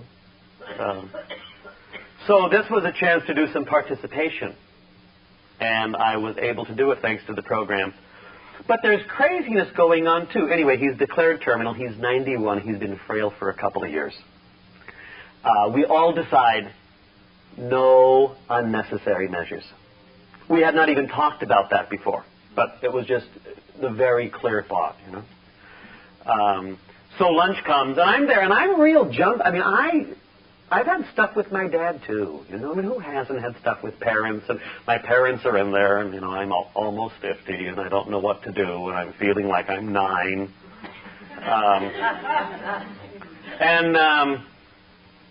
Lunch came, and he wanted to eat the ice cream first. And my mom told him, you can't eat the ice cream first. You have to have the soup first. Okay? No control issues at my house.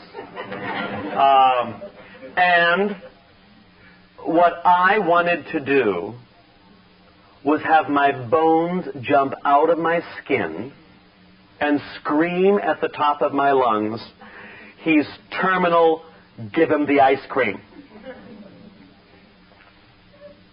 I am grateful to every al-anon meeting I have ever been to, because instead of that option, I said, "I'm so uncomfortable, I'm going to burst into sweat." I got up, went out in the hall, and walked back and forth for about 15 minutes, reminding myself that they had worked this deal out long before I showed up. You know, this is their dance, not mine. And then I could come back, and it was when I was able to let go of that, and again, it was a huge letting go, a little victory. I didn't know what to do with my dad. I mean, like I say, we've never been chatty with each other.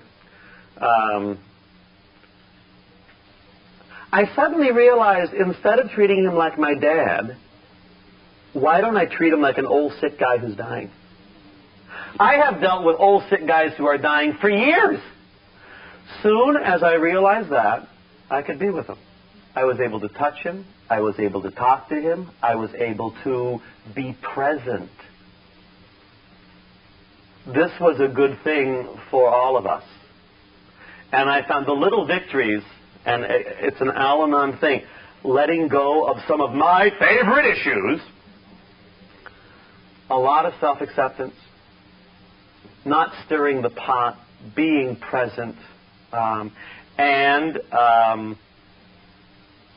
lots of people's insides got taken care of because we showed lots of respect to lots of people. And I got to spend the nights.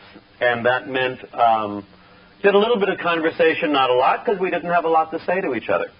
But I was able to be physically present. I was able to rub feet. I was able to rub hands. I was able to put Vaseline on dry lips. I was able to give liquid. I was able to be there in a way that I never had been able to be present before. And I felt emotionally present, and I felt connected. And then I got to preside at the funeral, which was a great honor. And this was a good man who just wasn't very involved with the family, you know. Sure not with me. But I asked someone else to preach because I didn't think I'd be able to do that for a lot of reasons. But I was able to preside and show him some respect and some dignity, and show respect and dignity for all of us. And it was a good thing. I mean, the Irish who have little, they say, the Irish love funerals. It's one of the things we've done well for years. And it was just, I mean, it was a grand funeral. It was a great letting go. It was a way of showing respect. No one was in active disease that day. It was a graced experience. And I found, dealing with my mom, when I'm dealing with her as my mom, I become 9. When I remember that this is a lady who's just lost her husband, I'm very present. That's what I have to remember in my head, because otherwise I revert to type and start getting critical and awful, and, you know. So little victories at home. I live in a neighborhood that has a lot of craziness, and one of the things I do for my own sake and to perk up the neighborhood is I have a front yard. I plant things, I grow things. And it's really nice sometimes, and there's these really awful apartment buildings. I mean, some apartment buildings are wonderful, these are awful. To see people who are clearly in trouble, burdened, walking by and suddenly noticing the yard and going, oh, that's a great victory. That's a great victory. And I do it as, there's nothing I can do about Northern Ireland. But I can plant bulbs. I can cut back the roses. You know, I can do these kinds of things in the yard. I can also pick up the trash. People litter. Not while I'm watching, but they litter. I get that. pre-al-anon tone of voice in talking to certain persons. One of the slogans that I've seen on bumper stickers is to think globally and act locally. I think that's a good suggestion. I want to pay attention to the world. I want to know what's going on. I want to see the ups and downs. I want to participate. But as far as my behavior goes, I've got to throw that into a local place. My home group meeting, the neighborhood I live in, the area I live in, me. That's where I can put my attention. Just sitting bemoaning the fact that it's awful over there doesn't help anybody. A thing or two on just again on depression for those who've dealt with it some. What can one do in depression? Self-care becomes real important.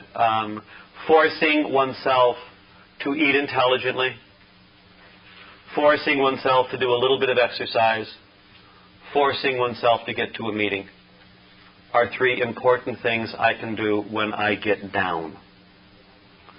And if I can only do two of those three, I think that's good. And if I can only do one of those three, I think that's good. I don't beat myself up because I'm not operating on all cylinders. I'm just kind of glad that any motion is there at all. But when I can take care of those, I'm in a pretty good place. What else do I know? Accepting limitations is a great freedom. And the reason it's a great freedom is because it puts us in an honest place. Talking to my sponsor again, I mentioned the al-anon balance, that al-anon skill of being able to have conversations without doing a lot of blaming or a lot of taking responsibility that's not ours. What Terry told me once was, at meetings, talk about real things. Or when you're talking to your sponsor or you're talking to a significant friend, talk about real things. And when you're talking about real things, the things that are plus, that are minus, but they're real, they're inside here. Do it without beating yourself up. I'm so bad. I'm so bad. Nah, stop that. That's luxury. Why do you think you're competent to judge yourself accurately? You have judged no one else accurately in your life. Well, you have special insight into your craziness? Again, God is the one who can handle each of us well. This is why we have hope. What will God's judgment be on me? That I need a lot of meetings. I can handle that. That I have lots of healing. Yeah. I don't mind that judgment. Tom's moody. Oh, he really is.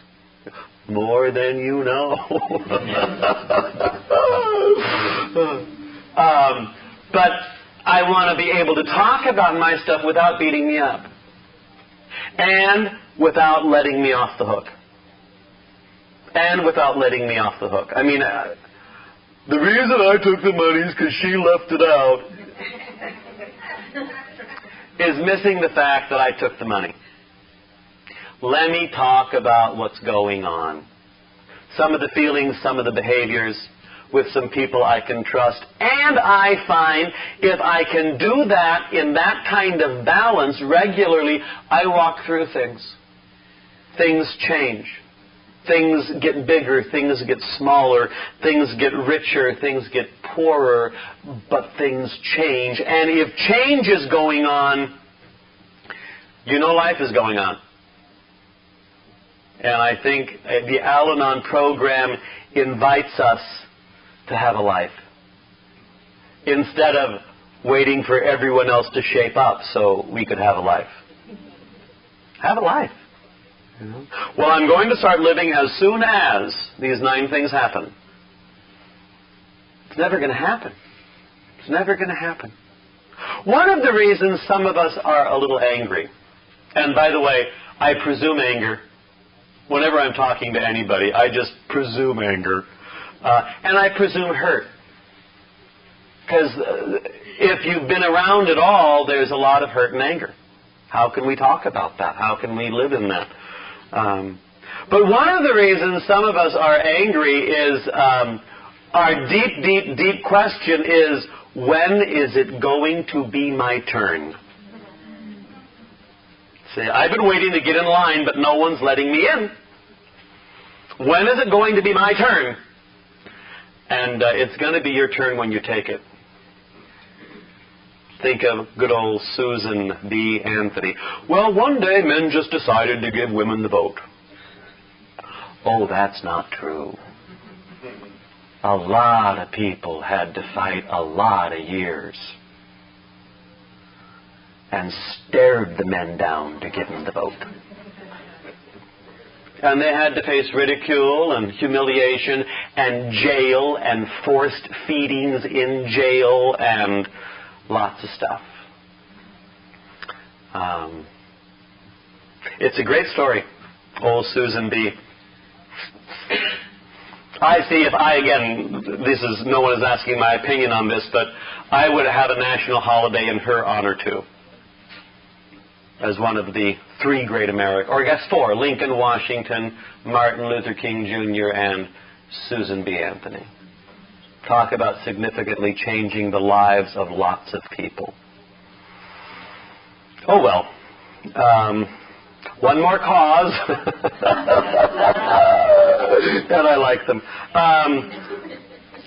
But it's the little victories. Sometimes our expectations are so high. Well, I want the whole family to change. Well, that might not happen. You know, that might not happen. Lois had to do a lot to cope with a difficult living situation. In this book, again, The Soul of Sponsorship, there's a little introduction. Bill's depressed. It's 1940. He's almost ready to meet Father Dowling, and this is what it says. That night, a cold, damp November night in 1940, Bill W., co-founder of AA, had gone to bed. His feet were hanging over the end of the bed, which nearly filled the small room he and his wife Lois had rented on the second floor of the 24th Street AA Club in New York City. He's been sober 5 or 6 years. They have rented a room in the back of the AA clubhouse. And she stayed with them. I mean, this is... 2 orange crates with curtains served as their dresser. Hooks on the wall held their clothes. Lois supported them with her job at a department store. She worked at Macy's. She's the one that had the check that came in that paid the bills. This is high stress. Now, the next line, though, I think is profoundly hopeful. It reads, that night, she was out somewhere.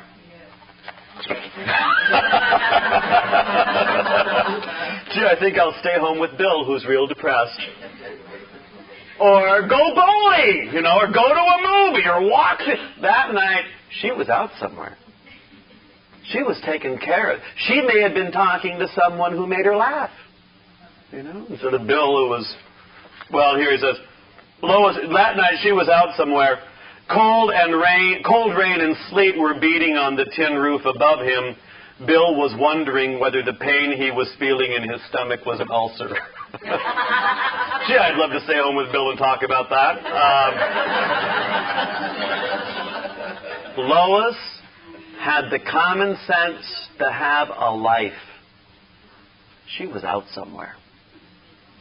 And sometimes, for some of us, that means getting out for an afternoon or out for a morning. And if you know someone in high stress, and we've done this with people who've had chronic illness and dealing with people sick with AIDS and so forth, and the caregivers are, what can you do? Sometimes it's saying, listen, Fred, I'll take care of things. Why don't you take the afternoon off? And every so often just go help out. Which means sometimes just babysitting. But you give the person under the major stress, under the major burden, an afternoon off. And sometimes they hate that. They hate the afternoon off because they'd rather be home. Being crazed. Our craziness is as addictive as anything else is. And to learn how to take some time for ourselves is a grace. And when you start doing that, it's one of the, not little victories, one of the great victories. And if that just means an afternoon or an evening, that's a big deal. Because many of us need all the strength we can get, and there are places to get that strength. And we have to know where to go, and as grown-ups, get there. One of the poems that I've always thought had a lot to do with our journey is written by an American poet named Mary Oliver, and it's called The Journey. And she describes the process real nicely. And here's what she writes. This is in her book of poems called New and Selected Poems by Mary Oliver, the winner of the Pulitzer Prize. This was a few years ago, Pulitzer Prize for poetry. I'm not a big poetry reader, actually. I'm too speedy. And like I say, my bedtime reading is usually horrific serial killers. Always makes me relax and puts me right to sleep. There's been a lot of dismemberment and police involved. But I forced myself to read some poetry because you have to do it slowly. And if your insides are like mine, you have to read it 2 or 3 or 4 or 5 times to get it. And that's countercultural. We want to skim and do a sound bite and, then vote. Instead of processing stuff through and taking a look at it and chewing on it and flavoring it and then making a decision, do I like this or not? And that's a lifetime process. But I like a lot of Mary Oliver. A lot of her stuff is writing about nature. She writes about the outdoors and otters and snakes and stuff, My one snake story, and it's an al-anon story too, last May, I guess, I got to go to central Mississippi and did an al-anon weekend there, which was a great privilege. And I've done that a couple of times. And one of the very prominent al-anon persons in that part of Mississippi is a fellow named Skip. And Skip is a potter. He is a craftsman. He is an artist. He makes wonderful things with his hands. And he's born and bred in Mississippi his whole life and has never lived anywhere else. So he likes all that, And Mississippi, by that I mean it's a very rural state, and it's forests and people hunt and they really do shoot squirrels. I mean it's just amazing, and eat them. I mean this is shocking to me.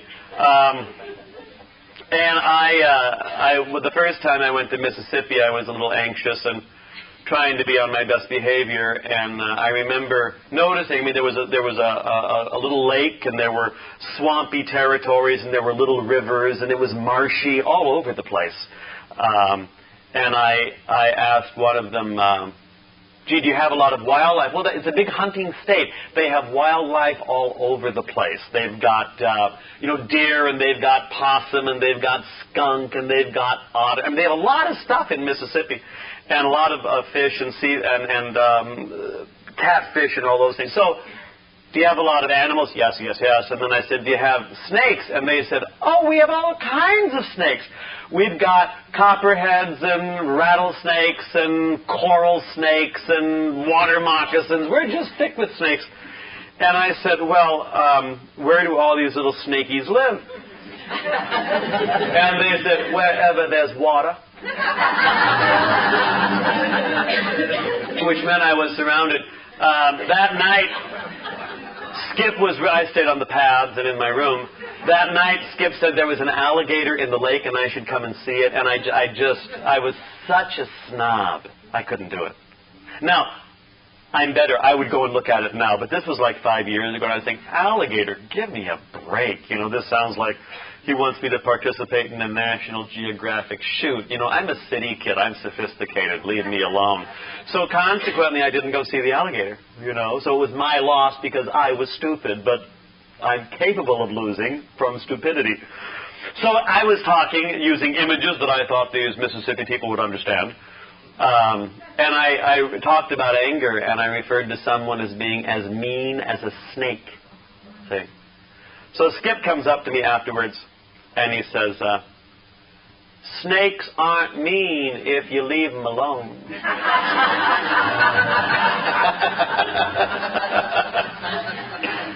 That's an al-anon moment, I think, that we can reflect on here. Leave the snake alone.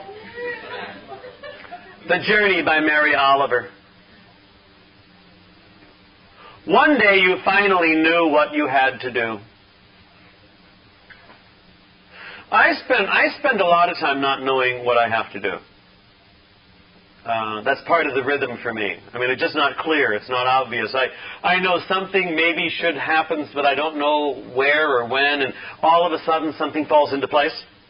One day, you finally knew what you had to do and began. That's an important part of recovery. Some of us know what to do, we just don't do it. But one day you finally knew what you had to do and began. Though the voices around you kept shouting their bad advice. And they always shout.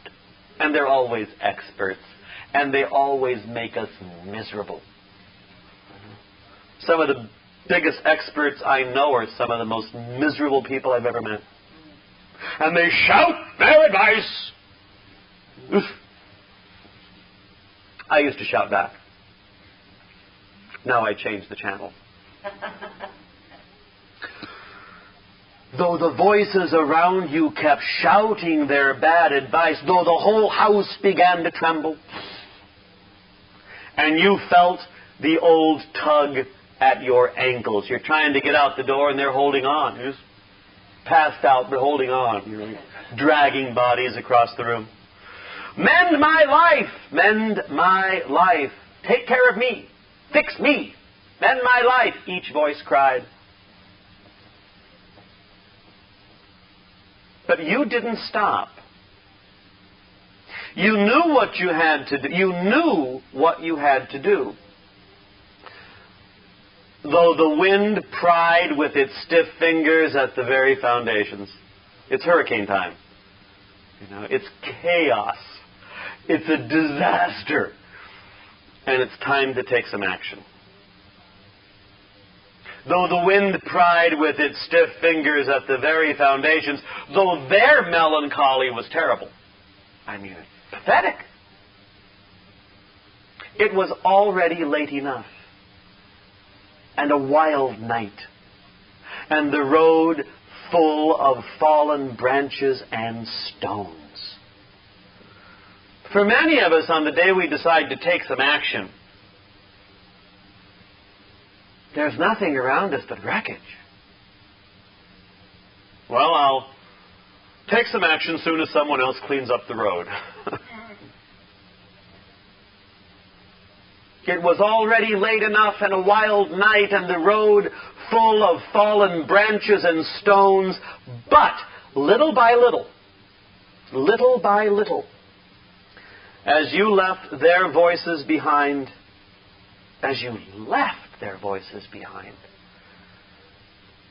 the stars began to burn through the sheets of clouds. And there was a new voice, which you slowly recognized as your own. I can almost remember that day. There was a new voice in the head, and it was mine. A new voice that kept you company as you strode deeper and deeper into the world. See, recovery doesn't separate us from the world. Our craziness does. Recovery helps us get deeper and deeper into the world, into life.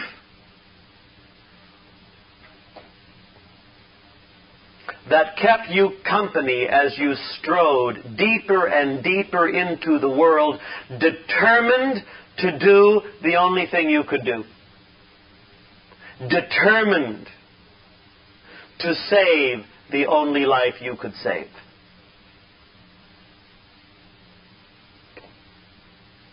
Yours. And then it's amazing who follows. I will read it again without editorial opinion. The Journey by Mary Oliver. One day you finally knew what you had to do and began. Though the voices around you kept shouting their bad advice, though the whole house began to tremble, and you felt the old tug at your ankles, mend my life, each voice cried, but you didn't stop. You knew what you had to do. Though the wind pried with its stiff fingers at the very foundations, though their melancholy was terrible. It was already late enough and a wild night, and the road full of fallen branches and stones. But little by little, as you left their voices behind, the stars began to burn through the sheets of clouds, and there was a new voice, which you slowly recognized as your own, that kept you company as you strode deeper and deeper into the world, determined to do the only thing you could do, determined to save the only life you could save.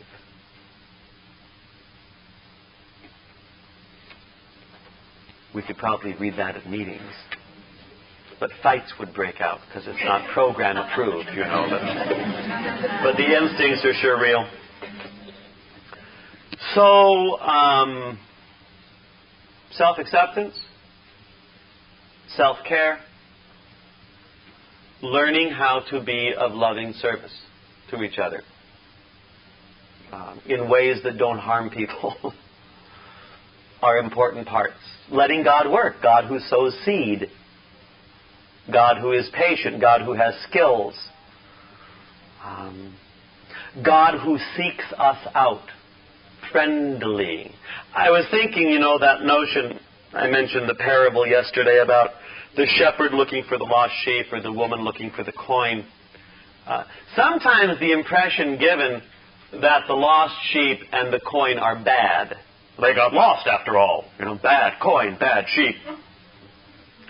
And some of us, when we think, well, God is looking at us because we're bad, you know, and that's not what it's about.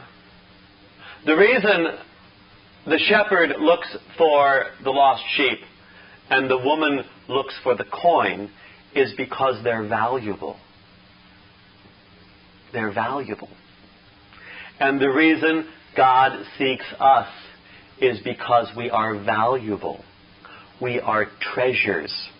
We are that which God loves. So it's not scary being found by someone who treasures you. And that's real true as we even discover ourselves, you know, discover who we are and how we're put together. Rumi, I'll end with him, one of the lines of his poetry. He says, where there is ruin, R-U-I-N, where there is ruin, there may be treasure. There may be treasure. As many of us begin recovery in Al-Anon, what we see is ruin. Either we're the ruin or they're the ruin or someone else. But it's none. I don't know of anybody who joined Al-Anon because they were really happy people. Gee, I'm so happy I think I'll join Al-Anon. Most of us come in with a lot of numbness and exhaustion and pain. With some work, with some steps, with some people, we discover treasure. And the treasure is us. We're the treasure. If this is a room full of treasure, and you're here, you're treasure too. So just keep that in mind. And why don't we end our weekend together? Lunch is in a while. There's a bit of a delay on lunch. I'm sure that's for very important reasons. So we have some time, and a lot of us are very busy people. And I know some already have had to leave, and, you know, they need us down there so badly. What I would suggest for the 45 minutes or so before lunch is you take some time for yourself. Go for a slow walk. If you haven't been in the back property and up the hill, walk up. Just sit in the chapel for a while. Do some real, slow, peaceful things in God's nature for a while and soak in the love and the care and the skill that God gives us. Lots of times I cannot feel that. But when I can feel that, it helps the whole day. So that's my suggestion. Joni V. Happy birthday. Thank you. Thank you. Why don't we end with the Serenity Prayer?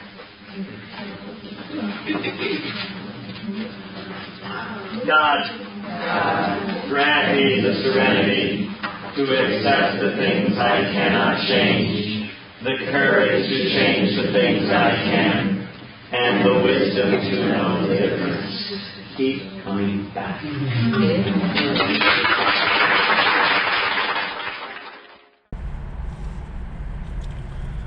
Okay, this is how I prepare my drone for launching. I like to do it inside the cab of my truck so I'm not standing outside in the weather. To install the joysticks for control, up and down, right and left, powered on. I have an Android phone that I use to connect it to the drone with. And it's actually controlled through the iPhone, through an app.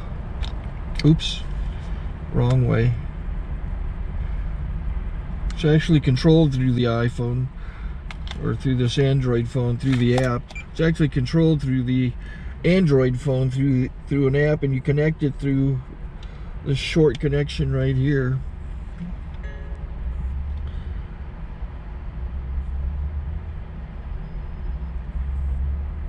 Remote control connected.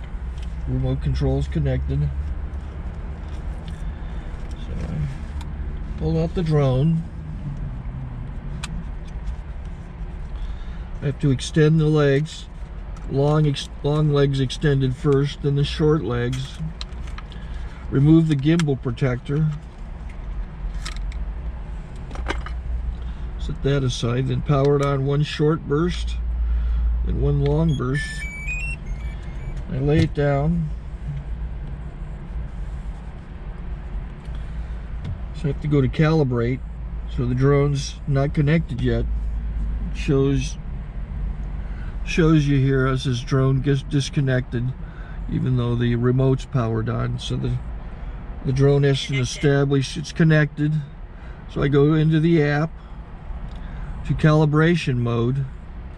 First I'll calibrate the remote controller. Start calibration. Out, in, out, in, up, down, and then this little wheel is to control the gimbal. So it's calibrated. Go to gimbal calibration, start calibration, and then it calibrates the gimbal. I don't know if that shows up. The gimbal's moving all over the place. Changes, you can see it on the video. And I'm calibrated to take off. It's acquired 7 satellites at the moment.